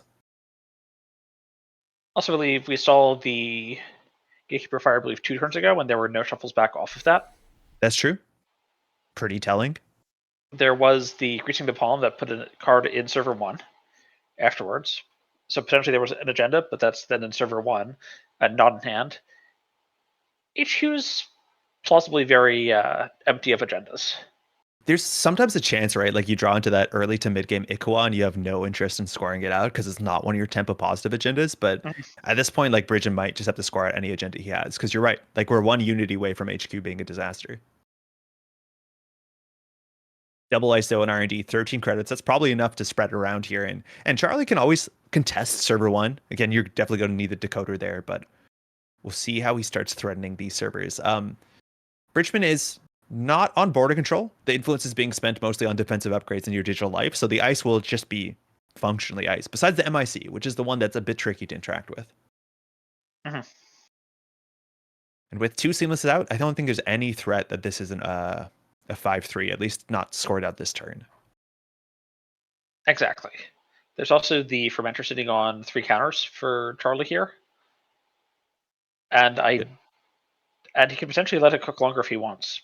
Yeah, there's only 1 Mavirus in Archives. I think it's really hard for Bridgman here to take a whole turn to purge. Exactly. Now, even running Archives, that is your easy DreamNet server, but again, the Mavirus is going to put you backwards, so you could purge and check. It's still pretty tricky here. You definitely need to be getting through your deck of Charlie if you're just short the decoder. And very notable, Anarch, you're not playing the mutual favors, the SMCs. If your decoders are just on the bottom of your deck, they're on the bottom of your deck, and I'm not sure if we're on any other way to cheat through ice. We have no copies of Banhar. We have no copies of Botulus. So you need to find your 2 copies of Unity, and sometimes you just have run into Anarch issues. Charlie's still in a pretty great spot. Lib accounts. Coming down cheaply. Again, you want to get that twinning once a turn by using Paladin. That's good money here. Just on 20 credits, going to flip back to the natural side. We'll see if Bridgman has a score. I'm also going to shout out Santa here is on Finality in the list. There's a 1 of Finality. If Super Finality cool. goes to R&D with the twitting counters, yeah, it's good. That's probably just lights out. C7, yeah. Or sorry, C6, right? It's still really good. Something on top of server 1. I would expect the other half of Managarmor Anoetic. Yeah. Unless Bridgman just top deck an agenda, no, it looks like it is the second half. So there's some assumption here that Charlie has the decoder in hand. Otherwise, the money play doesn't make that much sense because he might need to dig deeper. So he's trying to get the money up to contest the server. So this makes sense. There's a safety play here. But still contesting the server is going to cost you hell of a lot with all of the defensive upgrades that might be in there. Now, Charlie can just drop a decoder, drop a pinhole, get a 50-50 between the Anoetic and Managarm, and maybe seal it this turn. 20 credits may go fast again. There is 8 credits on the Fermenter, though, and you get some money from the pinhole on Archives. Or, sorry, you don't get money, you get card draw. The other thing I'm going to say is this is not game point for Bridgman. Yeah, you Charlie don't have to. Let the score go through. If he wants to keep digging for a decoder, if he wants to set up for a giant Finality dive. There you go. Now, it's worth noting Bridgman's on no fast advance, so if he gets to 5 points, he still has to score out into a remote server. There's no Biotic, no Audacity, but we're just charging it. So I don't think we have a pinhole here. So it's going to be very dependent. Outermost Ice, not res, playing around Hippo. Bridgman needs something taxing here. I think a Brawn might be your best case. Yeah, Brawn would do so much work here. But not instantly resing it, so... there's... Yeah, There's a Brawn. Brawn. You can't really afford to click through this. To break, we're paying 8 credits, a half's your money just about, and you still have to deal with Managarm Anoetic, so it's going to cost Bridgman some, definitely some resources here. So but this 10 is, credits for the run, unless you want to click through. True. But if Bridgman still needs to score out next turn, that's another turn that this Fermenter's not being purged, which means that click 1, Charlie can crack the Fermenter next turn, get 10 more credits. I think you might be happy here bouncing and just charging R&D or running HQ just to make sure you're getting your Hoshiko. But we're going to go through here because, again, Bridgman doesn't win off of this. If it's a 4-2, that actually is pretty interesting for Bridgman, but 2 more for Gatekeeper. So we'll see which defensive upgrades are enough. You have 2 clicks, you have 10 credits. So you definitely need to res the pair. That Managarm Skunk Void. You know this one. You've played System Gateway. You've seen this combination, I hope. Mhm. There it is. Always these two getting in trouble together. So we have 2 abilities that say when the runner approaches the server. And as a corporation, you can order those. So you force them to pay 2 clicks or 5 credits, and then you force the Anoetic Void. So you got to have your cake and eat it too. As much as the Anoetic Void is somewhat expensive, but we're just going to force the res there and walk away. So Charlie spent a fair bit going through that Brawn extra just to get the res on the Managarm. So I think you... credit total looks really rough here. Like, yeah. There's no off-offs left. All off-offs are scored or stolen. Let alone Tranquility gone too, right? Like, there's nothing great here besides Vitruvius with a counter pullback, like a hedge fund. That's not amazing. We're going HQ here. We need to keep Hoshiko. We need to keep DreamNet going. Yeah, the game might just be over right here. Getting rid of that. DreamNet draws a card. Let's see what the axis is. You can see a lot of cards here. Seamless Launch, Magnet, Spin Doctor coming down probably for 2 credits. That's the first spin, I think. You might not need to trash that. Here. I'm not sure you need to trash it, though. But now HQ wide open with a twinning really well loaded. Going to get that flip to digital. If Bridgman scores out, that's all he's doing. And R&D is wide open to a twinning here. Not going to be able to res much more ice. Very hard spot here for Finn.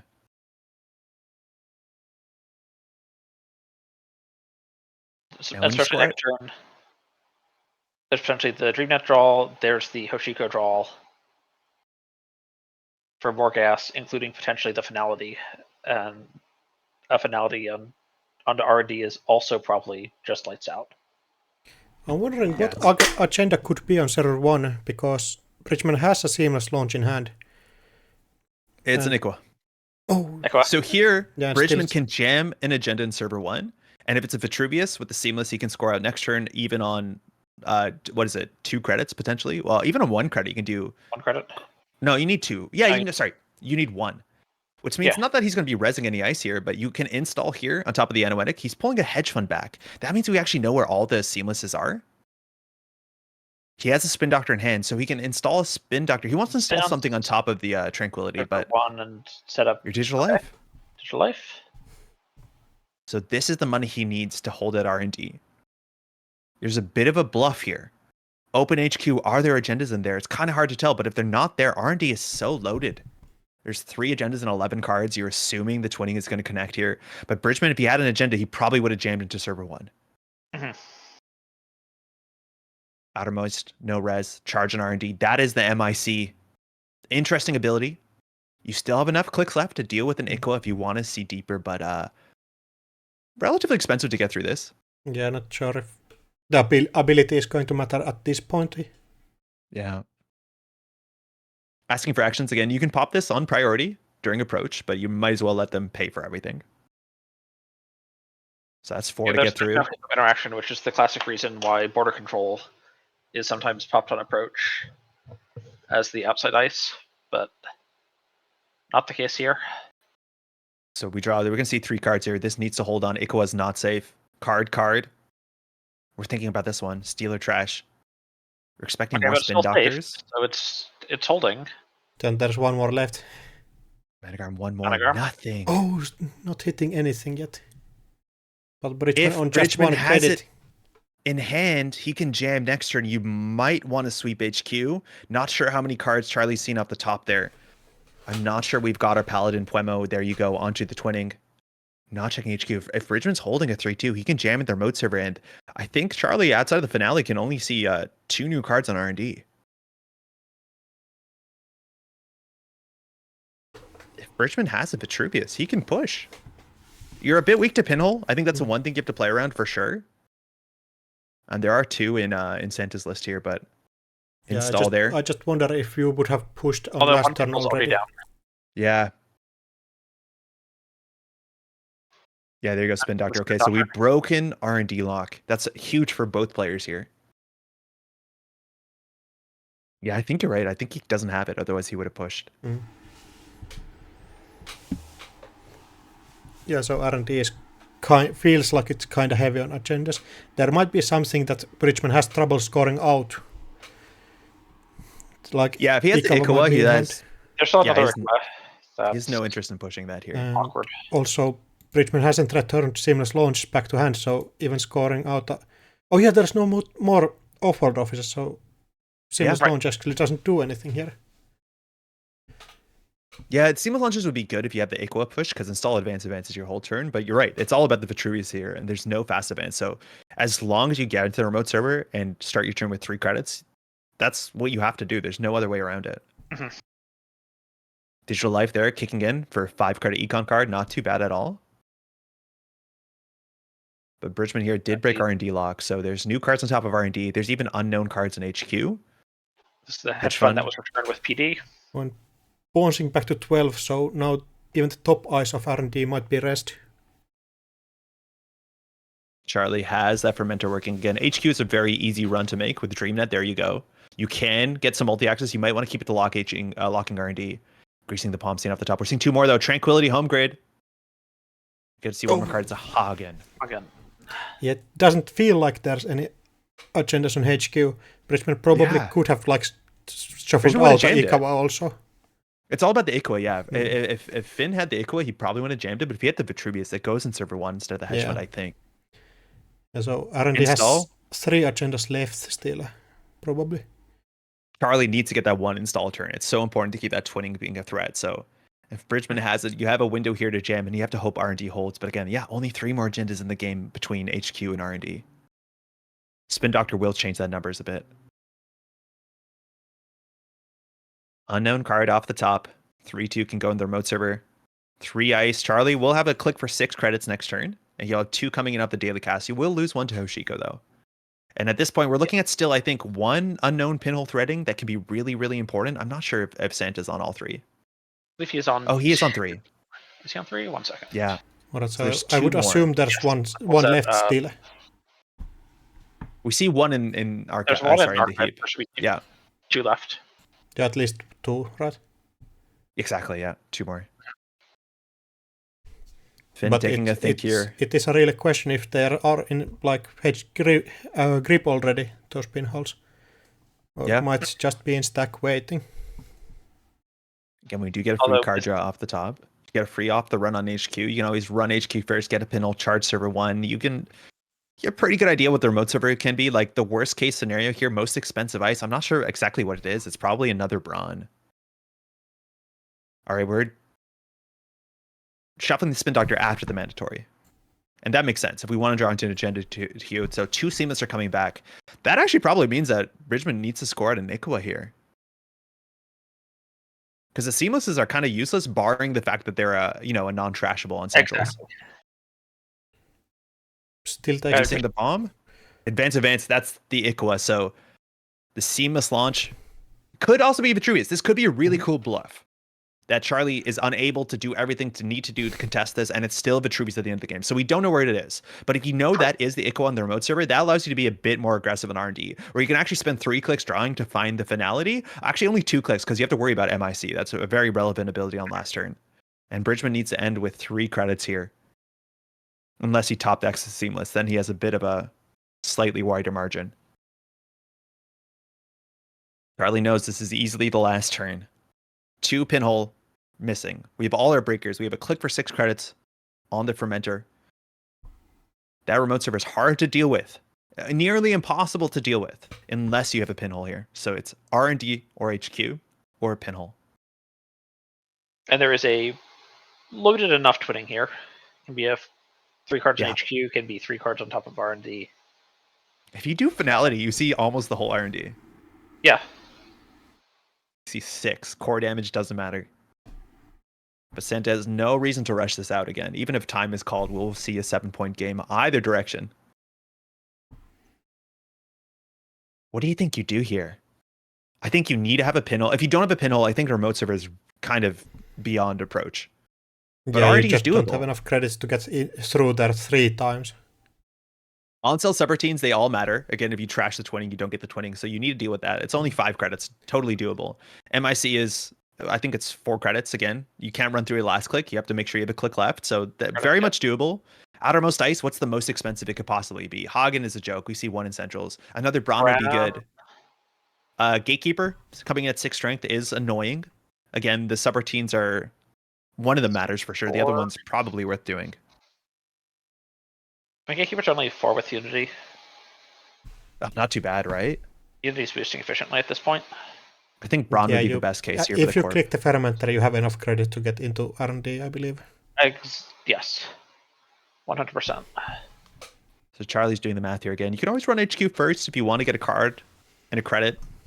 Maybe there's a Vitruvius waiting somewhere, but if it's not, you're definitely setting an R&D next clicks regardless. But you just need to make sure you don't misplay into MIC, which is a new enough card. So we saw it be at American Continentals, that ability being really, really important. Issues like there's good value on the HQ run, but it makes the clicks very tight. Yeah, you're hard compressed this turn. That it might not be the necessary run. There you go, 6 off the fermenter. The twinning is fully loaded again. You can only see 2 extra cards here, so unless you're going to see 2 centrals, you don't need more than that. So Charlie needs to make a run in the next 2 clicks if he's going to challenge R&D here. Yeah. Again, you might no border draw for control. like finality if you don't have it in hand yet, but then it might become scary with the MIC, and if there's another one even on R&D. Yeah, like that's a play. If this is the Vitruvius in the remote server looking like an Ikoa, and then like you go through the MIC, lose your last click, see it like what's it called, the last Ikoa on R&D. That's so fun if that's the line, but it makes more sense to me that Bridgman drew the Ikoa and had to jam it. Yeah, that sounds a bit more realistic, but you never know. Credit. You got to run this click if you're going R&D here. We're back. What is this credit to the breakpoint for? Safety. You don't have to do too hard math. I don't. So there's a chance there's like pinhole and then you run the remote server. Like that could be the math here, but you could just send it R&D for sure. Can I undo that? Oh, there you go. Yeah, undo here. It's up to the judges. Seems fine. Again, no information gained, of course. Yeah. No false lead on the table. Correct. No false lead scored. So Santa here might not need the credit. 18 to 19 seems like it's hard to spend 19 credits this turn. Oh, and there's the finality. Oh, he has the finality. He's going to see the whole. It's just about the whole deck.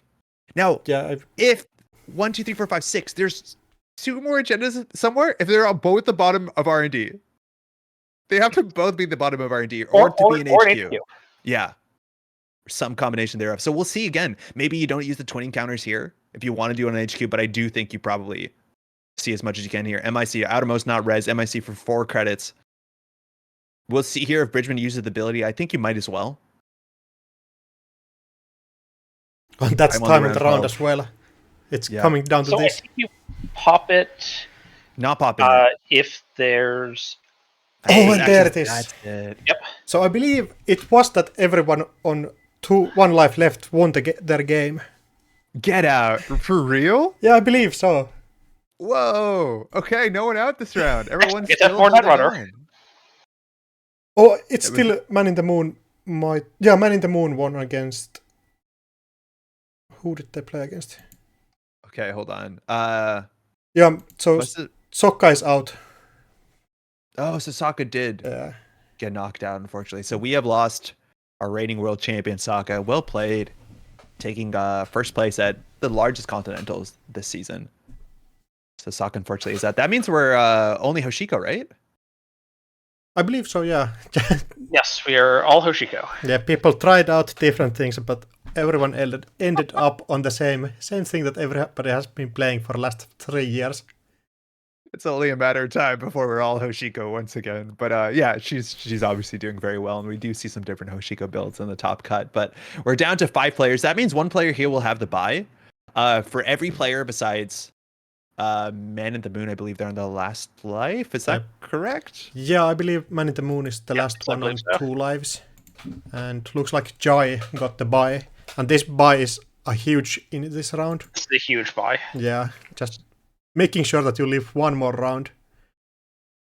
Yeah, you'll take it for sure. Chat on the buy. So what are the matchups right now? So, So Man in the Moon is the one player who can, like, besides Jai, who can breathe a sigh of relief, but we have 3 players there.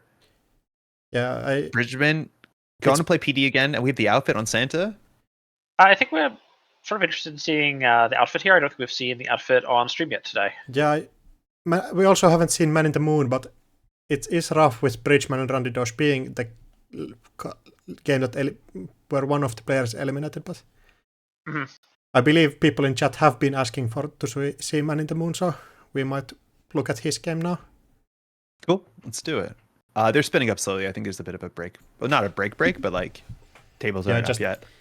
Give player a and bit chat of is time after. Here that table 1 is in fact the Brothers War. I'm told that Santa and Man in the Moon are in fact brothers. Yeah, that's a well-performing Netrunner family. They both hit top cut in like I think nearly multiple Continentals, but it's been an absolute stunner of a year for that family. So well played.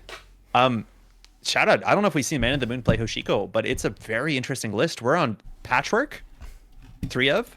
It's kind of close to some of the build of the sort of like Mamakua lists we saw in one of the past competitive seasons with Aeneas Informant, no Ma, of course, then Amakua, and then some Devil Charms. But we're on an otherwise functional Breaker Suite of Carmen, and then we're on Buzzsaw Cleaver. So that's interesting. 3 Chisel as well to go with the Devil Charm. So some Ice Destruction. Yeah, and 1 En Passant as like additional, like kind of hard to play around Ice Destruction. That's a really interesting list. I'm also going to take a note here to shout out the Conduit. If you can ever get the Conduit going with the Aeneas Informant in play, like it's gross. It's so gross. On one hand, so you're accessing these cards. If you're not familiar with Aeneas Informant, this is an older FFG card, but it's a 0 cost. I'm not sure if it's a connection. It's a resource at a minimum. It's not unique, and it says whenever you access a card with a trash cost, not in archives, you may reveal it, and if it's not face up, you reveal it. If it's face up or uninstall.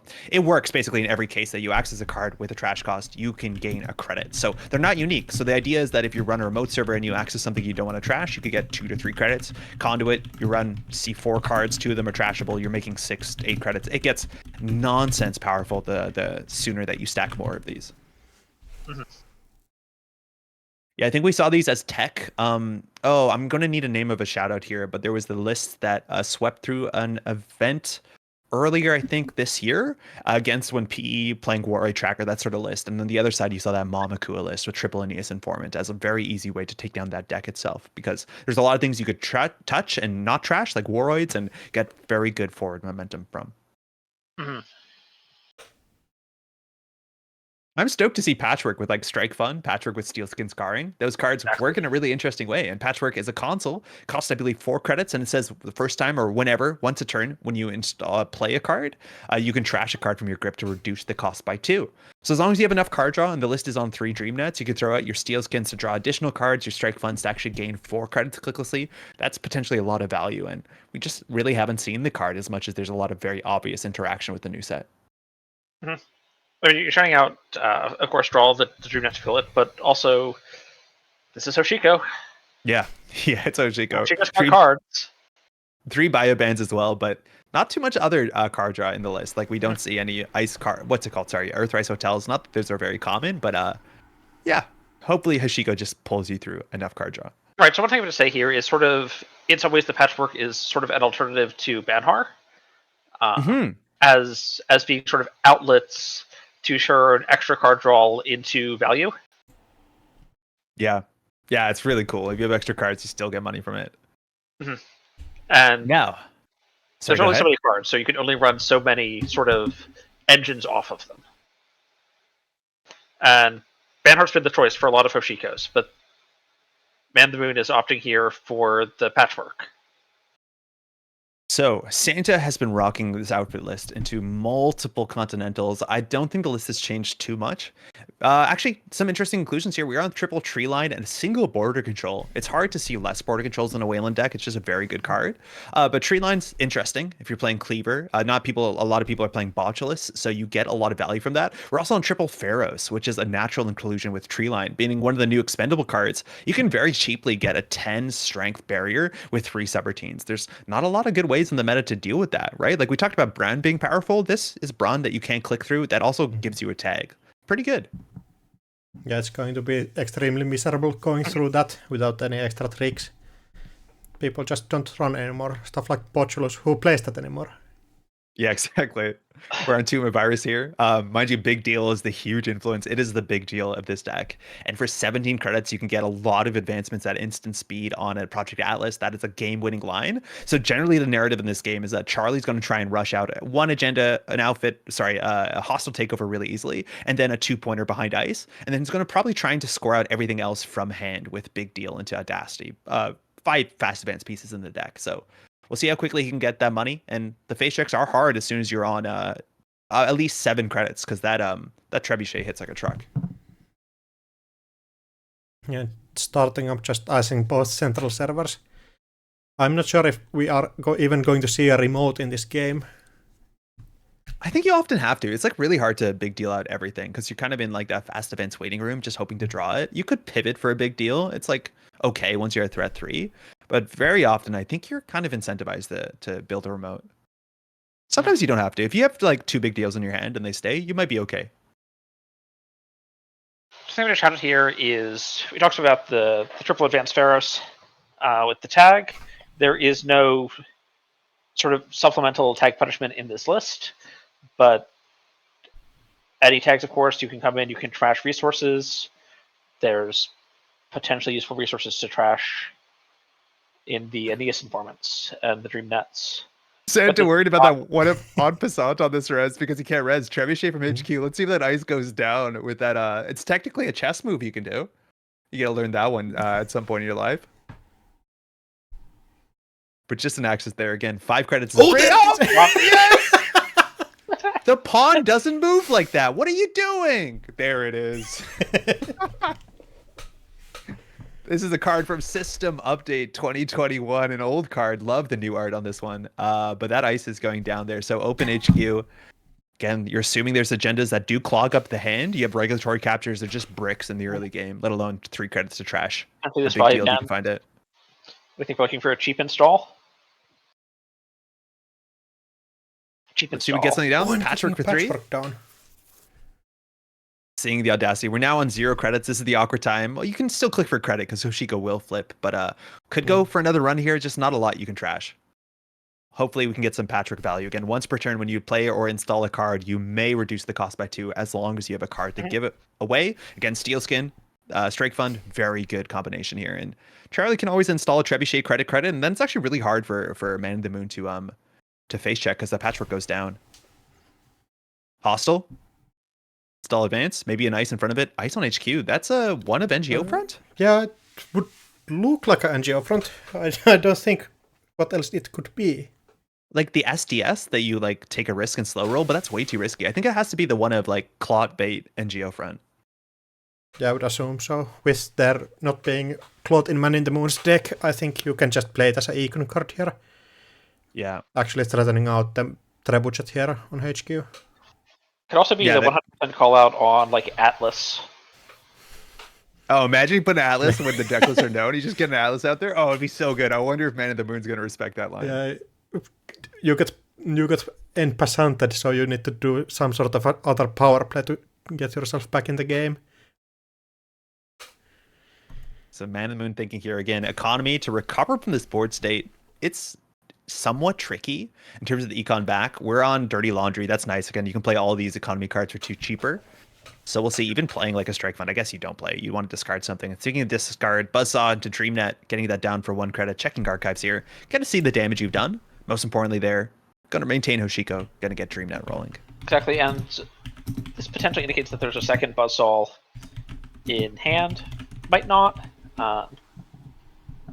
Yeah, it's like Buzzsaw's hard in this matchup, right? There's 2 Buzzsaws in the deck, but the code gates you're trying to get through, right? Like it's Valentau, that's a bit of a nightmare. And I think that's really it. Hordem? 1 Hordem, I guess? Oh, that reminds me of what I just chatted about Pharaohs earlier and breaking support. We've actually seen some Hoshiko lists. I don't think we ever saw it on stream, but Hoshiko is now slotting into Kobe. Yeah, I think that's a QTM tech card. I think I've seen it there first. Really cool. It's kind of a less influenced version of a. Oh, there it is. It's the yeah, have to check it. Yeah, respect. Of Turbine, but it Yeah. also can be activated multiple times on a single piece of ice. If you need +6 strength and you've got 4 counters, Not bad at all. it's something that Turbine just can't do. Hedge fund up to 13. Again, we haven't seen a too big to fail. There are some board states where you're feeling okay enough pivoting for it, as much as it is kind of a nightmare on tempo if you don't hit that threat 3 threshold on that card. But Charlie, again, 17 is the big break point. We now know everything can be rezzed. Very much worth noting, if you're an old outfit head, the rotation did take away Bulwark. So the face checks, while we did get potentially a free res, tree line on the outermost, that probably is a Pharaohs. But yeah, we lost Bulwark and we got Valenchow, which on face check here is a 0 cost ice. And we didn't exactly mention, but one of the built-in win conditions of the outfit is bad publicity. The fact that makes those 3 copies of regulatory captures down to 2 agendas, as long as you get 4 bad publicity, does disincentivize some runners from face checking a bit aggressively. Patchwork Dirty Laundry throwing out a strike fund. Whoa, 5 credit econ cards, 6 credits with the Dreamnet and the draw. Very good click impression. Very, very good. Fireman's probably a draw and install. Yeah, flying here through the deck, and Amaku and Archives might not last too long. It's notable that Noom is not a card I think we've seen a lot of in the top cut, and that is the killer that you're, I think, the most excited to play into the outfit, because you can deal with Trebuchet for generally about 2 credits when bad publicity comes into account. But here we're going to have to be boosting with Carmen, which is, the breakpoints are not amazing. You have to boost twice, but it's not that far off from Noom. Yeah, paying 6 that you typically pay with any other center breaker, so it's just okay in the Bulwark. Devil Charm coming down. Budget, yeah. Oh, and looks like that was a misclick again. This card is in the deck because we have 3 copies of Chisel. So 6 strength dropping to 0 means that you get through Valenchows. You get through instant speed too. You can trash Trebuchets. You don't have a way to install them at instant speed. We don't have Gachapons. We don't have SMCs or Simul chips. So you're going to have to basically call your shot and then run. Yep. So actually, I want to talk about it for a second while we appear to be resolving a judge call. Is we see this particular list opting for the Chisel Charm combination instead of Hippos. Yeah, it's cool. People play around Hippo. It's been around for a long time. It's still hard to play around. It forces the corporation to get more ice on the table, but you have a bit of flexibility here. Now, Devil Charm, I'm pretty sure, is a unique card, so you can't float most of them. Chisel on its own is an okay card. There's a bunch of 1 strength barriers. I don't think you're really sweating those, but it will do something. But with the support of Devil Charm, the idea is that it suddenly is -6 strength. Suddenly it's destroyed. Very, very powerful, especially when you just want to break a Cerber open to open up your Amakua charges, your Aeneas. There's a bunch of lines. Mm-hmm. So, I mean, obviously, compared to Hippo, it's an extra credit to get set up, it's an extra click, it's an extra card, but it does give you the flexibility to hit a lot more flexibly positioned pieces of ice. Hippo is always going to only hit the outermost, and it has to be unprotected. With Chisel Charm, you can hit basically anything as long as it doesn't have 7+ strength. Which, I mean, triple advanced Ferris, which we might in fact have on the board here, is a thing that survives it, but the overwhelming majority of ice that is played is 6 strength or less and dies. Gee, what's huge? Brawn. Brawn is doing really well in the meta. Getting that down to 0 strength for Amaku or for Chisel seems really, really nice. Mm-hmm. Or just go ahead, sorry. Sorry, even just one time as a econ card, right? Where instead of paying 6 to boost your cleaver, you spend 1. So we have a judge call here. It looks like Man in the Moon installed the wrong card, and undo click doesn't seem like a rewound the cards in hand from Baya bans. That's a really weird interaction, which means now it's hard to rewind because you can't provably tell what you've drawn off the top of the stack. That isn't exactly Man in the Moon's fault here, so maybe you're going to force the runner to have to install the Devil Charm, unfortunately, but really weird to see that interaction. That's a JNet special, unfortunately. Not the sort of thing that happens in person, but it's something we definitely have to deal with, and that's not a slight at JNet. JNet obviously is the best, but it's a hard thing to fix here, so the judges have a bit of work cut out for them. Yeah, I wonder what you want to get down here in terms of installables. Hannah doesn't do too much. Ice Carver, Aeneas Informant for 0, not great. Maybe we'll see a breaker here. I think Amaku is one of the cool cards because it comes down before you access, because you can't get successful run triggers with the thing that you've buy a bands down because you've passed that sort of Right. checkpoint. But anything that gets value off the axis, that does work. So I think Amakua might be the best case here.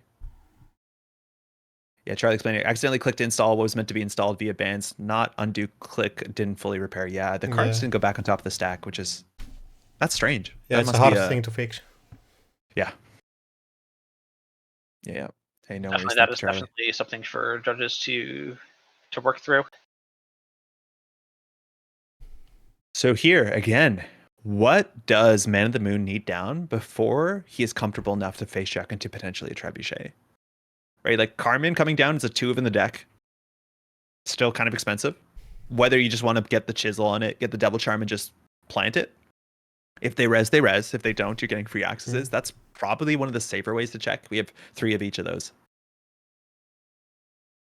And his deck's actually on 3 labor rights. Devil Charm, mind you, removes itself from the game, but that's a nice way in the late game to like recur those chisels if you want to just slap them down and wait for them to like naturally come to their conclusion, or whether you want to just like jam back into naturally comes to any conclusion whatsoever. I thought it's just on runs. It's not Parasite.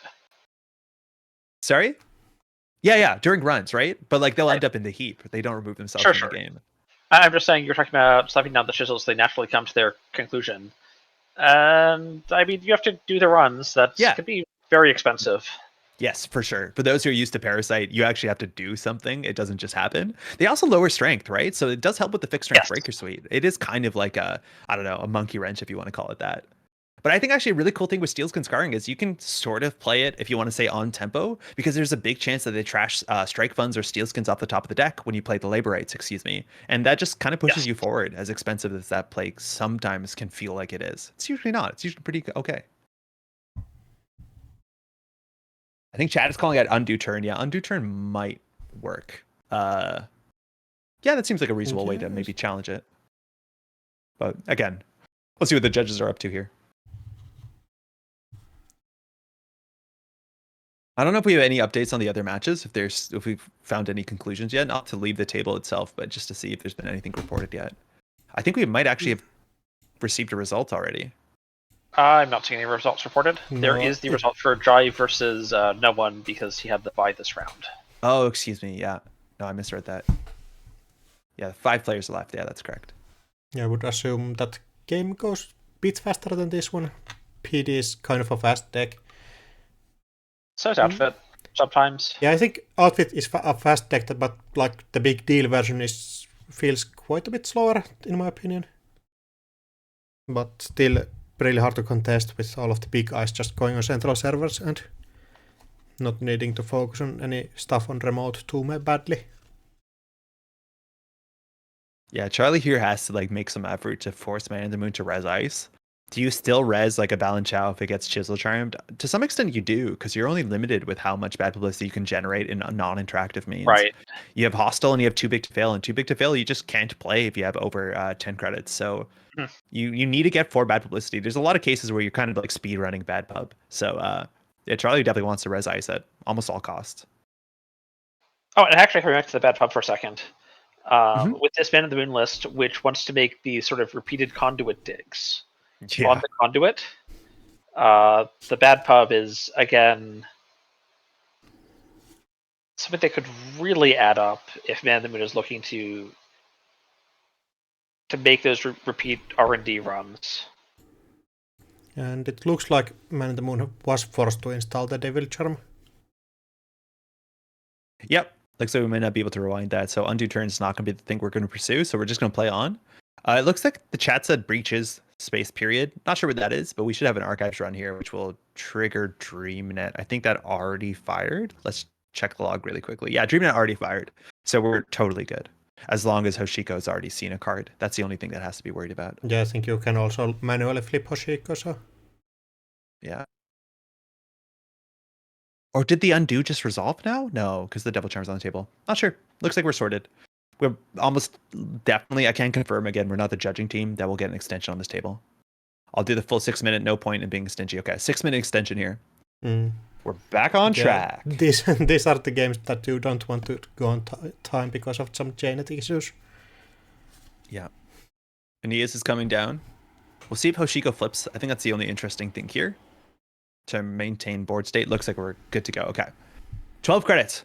Outfit. I don't know if we even said this. Gain 3 credits whenever you take at least 1 bad publicity. That's so important here. I think Charlie would love to pop off with a hostile takeover, gain that 10 credits and a point.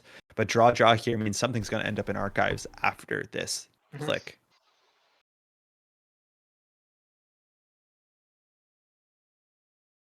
Yeah, this is hard. Like, with the single devil charm, it's like hard to push behind a single ice, right? Like you normally play around Botulus. Yeah, but this is like if they have it, they're charging you. And there's only 1 border control on the list. So if they're charging you, they're getting in often. Ice on archives, that's going to stop the easy dream net value. And so at this point, Man in the Moon is going to have to interact with some ice if they want the value. And face check here, it's either a Pharos or a tree line. Or a tree line, yes. Yeah. And Man in the Moon putting Anna's informant down. I'm not sure if that engine is going to do too much work here with these runs starting to cost real money really soon. And there's not that many trashables in the deck. It's actually only an NGO friend, 3 spin doctors, 2 viruses. So 3 too big to fail. And pivot is also trashable. Oh, that's totally true. Yeah. Too big to fail. There's more trashable operations than assets almost. Yeah. That's weird to see. Not having to worry about the en passant here. We're through. Not rezzing against 7 credits if it is the big old barrier there. 10 strength would be the case, but Man in the Moon's getting through there. Again, if you res that, going down to 5, you know HQ is wide open if there is what we're expecting to be a trebuchet there. Oh, and no HQs might be able to be checked. Yeah, Carmen coming down for free? No, for 1 credit, excuse me. Patchwork throwing out the second patchwork. Take that, Blue Moose. Yeah, you've already got enough patches. And now you also have that backup, right? If you ever fumble your math terribly, you always have double charm in a pinch. So I think 8 credits. You love some bad publicity here. Charlie is not spinning forward anywhere near the way that he wants. Yeah. He is in fact too big to fail.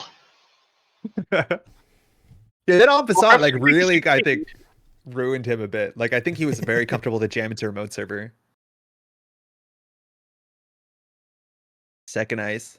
Click to 12. We haven't seen any what's it called? The big 5 credit econ card. We've seen 1 hedge fund, but with no subsidies yet. And he needs to get to big money. And if he, if he does too big to fail, being on 0 for a turn, maybe not disastrous unless the conduit comes down, but yeah. Not a lot of money. Definitely. So one thing I'm going to shout out is I'm going to presume that both of these players are very, very familiar with this matchup. Yeah. Same testing group, let alone same family, so they probably run this one back. I wonder, Man in the Moon, like this is very different from the list that they were playing at Continental, so I'm wondering whether this has been like a late adjustment. Maybe Charlie doesn't know this matchup. Asking about the en passant though. It is open deck list, right? It is open deck list. Perfect. And there's a Carver. Ice Carver actually saving quite a bit of money here if you contest Trebuchet. Trebuchet would be 5 strength, so you get through for 4 credits. This is credit perfect. You don't want Cleaver. So there you go. First bad publicity, only rezzing for 4 credits. One of the meanest dice in the format. Trace is the thing that still shows up on some cards, but we're going to go through for exactly 4 credits. We're not going to have money to trash or steal. Maybe that means we can get some Aeneas here, but there's definitely agendas in hand. There's the big deal. Would love to have some credits to deal with that. Which again is a trashable. You reveal it with the Aeneas, get a credit back. Yeah. It doesn't say assets or upgrades. It just says cards with a trash cost, and there are those on operations. There's your gamble to cap that off. So Charlie now can play too big to feel underneath that 10 credit threshold. And knowing that, again, that is the most expensive operation in the history of the game. 17 credits is a lot. So not exactly at the board state where that's a real big concern here for Man in the Moon. After that on operation, is there anything more expensive? How much did Monolith cost? 18. That's the most expensive 18? card of all time. Second ice there on HQ. Again, there's no hippos in this list, but more so it's like that run is within the realm of being reasonable. And 3 cards in archives. Again, we haven't shuffled anything back. We've gone through 17 cards, if my math is good. And in terms of like the agendas, this deck has 11 agendas. So the density is slightly higher than 1 in 5. there's a lot of stuff either in Archives or HQ here, and I think Charlie's ice placement kind of betrays that fact as much as it's kind of, a given if you do the math. Yeah, definitely by the numbers. It would seem that Charlie just doesn't have enough credits to push out with big deal, and there's no real space to create a remote here. And I think you see this sometimes with outfit. I don't think we should consider Charlie to be out here, but sometimes the outfit just draws, the absolute smasher of a hand and it's over on turn 7, and sometimes they draw the regulatory captures and no money, and this can happen as well. So we'll see how Man in the Moon can use that information before we can stabilize here. Valen Chow though, wow, 10 goes down to 8, 6 goes down to 8. If you have the same amount of credits, what happens? You're good, you go through, right? Yeah, you don't have more. We mathed this out perfectly. I'm really interested to see within Archives. There's a chance there's agendas in here.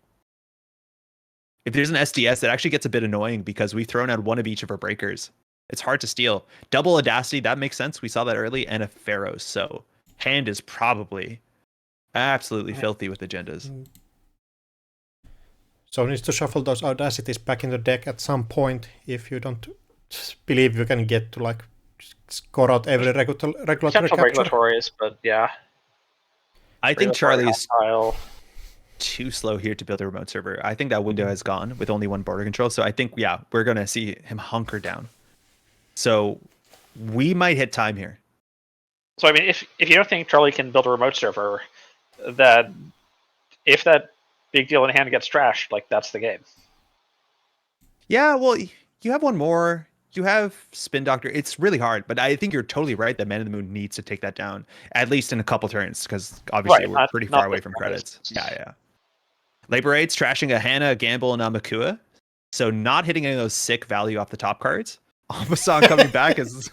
It went back! Amazon Strength Fund Gamble. Value. So this is where you run R&D. Just are you going to res the Pharaohs to triple advanced, or is it going down? That is such a fun line that now Charlie has to be scared on each R&D run. It's so good. So I mean, this is a full set of free lines, right? It doesn't have to be a Pharaohs. This could just be a... it could have been a tree line, But even 7-cost tree line is really annoying to get through without any extra tricks. I think Man in the Moon charged this once, and I think if it was a tree line, resing it for 3 might have made more sense on the board state. So I kind of guess that this was the 7-credit res that Charlie did not want to do. Yeah, it's probably... Because it means that he couldn't res the Trebuchet on HQ. I expected to Pharaohs, but I just want to shout out, tree line is really high strength with advancement counters. Tree line's good. It is a hard end the run. Weak to Botchless, weak to Banhart, but on its own, 7 strength barrier is a good spot to be in the meta. I don't want a cleaver through it. Yeah, it's real ugly. Hush it is probably your best way if you're playing it. But yes. Charlie drawing up so hard here. You're going to discard a lot of cards. You can't play Subsidy. You need a too big to fail. I think if you had a pivot, you would pivot for too big to fail here. But again, we've gone through 20 cards, see no agendas, no filtering. You're assuming that's about 4 to 5 agendas in HQ. Mm-hmm. Yeah, just needs to find some tool maybe to get to HQ without losing all of your credits. Oh, and icing up HQ even more. Hunker down. But is there now space to push out an R&D? Or... Yeah, Charlie can't res all of this stuff. Ampassan pretty powerful here. The cheapest ice you're resing is Valen Chow. Where's my econ? Oh, that is hard to see. Yeah, I believe we have seen some really econ at the start. But... Here. Yeah, just seeing 2 econ pieces in the bin with just discarding all of the Audacities and Pharaohs. So now 2 more cards in Archives. Can't really afford to run into Valen Chow. It does put Charlie back in, as much as it doesn't end the run on this board state. Bad publicity, mind you, totally does count, as much as the bad publicity you gain during res isn't in your credit pool during that run itself. Always worth keeping in mind. You get it at the beginning of the run. But with 6 credits, that means you can't res Trebuchet. The only annoying thing here is Valen Chow. So yeah, Dirty Laundry R&D is very fair here. Even HQ is okay, as much as border control, if they pop it for a laundry, whatever. You pay nothing. Because, oh no, you paid 2. Yeah, I thought we'd throw something out there. If we see the en passant here again, it's going. I will pop off if he draws en passant, but just to hoard him. Yeah, well positioned hoard him there. But still, that will give you a credit back, and the run, and the Dirty Laundry, and the Dream Net. That's a really good code. Just going to 3 credits, so now HQ starts to seem a bit more open. Yeah, just attacking every server here. Too bad pub. We're getting closer there. Charlie now, probably, I think you have to pivot into a too big to fail if you have it here. And that puts you on 3 bad publicity, right? Like if Man in the Moon can't generate enough accesses, double Aeneas again, we're going in here. There's no Apshars on the list. Sometimes a hard card to play into bad publicity, but we're going to go through here for, I believe it's 6. You boost twice? There's one, Ice Carver, yeah. Ice Carver. Just 2 real credits here. The Ice Carver breakpoint is huge here. Mixing Audacity. There can't be that many more cards in hand that aren't agendas. Maybe just missing all of them. There's 1 big deal and 1 Audacity, right? Yeah. So one thing I'm going to shout out here, the big deal could be in archives now. It could have been discarded. Yeah, that's true. One thing I'm going to shout out here is with the Hortum being rezzed on R&D, Man in the Moon can be completely certain that whatever the triple advanced ice is, it isn't Hortum because there's only 1 Hortum in the list. Oh, there's the Spin Doctor. Maybe repairing your hand, just throwing all of those agendas out. Charlie needs that. I think that's a really good shout out. I forgot about the Hortum. The Hortum triple advanced face check is one of the worst face checks, honestly, in Standard. And that was something that Man in the Moon did take a really small risk on earlier. I forgot that was an option there. Oh yeah, that's true. Just hitting that would be extremely huge here. Yeah, you fixed your economy issues. issues. Up to 2 cards from HQ. It's genuinely disgusting face check. Man in the Moon got DC'd, triple question mark, looks like he's back. That just happens. Glad you made it back, though. And I don't think sort of baseline Hortum is amazingly exciting. 4 cost for a 4 strength, hard ETR and a code gate. I think lines up well enough into most things right now, especially with the 1 credit back. Yeah, 3 credit res. It's good into Buzzsaw. It's good into early Unity. I think this card's reasonable. As much as the triple advanced AI thing, you generally don't do that. You can with Treeline, but no, I think Hortum's in not a bad spot right now. Also, speaking about AI breakers, lines up quite well into Audrey. That's even true. without the triple advanced tech. Yeah, just also horsing Amaku as well. Mavirus on R&D here. Not a super important install right now. Yeah, probably just defending against Conduit at some point, maybe. Yeah, I think you just flush it out before you go in. No, I think it's also just getting it out of hand. Is there a chance that you like too big to fail, res too big to fail? Oh, not this turn. Because it's one of the few ways that you can duck outside of installing ice. But that's an interesting install. Line for next turn. Or res too big to fail, if it's about to be trashed here. Yeah, if that's the case, you can always do like too big to fail, install ice too big to fail. Like, it's strange. Buzzsaw down, though. Oh. And the Conduit. It looks like we might go hunting here. Yeah, again, with 3 credits, you can't res this. You go through here for only 1 now with Ice Carver. With bad publicity. Ice Carver's huge here. Oh, it's free. That's so good now. With the bad pub. Conduit's going to start rolling. Again, we didn't make the run with the Conduit. That's totally fine here. Card in credit here. And we've got the double Aeneas, so... Yeah, this Charlie might be huge amounts of credits here. Charlie's in a bad spot. He was safe turtling up, but now if he can't stop R&D with only 3 credits... Oh, and Mavirus is just 3 credits here if you don't pop it. No, you have to, right? You have to pop it. Oh, yeah. You have to. Yeah. But you just run back. Yes. It's fine, you're going to show the Spin Doctor again. It's like, look, there's a Spin Doctor, okay. Did not trust the Spin Doctor. Yeah, just farming money, making money on these runs. That Conduit now sync 2 cards. One of them is a Spin Doctor. You can trash it to see deeper, or you can trash it. Keep it to keep money. Revealing it. You can keep money. Yeah. And it's not a great draw as much as the outfit here needs economy and ice. You could cycle the Spin Doctor, draw unknown. Like, there's a way to break R&D lock here. I wonder if you want to contest the Spin Doctor first. Because you're allowing Charlie to get out here. If Charlie can shuffle and draw too big to fail. Pivot was the 2nd card. More money. More money. Yeah, even more money. And next turn, if Charlie doesn't chore up R&D somehow, it's going to be really rough. Ooh, hostile. There's enough credits now to res on R&D. I wonder if Charlie has enough points in hand that he can maybe survive a Conduit. It's still a pretty hard thing to do, but that Pharaohs is going to get res now. If this is a Pharaohs. Yeah. Yeah. Pretty good, the Pharaohs. I think you might be able to poke R&D like 1 time here, and force the res, and then just... I think you need to chisel it and then face check it. I think that's what the line is here. Just Yeah, there you chisel go. it, and then you actually just run R&D 3 times. Yeah, and then you charm it down eventually. If not this turn, eventually again. But yeah, now so the Ice Scrubber is going to be rezzed, or sorry, the what's it called? The Pharaohs are going to be rezzed. It'll be 9 strength. There'll be 8 strength on encounter with the Chisel. Mind you, Chisel checks before it decreases strength. And so in 2 runs, I believe you can double charm it down. Something soon enough. And you need to force Charlie to spend big money here. Again, that's an expensive ice on 7 credits. The tag it's okay. That's a really cool line here. Patrick trashed a DreamNet, mind you, that Chisel's entirely free. Mm-hmm. Technically, Charlie is winning if time becomes relevant. We do have a 6-minute extension on this one.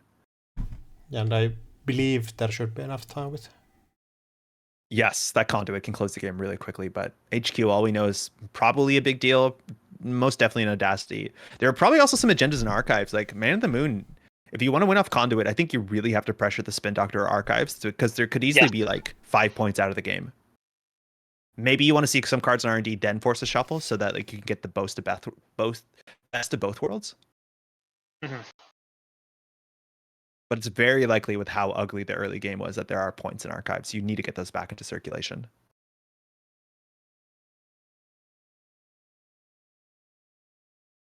Why does Chisel have a 3 in the corner? It's a power counter. Oh, the advancements. Okay, yeah. It's cool. That makes sense. It's like, this doesn't have strength, does it? No. Cool. Yeah, Chisel coming in with 3 would be insane. Get like a whole bunch of cookbooks, staple them together. You'll figure it out. Yeah, having a Grimoire and a cookbook and a new card. Yeah. Trashing the Cleaver. Wait, that was not Emmy. What? Oh! What's that? You can do that? Apparently. Let the fun begin. That is. Wait, was that necessary? I'm not sure, but it's super cool, so I'm fine with it. Yeah, I'm cool with this. This is cool. Double Chisel. Okay, so they check for the trash and then they get counters. So this actually just speeds it up. I think only 1 counter. So it might not matter here. I'm not sure this. Yeah, tap. Yeah, that's neat. I don't know if it's fully necessary. It's worth noting that's the last cleaver. Like, we have Amakua, we have no, there's one more cleaver. Yeah, there's also more labor rights. The labor rights, right? Yes, you need a labor rights because there's only 2 cleavers. And in terms of the ice in the deck, it's like, we're not rezzing. That makes sense. We're going to see a lot of cards here. 3 cards. One of them is known, if I'm not mistaken. That's the pivot, gain 2 credits. Atlas, first points for the runner. And again, if you're not familiar with conduit, stealing puts you deeper. Too big to fail, deeper down. Because... Oh my... Oh no! Drew it! There goes the Pharaohs. That's gross. So much chiseling. That's the one of Office-on, he had it. Well, that's the second time we see that. No. I got traveled back from labor, right? Yeah, there it goes. I think that's double chisel is just to make sure that Charlie doesn't rest there. Oh man. Okay, so Charlie has some ways out here. Like, just getting a barrier on R&D actually will hold for a minute. Now, again, we've seen 2 chisels, and that is the threat of the chisel charm, right? Like, might have been an extension there. We know that Charlie's drawing into a pivot. You can't pivot for ice, but like, you can shuffle here. We know that off the top is also the too big to fail. That's just been drawn. That's useless unless Charlie installs a piece of ice. I'm not sure if it's 10 or less, or just less than 10.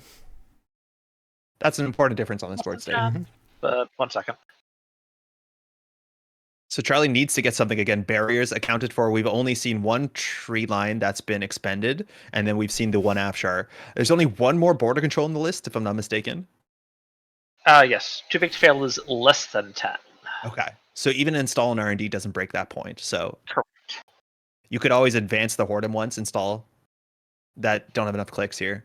But Charlie doesn't need the too big to fail this turn exactly, as much as we might see some HQ pressure. I think the bigger issue, though, is you need to keep the conduit out, and that's very hard to do without a barrier. Shuffle spin. Remove from game. Returning 2 cards. Again, we think there might be agendas in archive, so we'll see if he leaves them there as a kind of a, You got to see if your opponent's going to call it. I think if you're behind like this, like you have to start taking risks, and sometimes leaving agendas and archives is the risk you have to take. My virus No, and and Mavara's coming back in. Good to have that in rotation. Now there is no real downside for Man of the Moon checking archives if they want to. Second Spin Doctor though. So now we have a too big to fail. We have an Audacity in hand, probably a big deal. A pivot as well. And hoping for the barrier. I think you definitely want a tree line there. I think you'll res the Pharaohs. I think you'll take anything there. Yeah. Yeah, you'll take an Ice Wall if you can. Discard 2 more cards again. 3 bad publicity. We're so close to hitting that wild breakpoint. This is not a 2-mana list. It's not like Charlie's going to like spin forward very heavily. But, you know, if all the regulatory captures are in hand in the early game, those become 2/2s. And that's something as long as you're not losing. Again, we have to see a purge in the next couple turns before we can score out, probably. So there is the virus back in R&D somewhere. So that might also salvage some of the R&D pressure. If the conduit digs hits virus.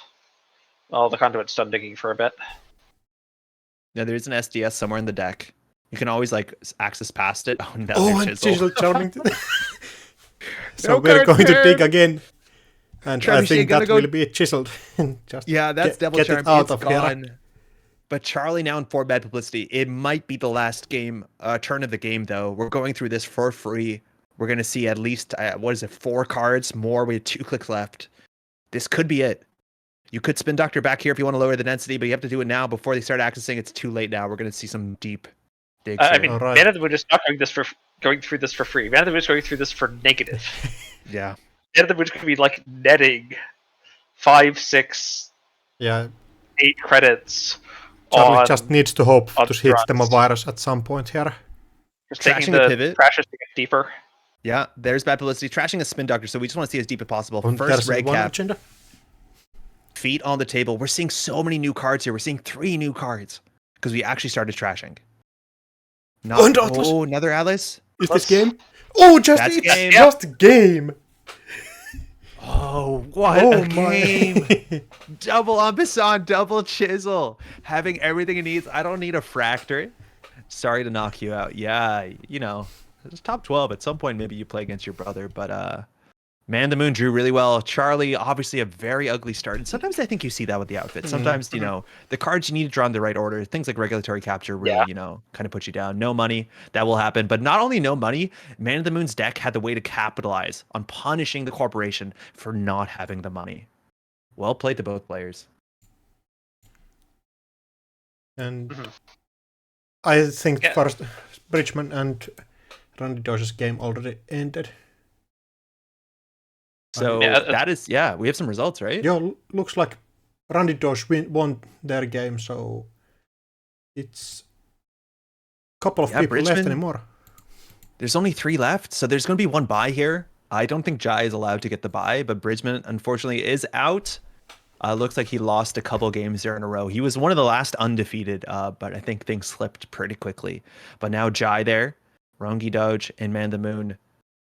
Very cool. Man the Moon. I think we have a fair bit of assets. Jai is playing something like Sad Stugs and the Acid deck that he brought to Cannats, which is like a really interesting deck. Man the Moon on assets as well. Rongi on assets. It's 3 acid decks here in the final. EF tries on B1001 R+. Yeah. Ranji is on the Reaper Function NEH list. And Man the Moon's on Urban Renewal outfit. It's maybe people over-teched, you know, for that Big Oak Glacier. We saw a lot of decks really there to deal with like big ice, to deal with Ag Infusion, but people are sneaking out horizontal. 3 players left. And I believe actually Ace of Stables is trying to give a bye to every player on the round, so they're just rolling it manually. I think chat is saying that everyone has had a bye already, so yeah, it's just full random who gets the bye here. Is it lowest seed? I don't know how it works. I think Yuzenkli is just rolling a dice. Awesome. Yo, play a side game. Everyone play a side game at once. Oh, this is a really interesting top cut. So we're left with Hoshiko and then 3 different IDs, 3 different factions of some assets out there. One of them we've seen before, Rongi playing, I would assume, a better tuned version of what came in first place at Cascadia. And then Jai playing an interesting list you might not have seen so far, something a bit new that came up in Canada. Shout out to Kyle. And then Man of the Moon, very well known for playing strange, I'm going to say painful. Like there's some amount of damage in these Arctic Blood kind of sideways lists. Yeah, I think I'm not sure what Man of the Moon was playing at Continentals. I forget. It's been a minute. If this is like very different or not. No, I'm sure. I I don't just remember, know sorry. Man in the Moon was the person who published the like AMT Prison Arctic Obelisk as Blood. well. So Yeah. And that's a different list, right? Back then it was on Bladderwort. Again, that does work a bit better Bladderwort, with hard-hitting market news. forces and needing to change those out. Hard-hitting news, I mean, just for Oppo researches and to end of the line instead of having a boom. And Yeah, this is really interesting. Again, no promise that we're going to see Man in the Moon's Wayland right here, but it's like the idea here, Urban Renewal is a very strong threat. 4 damage is a lot. Again, Hoshiko's want to keep those steel skins, but if you can get the runner down to 1 card in hand, you have this weird interaction where you can fast advance the Aziev, not with Audacity, but with a single counter on a reconstruction contract. So again, with Op, there's some weird windows. You trash a 2-coster at instant speed. Nasex, mind you, was a key card in some of his old decks. It rotated. So you have to get a 2-coster trashed. You can trash like a Maryland potentially with a Svidagore, and then you can get the reconstruction, and the ordering there is possible to fast advance an Aziev for lethal. And I think that's probably the most direct win condition, barring Oppa Research and the line. And some of the lists we're playing a Public Trail. This is more going to be about, can you clear the tags? How quickly can we get to threat 3? And I believe it's going to be Jai and Rondidos playing with Jai running against Rondidos' nearest hub list. Okay, so Man of the Moon gets a bye? Yeah, apparently. Okay. Sorry, I missed that. Who's running? Do we know? I think Jai is running, and Jai is running. we saw that game at some point in the tournament already, and it was not pretty at that point. I wonder if Jai has gotten some notes and some ideas. It wasn't pretty.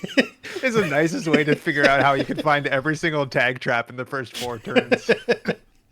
Like Jai had such a good start. Like triple Baya bans into to Hannah and still just got overwhelmed. Oh, it was so rough. Just very fun game to watch though. It all of the wrong cards in the wrong order. So the 2 players you're playing, are they both on Final Life? Yes. No. Yeah, I think so. Man in the Moon still has 2 lives left, So yeah, lower finals, if you want to call it that. Whoever wins this... Wait, is there a chance that they can tie and then Man in the Moon just wins? They can tie and Man in the Moon just wins. We're not going to see that, but it's important to understand that the structure supports that. It would be the worst ending. Yeah, just no final game here. Win by default. Let's go. You survived. Everyone knocks themselves out the ring on their own. Very funny. Okay. Let's do a quick rundown here. Rongi Doge's list. You might have seen this at Cascadia. It is a really interesting list. 17 influence with Near Earth Hub. We are playing 30 assets. That's actually a really high number. Most of the defined asset spam decks from like the old metas, 22, 24 is what you'd see. 30 is a wild, wild number. And so on the table, we have Reaper functions. It's a card that start a turn if you res it for 3 credits, does 2 net damage. That can loosen the runner up. So if they have a tag, something like SIU, another very important asset, can give you a tag on a trace that start a turn, and then you can end the line with an end of the line or mindscaping combination. So it's all about keeping the steel skins in hand. It's all about trashing the right stuff. It's all about being scared about threat 3. It's hard to steal these agendas early because they're all defensive agendas, if you want to call them that. So we'll see how quickly Jai wants to it's more about stabilizing and keeping the board down and then transitioning to a win condition. I don't think we're going to see a lot of hits off central servers. And this list is running a grand total of 3 ice. There is 1 barrier, 1 code gate, and 1 sentry. Yeah, that number came down. I think Rongi Dodge had slightly more ice in Cascadia, but 3 is just enough, and you play 1 episode, they can never see you coming. The price off the top, Stargate, Buzzsaw, Hippo, Daily Cast. I think Daily Cast is the economic option you probably want here for free, but Stargate. I do think actually Stargate can be huge in this matchup, both sort of for being free trashes and for disassembling a lot of the corp setup. It turns on Oppo though, right? Yeah, it does, but I think it's really depending on does Rondidos find any ice at any point in the game. So it's corp only has 3 ice. You're not getting shut out of RND ever. Yeah, attitude just shovel back, but that's adjustment just saving. That's interesting. Oh, and there's a noise. It's not about Oh, he has it. That's cheating. Oh no, that's the worst ending here. Oppo Oh, and ice. Oppo also. Oh no. So it's not about trashing the agendas. Again, we talked about scoring to 7 is really difficult. You don't want to turn out threat. It was about trashing the other cards. So we took down Behold, and now the 2 agendas, one of them went into hand, but it was immediately shuffled back. So Ronki Doge, not a lot of a table, and Jai now needs to translate here into an economy. So that's a really good, like, I wouldn't say soft economy, but a long economy start. Oh no! Well, Oh. everyone, thanks for watching. This was your loser final. That's that. Brutal. Oh my. How is that fair and legal? What is that game? Good game. Yeah, GG's all around.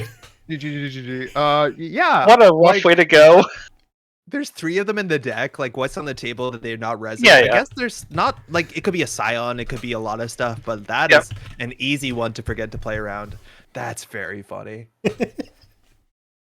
Jai, well played. Having a nightmare matchup twice in a row into the ZEH. Not long games, but if Man in the Moon, like, you know, went on for a little walk, someone's gonna have to pull him back pretty quickly. We have a finals coming up. Well played. Oh man, every once in a while he died in ASIF. It's like the same thing. It'd be like, oh yeah, right, that could happen. Whoops.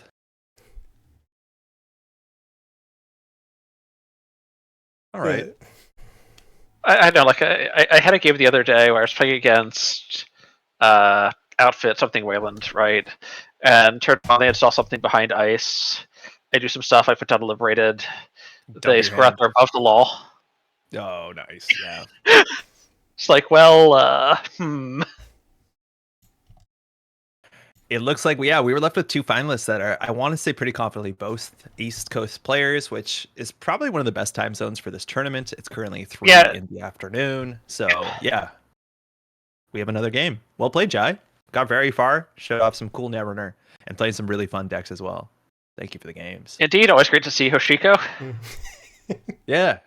Hoshiko final. I'm like really bummed out we couldn't see Jai's Corp, because Jai's Corp and Sidestuck's Corp Jai's Corp is really, I would love to see at some point. Yeah, but it's a really, really cool deck. It's very interesting the way it's like a tempo deck, but it's like a tempo attack deck that's just kind of slowing down the runner, and they have a lot of things they have to balance all at once. I'm a big fan. Okay, well, we're coming up on a finals game. Do we know what sides? I guess we have to sort that out. I think they're randoming it. Okay, randoming it. So we're looking at, just want to make sure that we're saying this correctly. Yeah, Man in the Moon, we might finally see that op list, or Hoshiko, and then Rongi Dodge. So we're seeing 2 acid spam decks that have a damage combo in the final. So Rongi Dodge, again, we just saw that game. You can't just die to Reaper functions on turn 2, it's possible. Or you have this sort of like Urban Renewal combo. And if we look at Rongi Doge's Hoshiko list, run 50 cards. You don't have the Baya bands. You don't have Hana. So I don't know if it's as well tech to deal with assets. Double Hermes, it's not amazing into the matchup. It's only 7, agendas, and you're not install advancing stuff. But you do have Awaken Plant. That's some pressure. You have all of the Anarch economy also that helps really, really much there. Yeah. Yeah, that's the best you have. Is the Dream Nets are fantastic. You have 2 cast, 2 liberated, 3 fermenter. But there's not a lot of slots that I would say are specifically targeting an acid spam meta besides, Dirty Laundry, Raindrops. There are no stuff like Miss Bones that people sometimes played before when assets were popular. So I'm going to say the very Amakua-centered Breaker Suite, very easy to stack up an Amakua in asset matchups. Yeah. Which can help get you into HQ. Man in the Moon doesn't and then have there is the Awaken Plant. Yeah, there's no Mavaras in Man in the Moon's deck, so Amakua could do really and work. There's no Papyrus. Now, the ice plateau is really hard. I think the strongest ice here is like 2 strength, if I'm not mistaken. You can get a stop cut to 7, so that's going to be the one thing, naturally keeping the Amakua into in check. But Irish like Formicary, you can just go through it if you really need to. We're not going to see the Mana Garb interaction, but just going through it is actually kind of scary, because then that turns on things like Angelique into Endaline into a lot of other stuff. So cards in hand are really, really, really important potentially in this matchup. But we're going to guarantee to be seeing an op deck, mind you. Man in the Moon is the only player here left with 2 lives left. So Rangi Doge is gonna potentially have to Need make to the win run 2 back here. back-to-back. Yeah, gonna have to win a couple. Win 3 back-to-back, right? Oh, yeah, I see what you mean. Yeah.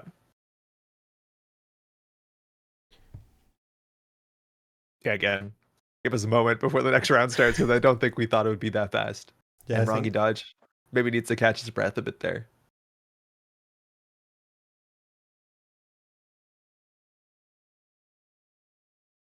yeah, I think Man in the Moon might have gone for a small break and now needs to hurry back. What do you mean? You said there would be a break. Oh, okay, I'll be back. This is really cool. I think I've heard rumblings about op acid decks. They seem quite powerful. I don't think there's always like some strange interactions that in any new meta op can kind of surprise you with. And I don't know if we're seeing any like really wild interactions here. I think Reconstruction Contract gets a bit tricky. It's worth noting for that interaction, Reconstruction Contract is a very powerful card that kind of fell off because the big support piece that it worked with, Dedication Ceremony, rotated, I believe, 2 rotations ago. And this card has won Worlds before. It's basically an asset that gains advancement counters. It can't be advanced itself, very importantly, but it gains advancement counters whenever the runner takes meat damage. That's a bit of a niche interaction. In almost my whole lifetime playing Netrunner, you've only seen that happen 2 or 3 times. I think we could see it happen today. But the bigger thing is that at instant speed, you can trash it to move the advancement counters to any card that can be advanced. But very importantly, if it has no counters on it, you cannot trash it for no reason because you are not changing the board state, which means if that was not the case, Op would have a universal 1 cost to trash 0 to gain a 0 cost at instant speed, which would be very, very, very, very powerful for many, many reasons. But the other big like kind of roadblock with this card is that when you're trashing it, you have to kind of call a judge and prove that you have an advanceable card to move the thing to, as long if you're going to use it to go get a thing that you want to advance from your deck, because you pay the cost to trash it, so you can get a 0 cost advanceable card and then put the advancement on it with op. It looks a bit disjointed and strange, but you actually have to prove that you can use it on any board state. In this deck, it's only agendas and ice wall, so might be tricky. Maybe that's why we fast advance the Azyaf. And it looks like we're going to go right into that matchup. Rangi Dodge with Hoshiko against Man in the Moon on a pretty interesting op list. Need to think on your list for a second. Feel free to start. Yes, this is a hard matchup. Do you know what cards you would kind of define as the must trashes in op? It's always a bit of a different subset than you might expect in some other lists. Yeah, I think it's really hard to say in this like a real different style of ob lists. I don't think anybody has enough practice against this kind of list without all of those hard hitting news and stuff from the old meta.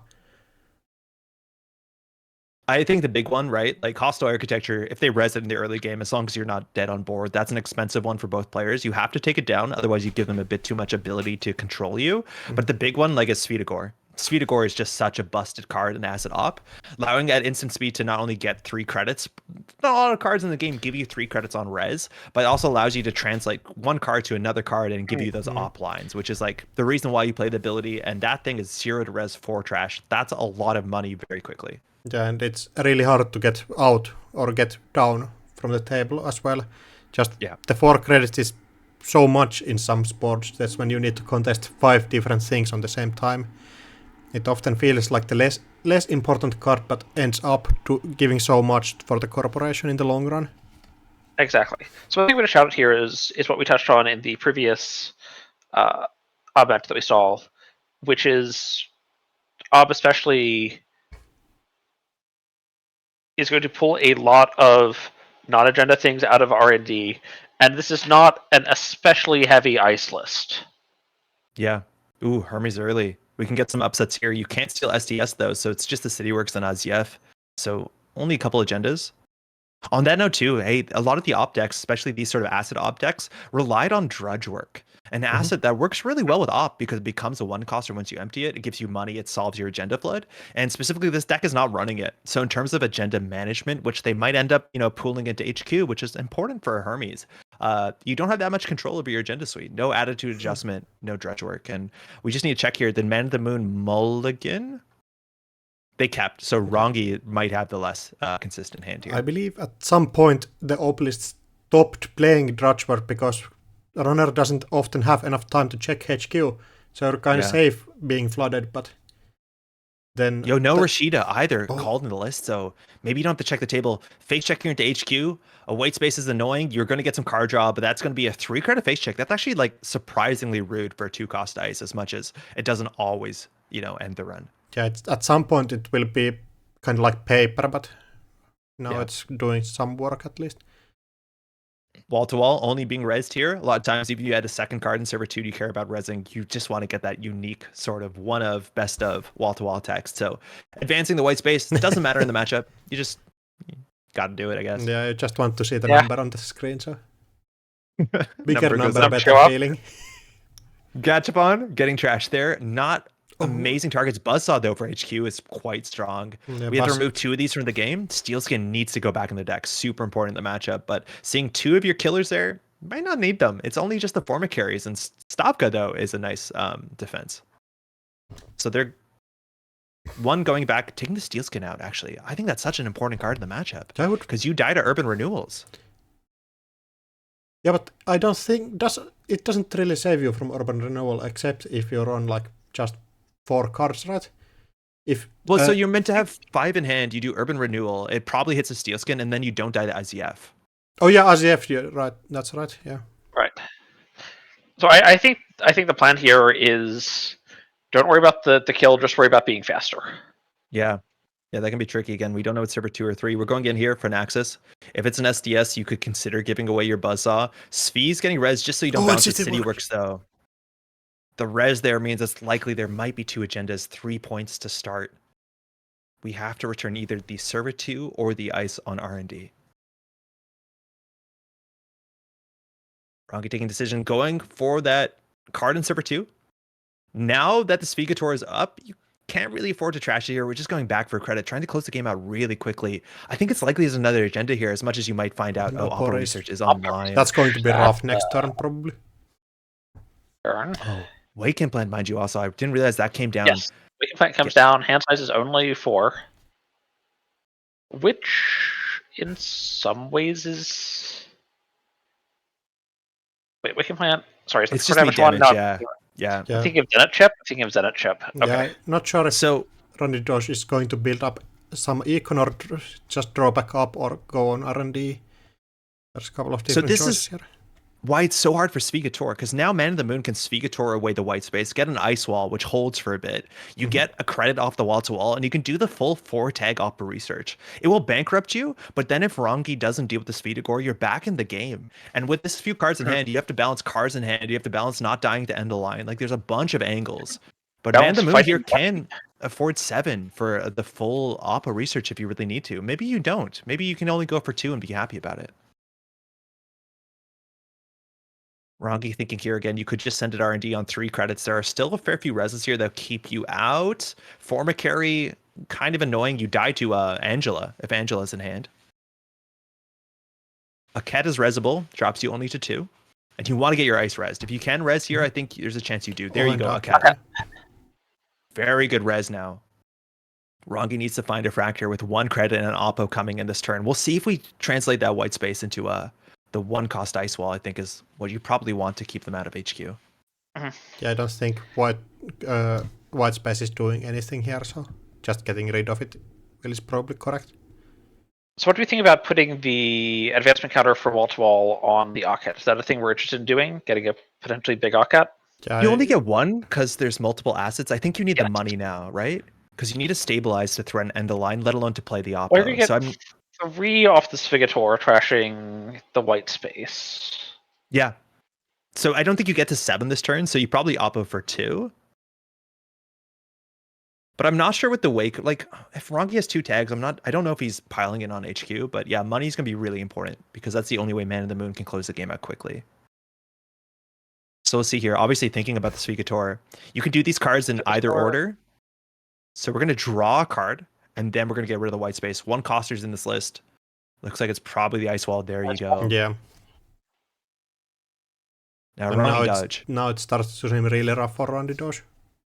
If Man of the Moon has an extract for the wall-to-wall, get a Spin Doctor, you're on 0. You can get a Correa to put it on centrals to like make it really ugly to access. And then you'll be about 7 credits. At that point, you can definitely oppo, but you're going to need the burst economy of an extract here because there's no hedge funds in the list, no other burst economy besides the SVI, but the extract is the operation you're expecting. There's only 2 in the list.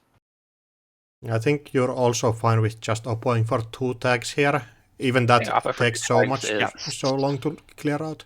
such a pain to clear, exactly. Yeah, Rongi is not on Baya Banes, not on Hannah, so there's no good ways to clear the tags. No, no free lunch. So it's just remove the tags. And now the problem is like, how many tags do you remove, right? If you're fewer than 4 cards in hand, you have to remove both tags. So you probably want to clear 1 tag, draw to 4, and then it's kind of hard for Man in the Moon to have the kill on the following turn. There you go. Server Oppo, 2 tags, 2 credits. Rongi now lost the last credit, of course, to Hoshiko. Just going to clear 1 tag, 4 cards in hand. That's exactly what you need to do. For 1 tag, yep. Now this is where SVI continues to pop off. Again, it doesn't have to be a res card. It probably should be, so you can get your op. You have only 2 credits to res stuff. But the list isn't on Gaslight. So like a Maryland campaign ticking away here is fine. You can res it, you can SVI it just to get it back in circulation. Get a 1 coster from your deck. Urban Renewal ticking. That actually starts to put a clock on Rongi. So now he has another thing he has to deal with. He can't just stabilize by clicking for credits. Man in the Moon taking his time here. I appreciate that. Op is obviously a bit trickier than a lot of IDs and understanding what's the best way to pressure forward. And again, central servers will be a liability. Malia. There's a lot of certainly ordering considerations here. Yes. Mm-hmm. So it looks like we're getting a Spin Doctor here. We're just resing the Malia. It doesn't do anything. It's not an additional cost, so you can choose to blank nothing, from my understanding. But we're going to SVI this to get a 0 coster from the deck. It's probably the Spin Doctor. Small chance it's the Angelique. That doesn't make a lot of sense. I believe that's a legal target. Yeah, that's Not a legal. cost. Yeah. No we're checking. Yeah, I think there will be a... Oh, DC. Yeah. They'll be back. Jeff got to check. Pondering it again because it doesn't change board state technically. I don't know if that actually counts, but of course. I think a card becoming rezzed is a change, right? Paying the cost is never considered changing board state, though, right? I'm not sure if raising a card is actually a cost, though. Yeah. Yeah, I can agree with that. This is one of those weird interactions that... Now, paying the credit to res doesn't matter, but... Yeah, I believe so. Yeah. So you'd want to Spin Doctor here. It allows you to fix if you're flooded up. Again, I think as quickly as Centrals were iced up, that might be a common play pattern against Hoshiko, but Man at the Moon at least didn't mulligan, so I mean, a Spin Doctor here is also bad.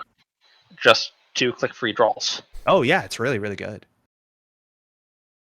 Yeah, I think he'd want it. Man in the Moon's back. Aktu will be back soon. Do you just get booted? Like just randomly get booted and need to join back up.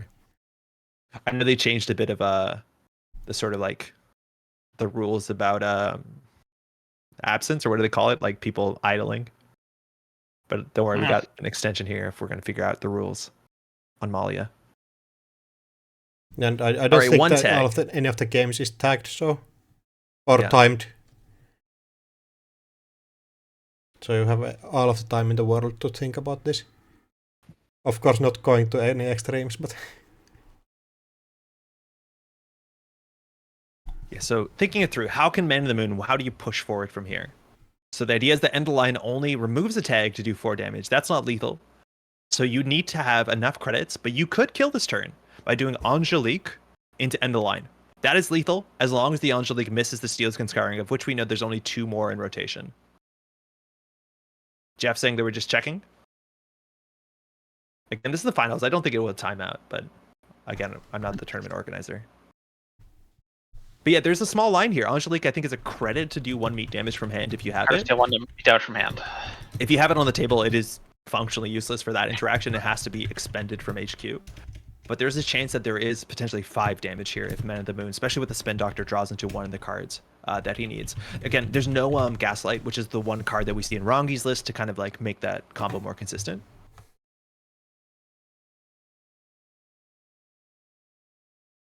Okay, we're just making sure we have the judge call there correctly.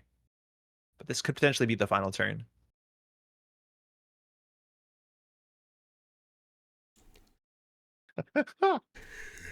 For as fast as our first game went before, and now we have to dive into the comprehensive rules, which, like, shout out to the judge team. It's a lot of work. Yeah, But we're just gonna make sure for. I don't think Netrunner's core gameplay was really defined by any complete rule set. I think in the early days, some rulings just got given out in Twitter with no real consideration. I wouldn't say with no consideration, but I know what you mean. I have seen the Glen Station ruling, so. Yeah, there's a lot of, like, if you see on NetRunnerDB, they're like from the Anchor unofficial FAQ, and it's like a lot of wild stuff. The Also No Games rules team has done a lot to, like, formalize a lot of parts of the game that were a bit more nebulous, and, like, it's great. And there's much more clear rulings. Whoa! Oh, Malia, I don't think can be res because paying costs isn't part of evaluating the board state. That's the idea. Paying cost does not change board state, so it has no targets. That is. But it's like then just trashing Ice Wall, not a change in game state. What do you mean trashing Ice Wall? Reshing Ice Wall, because if you res Malia, it's basically just like reshing card, and Ice Wall doesn't do anything as well. I could see why that is an argument. I'm not sure. I think because the Ice Wall has text, Malia doesn't have text. Like, that's being kind of rezzed. the idea. So I think being rezzed is the change in game state. Yeah, but it's part of the cost, right? Like, that's the argument, at least. But that's the way they ruled it. So obviously, there's no arguments to have there. So we're gonna trash the wall to wall. We're still gonna get a spin doctor. We use the wall to wall first to draw a card, so Man the Moon knows the lines here. So firstly, Rongi Dodge unfortunately knows there's Amalia, so it's not like you're gonna install. I actually get a steel skin. I think Angelique hit a steel skin. Wait, no. What happened? Oh, Ronnie just apparently misclicked. Rongi accidentally declined to use the steel skin, which I think we can all agree is a misclick here. Yeah. This because it's you may draw 2 cards. Oh man, that was a 1 in 4 for the Angelique to hit the steel skin. It did, and Rongi refused the draw on accident. What a roller coaster! That could have been another turn 3, turn 4 game if that did not hit the steel skin. And again, one of them's been removed from the game. There's only 2 steel skins and 40 cards left. That's one of them. And I can see like 3 please pause clicked instantly. Yeah. You'd mash that button so hard there. But Man of the Moon now has to pivot, whether you want to go for value end of the line. Otherwise, you have to give another tag here. Value end of the line, honestly, with a spin doctor on the table, might not be the worst play here, because it really puts Rongi in an awkward spot to try and get back into the game. The thing is with this Obelisk is, like, if you're not winning, like, you don't score it to points. You don't build a remote server. So, like, you need an urban renewal up. You have to do a lot more to force the game where Rongi can stabilize. Maybe getting cards out of hand is worth it. We're going onwards. Server 7 starts. Server 7 has a upgrade. Angelique on Overseer Matrix. So Overseer is the one that gives you tags if you trash the stuff. So you generally want to do Overseer into probably like an urban renewal, something that's really important to trash. Why should we undo this whole game? I can't believe they had the steel skin in hand and hit it on the 1 in 4. That could have been it. Because there's no way Man of the Moon makes that play unless he's holding the end of the line. So yeah, that's narrow margins. Dirty Laundry, we're going to come back, checking archives again, the safest run here. Yeah, just going to get some credits here. Trying to probably clear out one of the tags and just get himself back in the game somehow. Yeah, he needs to clear one of the tags here. Otherwise, he's weak again to another Angelique. There's only one more on the list. You could spin doctor it back in. You thin your deck with op. And there's a federal fundraising potentially somewhere. Like, that's also very important as a way to, like, consistently get into the combo. But there you go. 5 credits, no tags, no opera research this turn, no steel, no trash. Man of the Moon has to push forward. Wall-to-wall urban, that is the card you need. And I think Man of the Moon has betrayed that he has an upgrade. So that is probably going to end up on the urban renewal, maybe a piece of ice. But now this is another thing Rongi has to deal with. And Rongi has 3 pinhole threadings. So ice might not be the most direct line. I'm not sure how much pinhole threadings help here. Well, if he ices it up, right? Like, right. It's the best you have. As much as Formicary might still, like, make a mess of things. So I haven't played against this sort of obelisk before. How real is the threat of it actually just grinding out the the stack. You often end up in a situation where like you have 2 urban renewals 2 turns apart or at the same time, or you can set up the Aziev fast advance kill after the urban renewal. So I think it's less likely. I think more often the corp will flood up to the point that Rongi can win before they're ground out.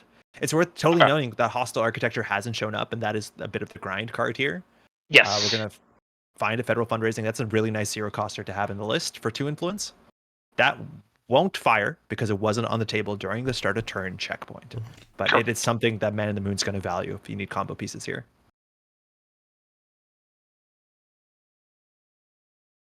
We're going to continue getting out here. Server 10, Server 11, whether we'll see an upgrade on Server 7. There you go. That's probably either Overseer, maybe the second Angelique, but I'm thinking if it's Angelique, Man in the Moon would hold it in hand. Yeah, I for believe the combo. saving it is a bit safer. And Rongi here has no economy, and if he drops a Liberty, he drops a daily cast, Malia will just go grab it and put it on her shoulder. How does the Urban Think work with Rococo? Okay, so the idea is with Urban Renewal, when it fires, it does 4 meat damage. Then it doesn't. So the idea is that if you have an Urban Renewal, let me try that again. If you have a Reconstruction contract, you can res it. Urban Renewal will do 4 meat damage. That puts 1 counter on the Reconstruction contract. Then Urban trashes, so you can go get a zero coster. There's no zero coster in this list that you want to advance, so I don't think you have to worry about that. But the idea is that next turn you do install advance, move over the counter to the Aziev. So I don't think there's any direct interaction here. But it's more about making sure on the table you don't have a way, and even if there's no construction contract on the table, you can always trash a 2-coster instant speed with the speed to gore to get it. So we don't see any 2-costers on the table so far, but there's now a dream net. You cannot blank that with Malia. You cannot pick up virtual world. Oh, it's actually not virtual, right? Yeah, because she puts it in a bag and takes it away. Action, Malia. Oh no, you can't do that. It's virtual. Yeah, nice try. Yeah, that's a good try. Yeah. That's correct. Lamau. No change in game state. Second warning or whatever. I was just kidding. 2 best players in the world. Now, Rongi, it's still really hard to contest the table because as much as we haven't hit that threat threshold, maybe, I don't think you can afford to res, the hostile architecture, but with the federal fundraising, that's probably the main target you want to trash here. It's kind of likely you're going to find the second Oppo research, and that puts you in a really bad spot. Exactly. Yeah, Roger doesn't really have the economy set up to potentially clear another 4 tags. We're sending it R&D. Oh, we are at threat 3. Excuse me. Yeah, it can easily be 4 tags. Cleaver for 1. You're going to see 3 cards here. SDS is going to require you to make a choice. Now you're getting great value off the buzzsaw here, but this could be the last run of the game. Yeah, seeing 3 cards here might actually be huge. Yeah. With now, Federal Fundraising actually just clears the top 3 cards, so you cannot rearrange agendas on any below that. Now, before we get the access with the Hermes, we might see Man in the Moon res some things on the table that they want to keep around, either to Svidagore it or just to have start a turn triggers. Again, there's no Rashida in this list, which is pretty surprising. But we're going to start here with Spin Doctor to shuffle 2 non-agendas in the game. Angelique goes back. She doesn't do anything from R&D, and Oppo Research, of course, goes back. So Cleaver for 1. Aket eventually will be 5 strength. Let's see if we res anything. Nothing. DreamNet. Wake. C3. Nothing. I think you could say there's an agenda in HQ with safety. There's not that many agendas in the game. It's likely, yeah. There's only 7 more. We drew a fair bit with Spin Doctor, shuffling no agendas back. Maryland, that's a 2-coster. That does become a Reconstruction contract. Rongi spending a lot of resources trying to get out of the game by winning off of R&D there, but if you're not going to deal with that Urban Renewal... I think there are so many assets on the table that it's really hard to contest those anymore, so you just might as well go and take the way out that's actually somehow plausible. I might have already made the decision that there's no ability to contest this Urban Renewal in time. So here, you can get the money off of Maryland and then sell it to Svidagore. So if you want a second Urban Renewal for like maximum overkill in 2 turns to get that insurance policy. You could always keep this around for reconstruction. It's worth noting for the Aziaf, there are 3 in the deck, and making sure those are not in HQ is another way to potentially survive the Urban Renewal turn. So that's also a line, just smashing HQ a bit on the turn that's relevant. Keep 4 cards in hand. Mm-hmm. It's to say, especially with this cleaver, with this wake implant, I think Raji Doge might be looking at some angle where he gets a little bit more money, smashes HQ 3 times, runs R&D, smashes HQ 3 times, runs R&D, smashes HQ 3 times. Like, not obviously that many times, because at that point you've checked everything multiple times, but... No, it's a good way to get out. You're totally right. We are speed-agoring away that advanced Aket to get a 2-coster. In terms of the ice, you get a Forma carry. That actually does matter. A white space, not very good, so it's mostly that unless you're going to go for an asset.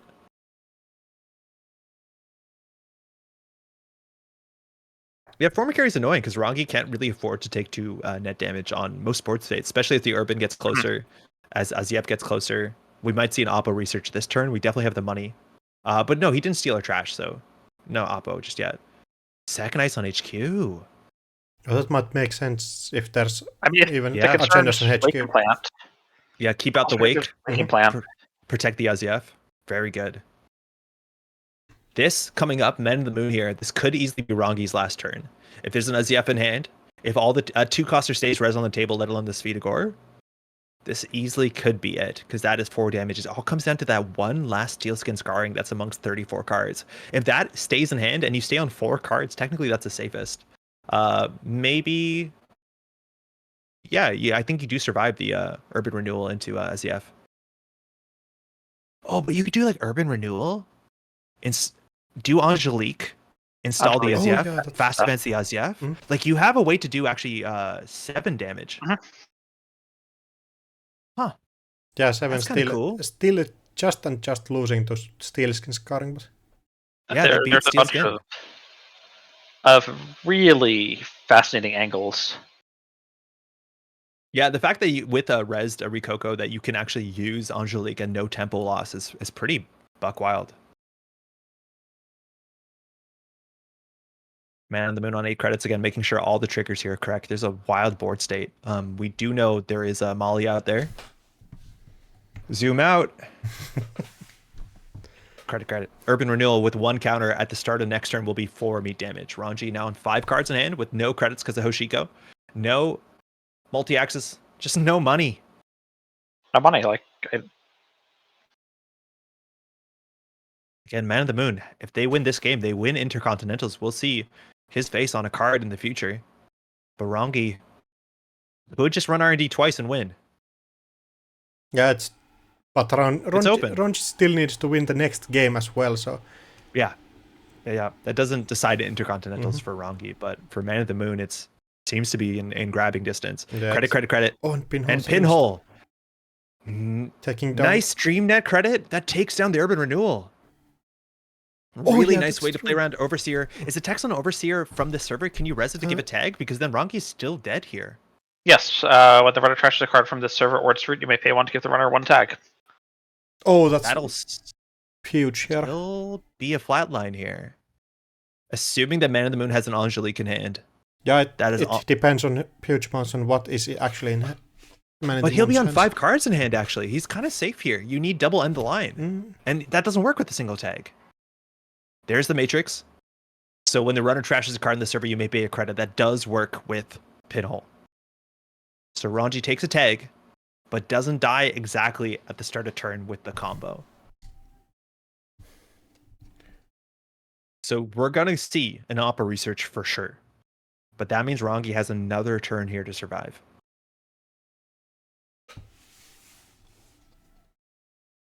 Okay. 1 tag, 5 cards in hand. Hoshiko's still online. You don't have a credit to lose. That's a good spot to be in.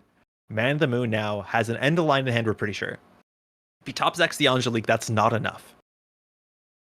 There could be an Aziaf on the table. Sometimes you sneak it out, especially on turns where you think, they have other things to worry about. That only does 2 meat damage. That's also not enough.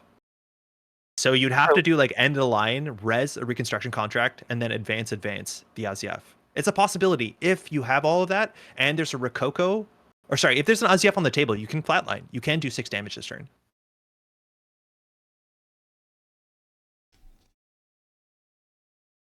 For that to be the case, though, Man in the Moon has to produce with the Svidagor, has to trash the Maryland to get the reconstruction contract. And then there has to be an Aziaf on 11, 12, or 13. Maryland's coming down. We might see it. Looking for a one-coster. Let's see the Rococo. Otherwise, another Urban Renewal. It is a Rococo. I think there might be an Aziaf on the table. This might be a 6 damage kill.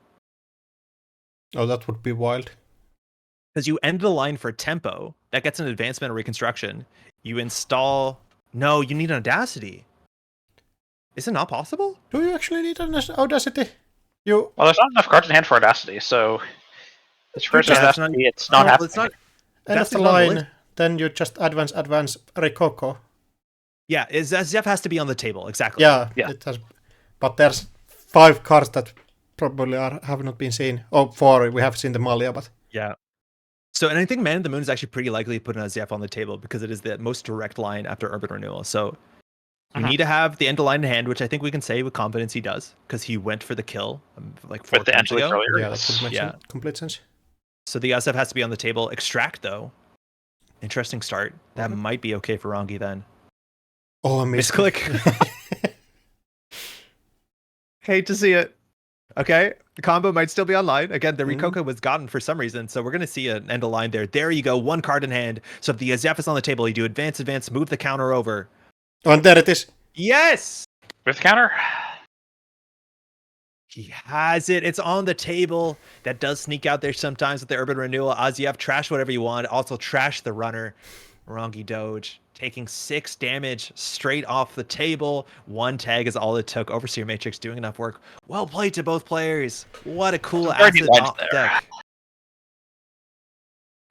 Yeah. Rongi surviving with the 1 steel skin out of the hand off of the Angelique, hitting decline to draw, mashing that button. Man the Moon still sticking the course, and you just saw the economy did not spin together. Rongi taking some aggressive lines to try and close the game a bit sooner, but well played East Coast players here. Man of the Moon taking Intercontinentals with 2 lives left to spare. Well played to everyone.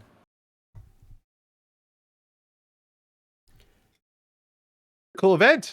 It's fun. It was fun. Indeed, some really cool games there. Yes, 6 hours, 7 hours for the players, maybe. Yeah, single day event, right? Still. Single day event. It's been 7 hours. Started at 8. Touch over 7 hours.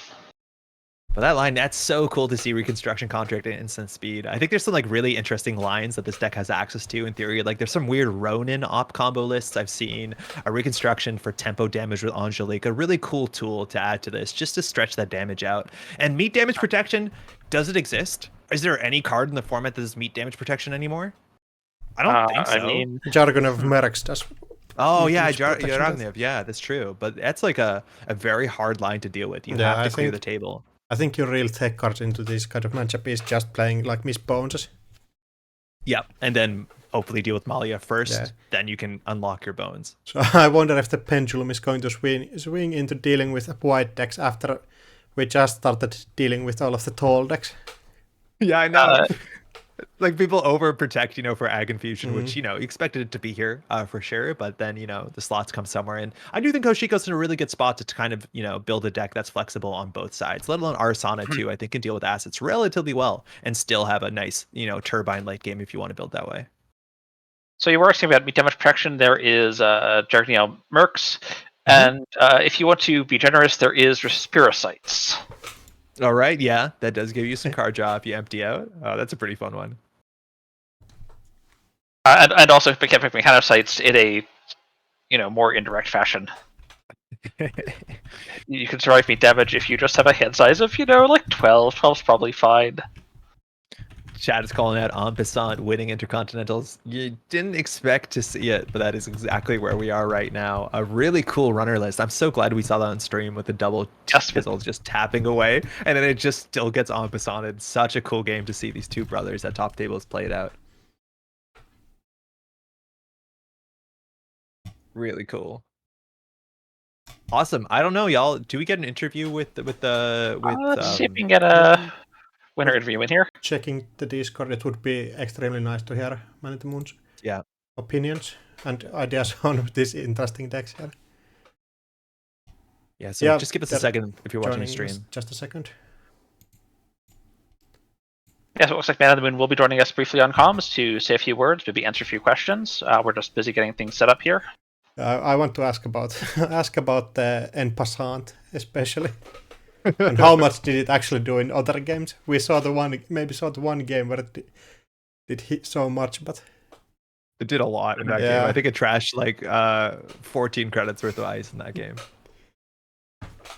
Yeah, getting rid of the huge Pharos there was completely buck wild.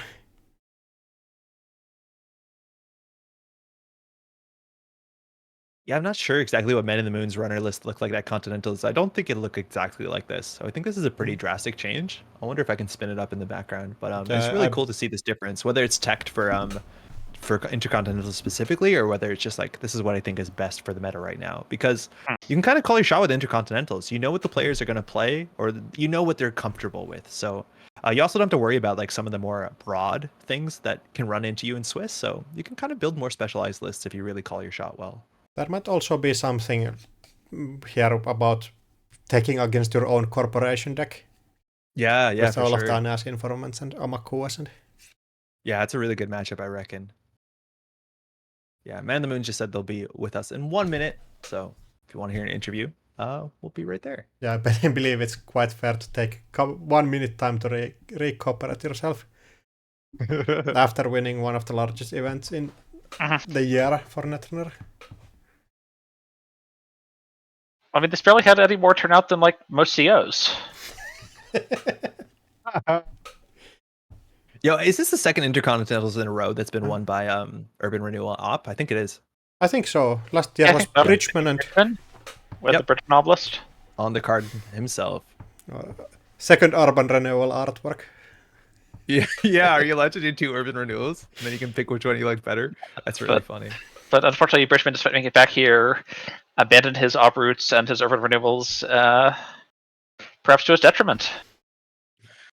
Yeah, it's hard to say. I wonder if he would change it, but he did quite well, rocking PG again, second place at EMEA. But it's really cool to see players play with their card. Abraham, how's it going? Congratulations. Thank you. That's a blast. Yo, that was so fun to watch on stream. We obviously have a bunch of questions. I think we might start with the finals game there. Seeing the Steelskin Scarring out of hand with 2 in the deck off the first Angelique, how'd that feel? That was a bummer, because I drew the end of the line too, so that would have been game right then. Yeah, we're looking at that list, so you got to explain a bit about this list, but I think there's some really interesting lines there with the reconstruction contract at instant speed. The fact that you can use Angelique as like not a fast advance tool, but like a pretty tempo neutral fast advance tool with reconstruction contract. You are known to play these sort of like classically Bladderwort, Arctic Blood style op decks. How's the new set look? How'd you end up here? Because this is not the list you played at Continentals, is it? No, I played Outfit at Continentals. And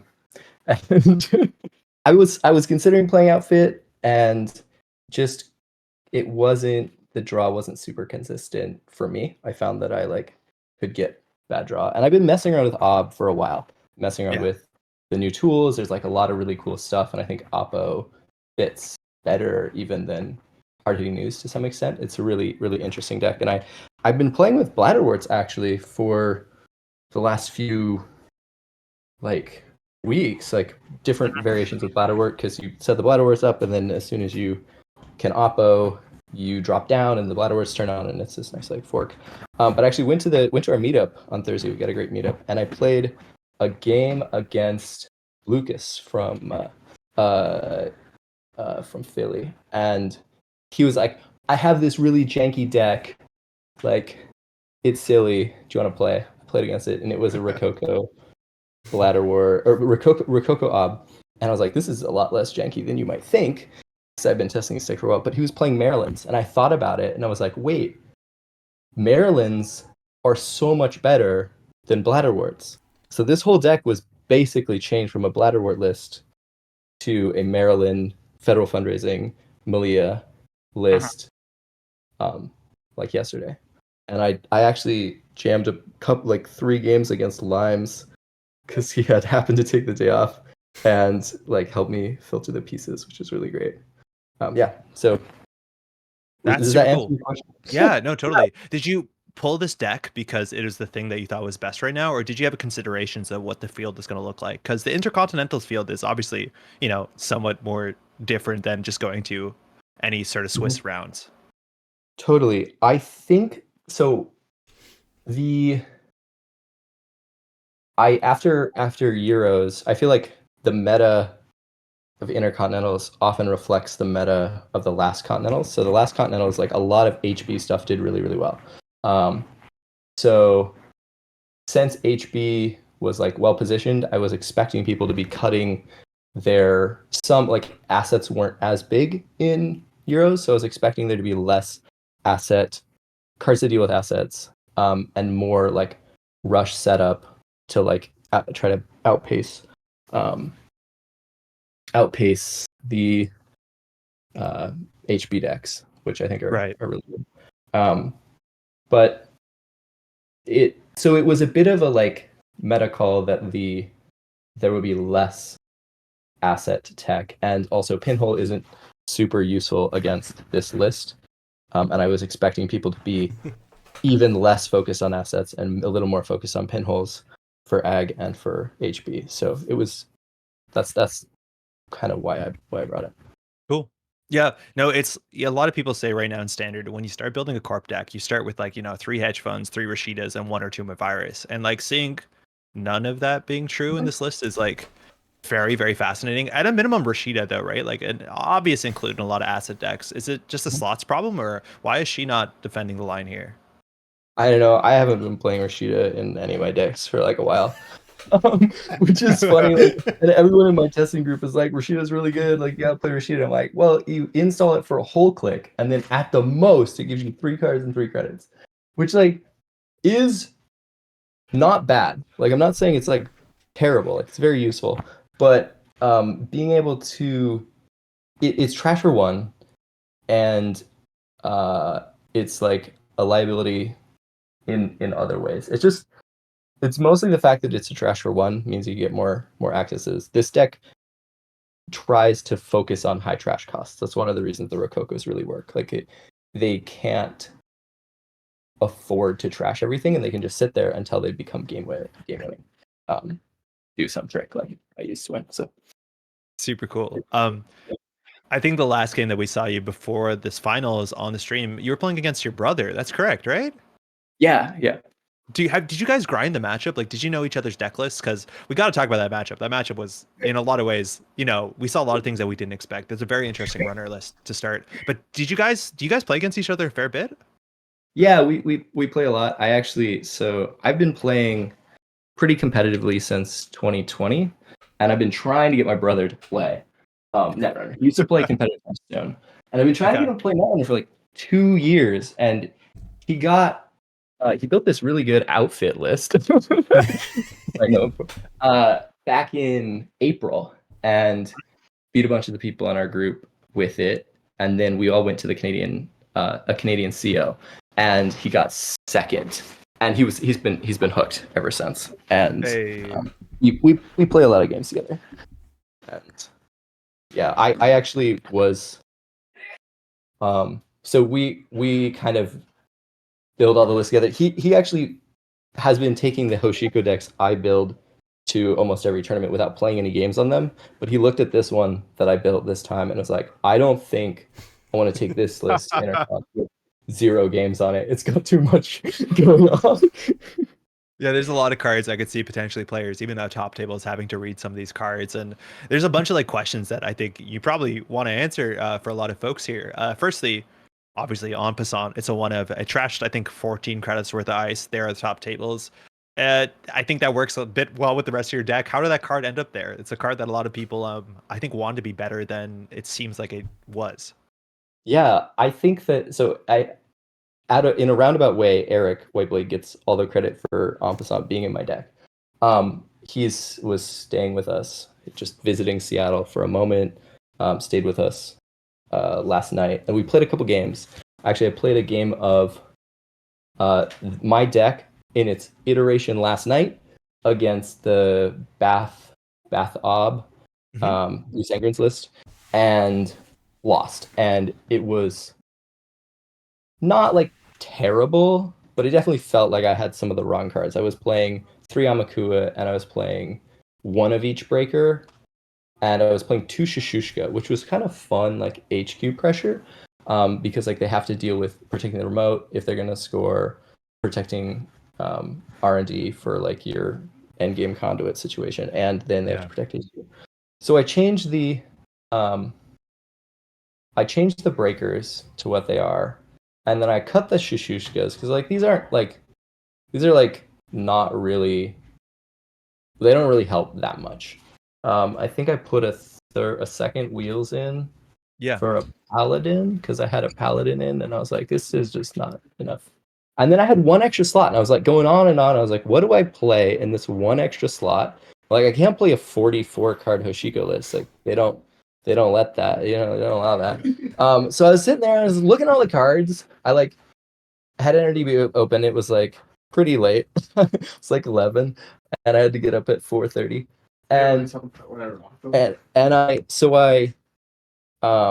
So I just looked through all the Anarch cards. And I was like, wait, En Passant's kind of fun, right? Because if you put a chisel on something and then you run and they don't res it because you're going to chisel charm it, you can just En Passant it. You can use it against the HP decks early. If you just run something, they res, you run their other ice and you En Passant it. Or like how I did against Charlie, where I just ran HQ and then En Passant. So it's like, this is cool. And I can totally just sell it to Patchwork because like, if it's not useful, it's like half of my deck is just useless cards. Yeah, So I mean, I was like, I'll just put that in. Like, why not? And I didn't play it in any game except the game I played against Charlie. And yeah, trashed. I forced him to not res the Pharaohs, and then I trashed it.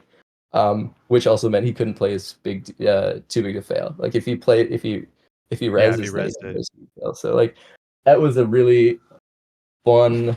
It was like so funny when I used the En Passant once and I played my labor rights and I was like, I'm gonna pull back the En Passant. So you know how a lot of people talk about a 46 card problems. Exactly. I got a 44 card problems, and En Passant was just the card I put in. It's a nicer way to fix that 46 card issue. That's really cool to hear. You mentioned, well, right, Patrick, the way to get rid of the extra cards, and it's a console that, you know, right in Reverie hasn't seen a lot of play. I think Anarchs have so many good options for consoles, let alone the criminal console. Hermes seems to be really good. How'd you end up on this card? Because looking at the list, while there's obviously like really good synergy with Strike Fund and Steelskin Scarring, it seems like a card that would require a lot more card draw than your list obviously has in it. Has that been an issue? And what are your thoughts about the very interesting console? I think my list has like the most card draw you could put in a list. Like, Okay. it has like DreamNet and Hoshiko, and you just flip side. You Yeah, DreamNet yeah. turn 1, and then you draw 2 cards every turn. And sometimes you do that with wheels, and then you get money with your, so you clicklessly are drawing 2 cards and getting money with your Nisi's Informants. And then it plays 3 Steel Skins, which you can shuffle back and get clicklessly 2 extra draw on your turn. And then it plays 3 Bahia Bands, which is 2 more draw, which you can play for free with your Patchwork. Like it has a lot of draw. Okay.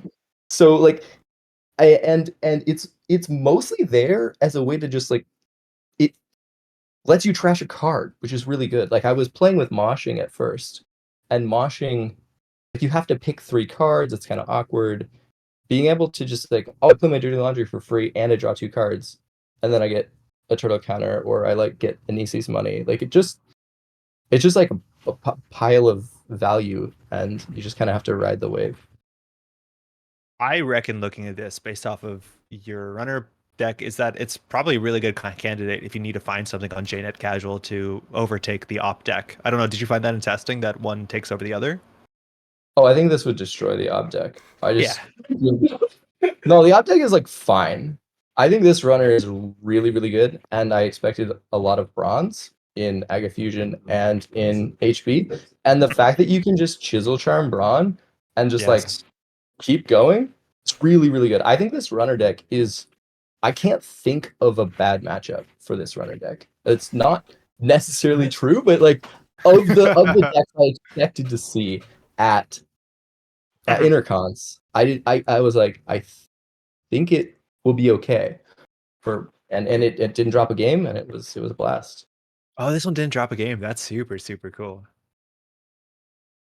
Yeah, I was really excited to see these lists. Obviously, like Hoshiko's doing really well at the top, but there's like very interesting lists here at the top, and I think these are some of the lists that a lot of people would not have expected to be in the top 12, let alone get that last place finish. So really well played in terms of obviously running the stuff, and let alone bringing some interesting stuff and challenging some pretty like well set fundamentals into the game in terms of card evaluation and seeing some of the weird stuff. So fantastic Yeah. stuff. Really well played.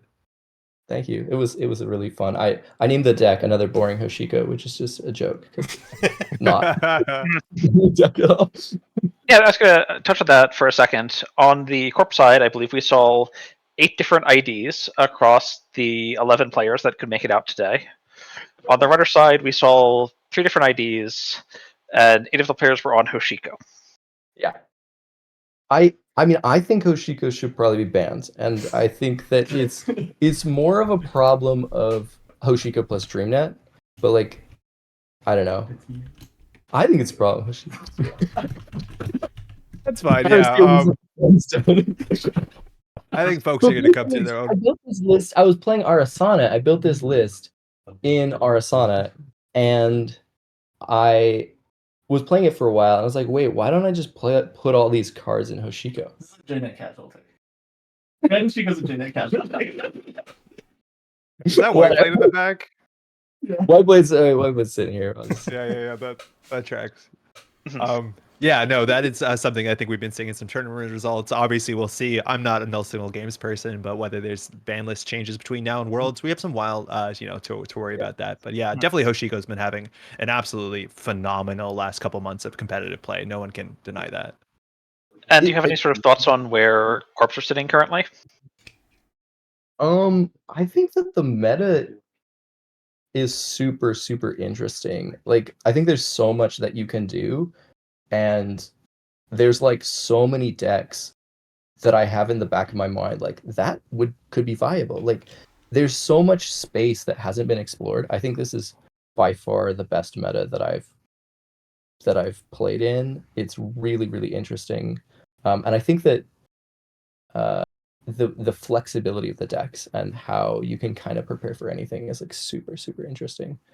And on corp side, like the fact that we had 8 different, did you say 8 different corps? 8 different corps, yes. Yeah, it goes to show how much flexibility there is on corp side, which is like part of what strengthens corp side too, because the runners have to be able to deal with all of the very good decks right now. I think it's a really interesting and balanced meta, and in intercons with all open deck lists, that definitely changes some of the dynamic in the meta. So I was playing Tustafka because it was open deck lists, and I don't think I would if it wasn't open deck lists, and like other things like that, where it becomes harder as corp when you have open lists. So I think that the meta is very balanced, or fairly quite balanced in a standard tournament. It's very cool. I think that's really well put, right? Like the new set just came out, new rotation, but there's obviously like still a fair few cards within the new set that haven't seen top table play. And there's obviously like, oh, you can put this in this engine and it probably does something worth pursuing. And people just haven't had the time or in some ways the reason to like pursue them. But there's still a lot to be explored in the set. It's been an absolute blast on my side, at least. Totally. I mean, there's so many things that I think are still very viable and good that I just haven't had time to play with. Yeah, no, you're spoiled for options. It's phenomenal. With that, unless there's any final questions. Okay, Abraham, congratulations. I know you woke up early. You still got a whole day ahead of you, but congratulations on phenomenal play and some phenomenal deck building. Well done to you and your brother as well. Everyone in the top cut. You did great. Thanks again for joining us and taking the time to talk to us and all the people watching. Thank you so much. Yeah. Such a great game. Thanks everybody who took time today to make this happen. Show up, play, stream, judge, organize. It's such a good game and such a great community. Yeah. And shout out to my team and shout out to my team for being awesome, helped me prepare, and I guess Eric like kind of fixed both my decks the night before. So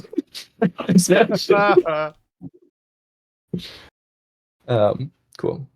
Awesome. Thanks again. Yeah.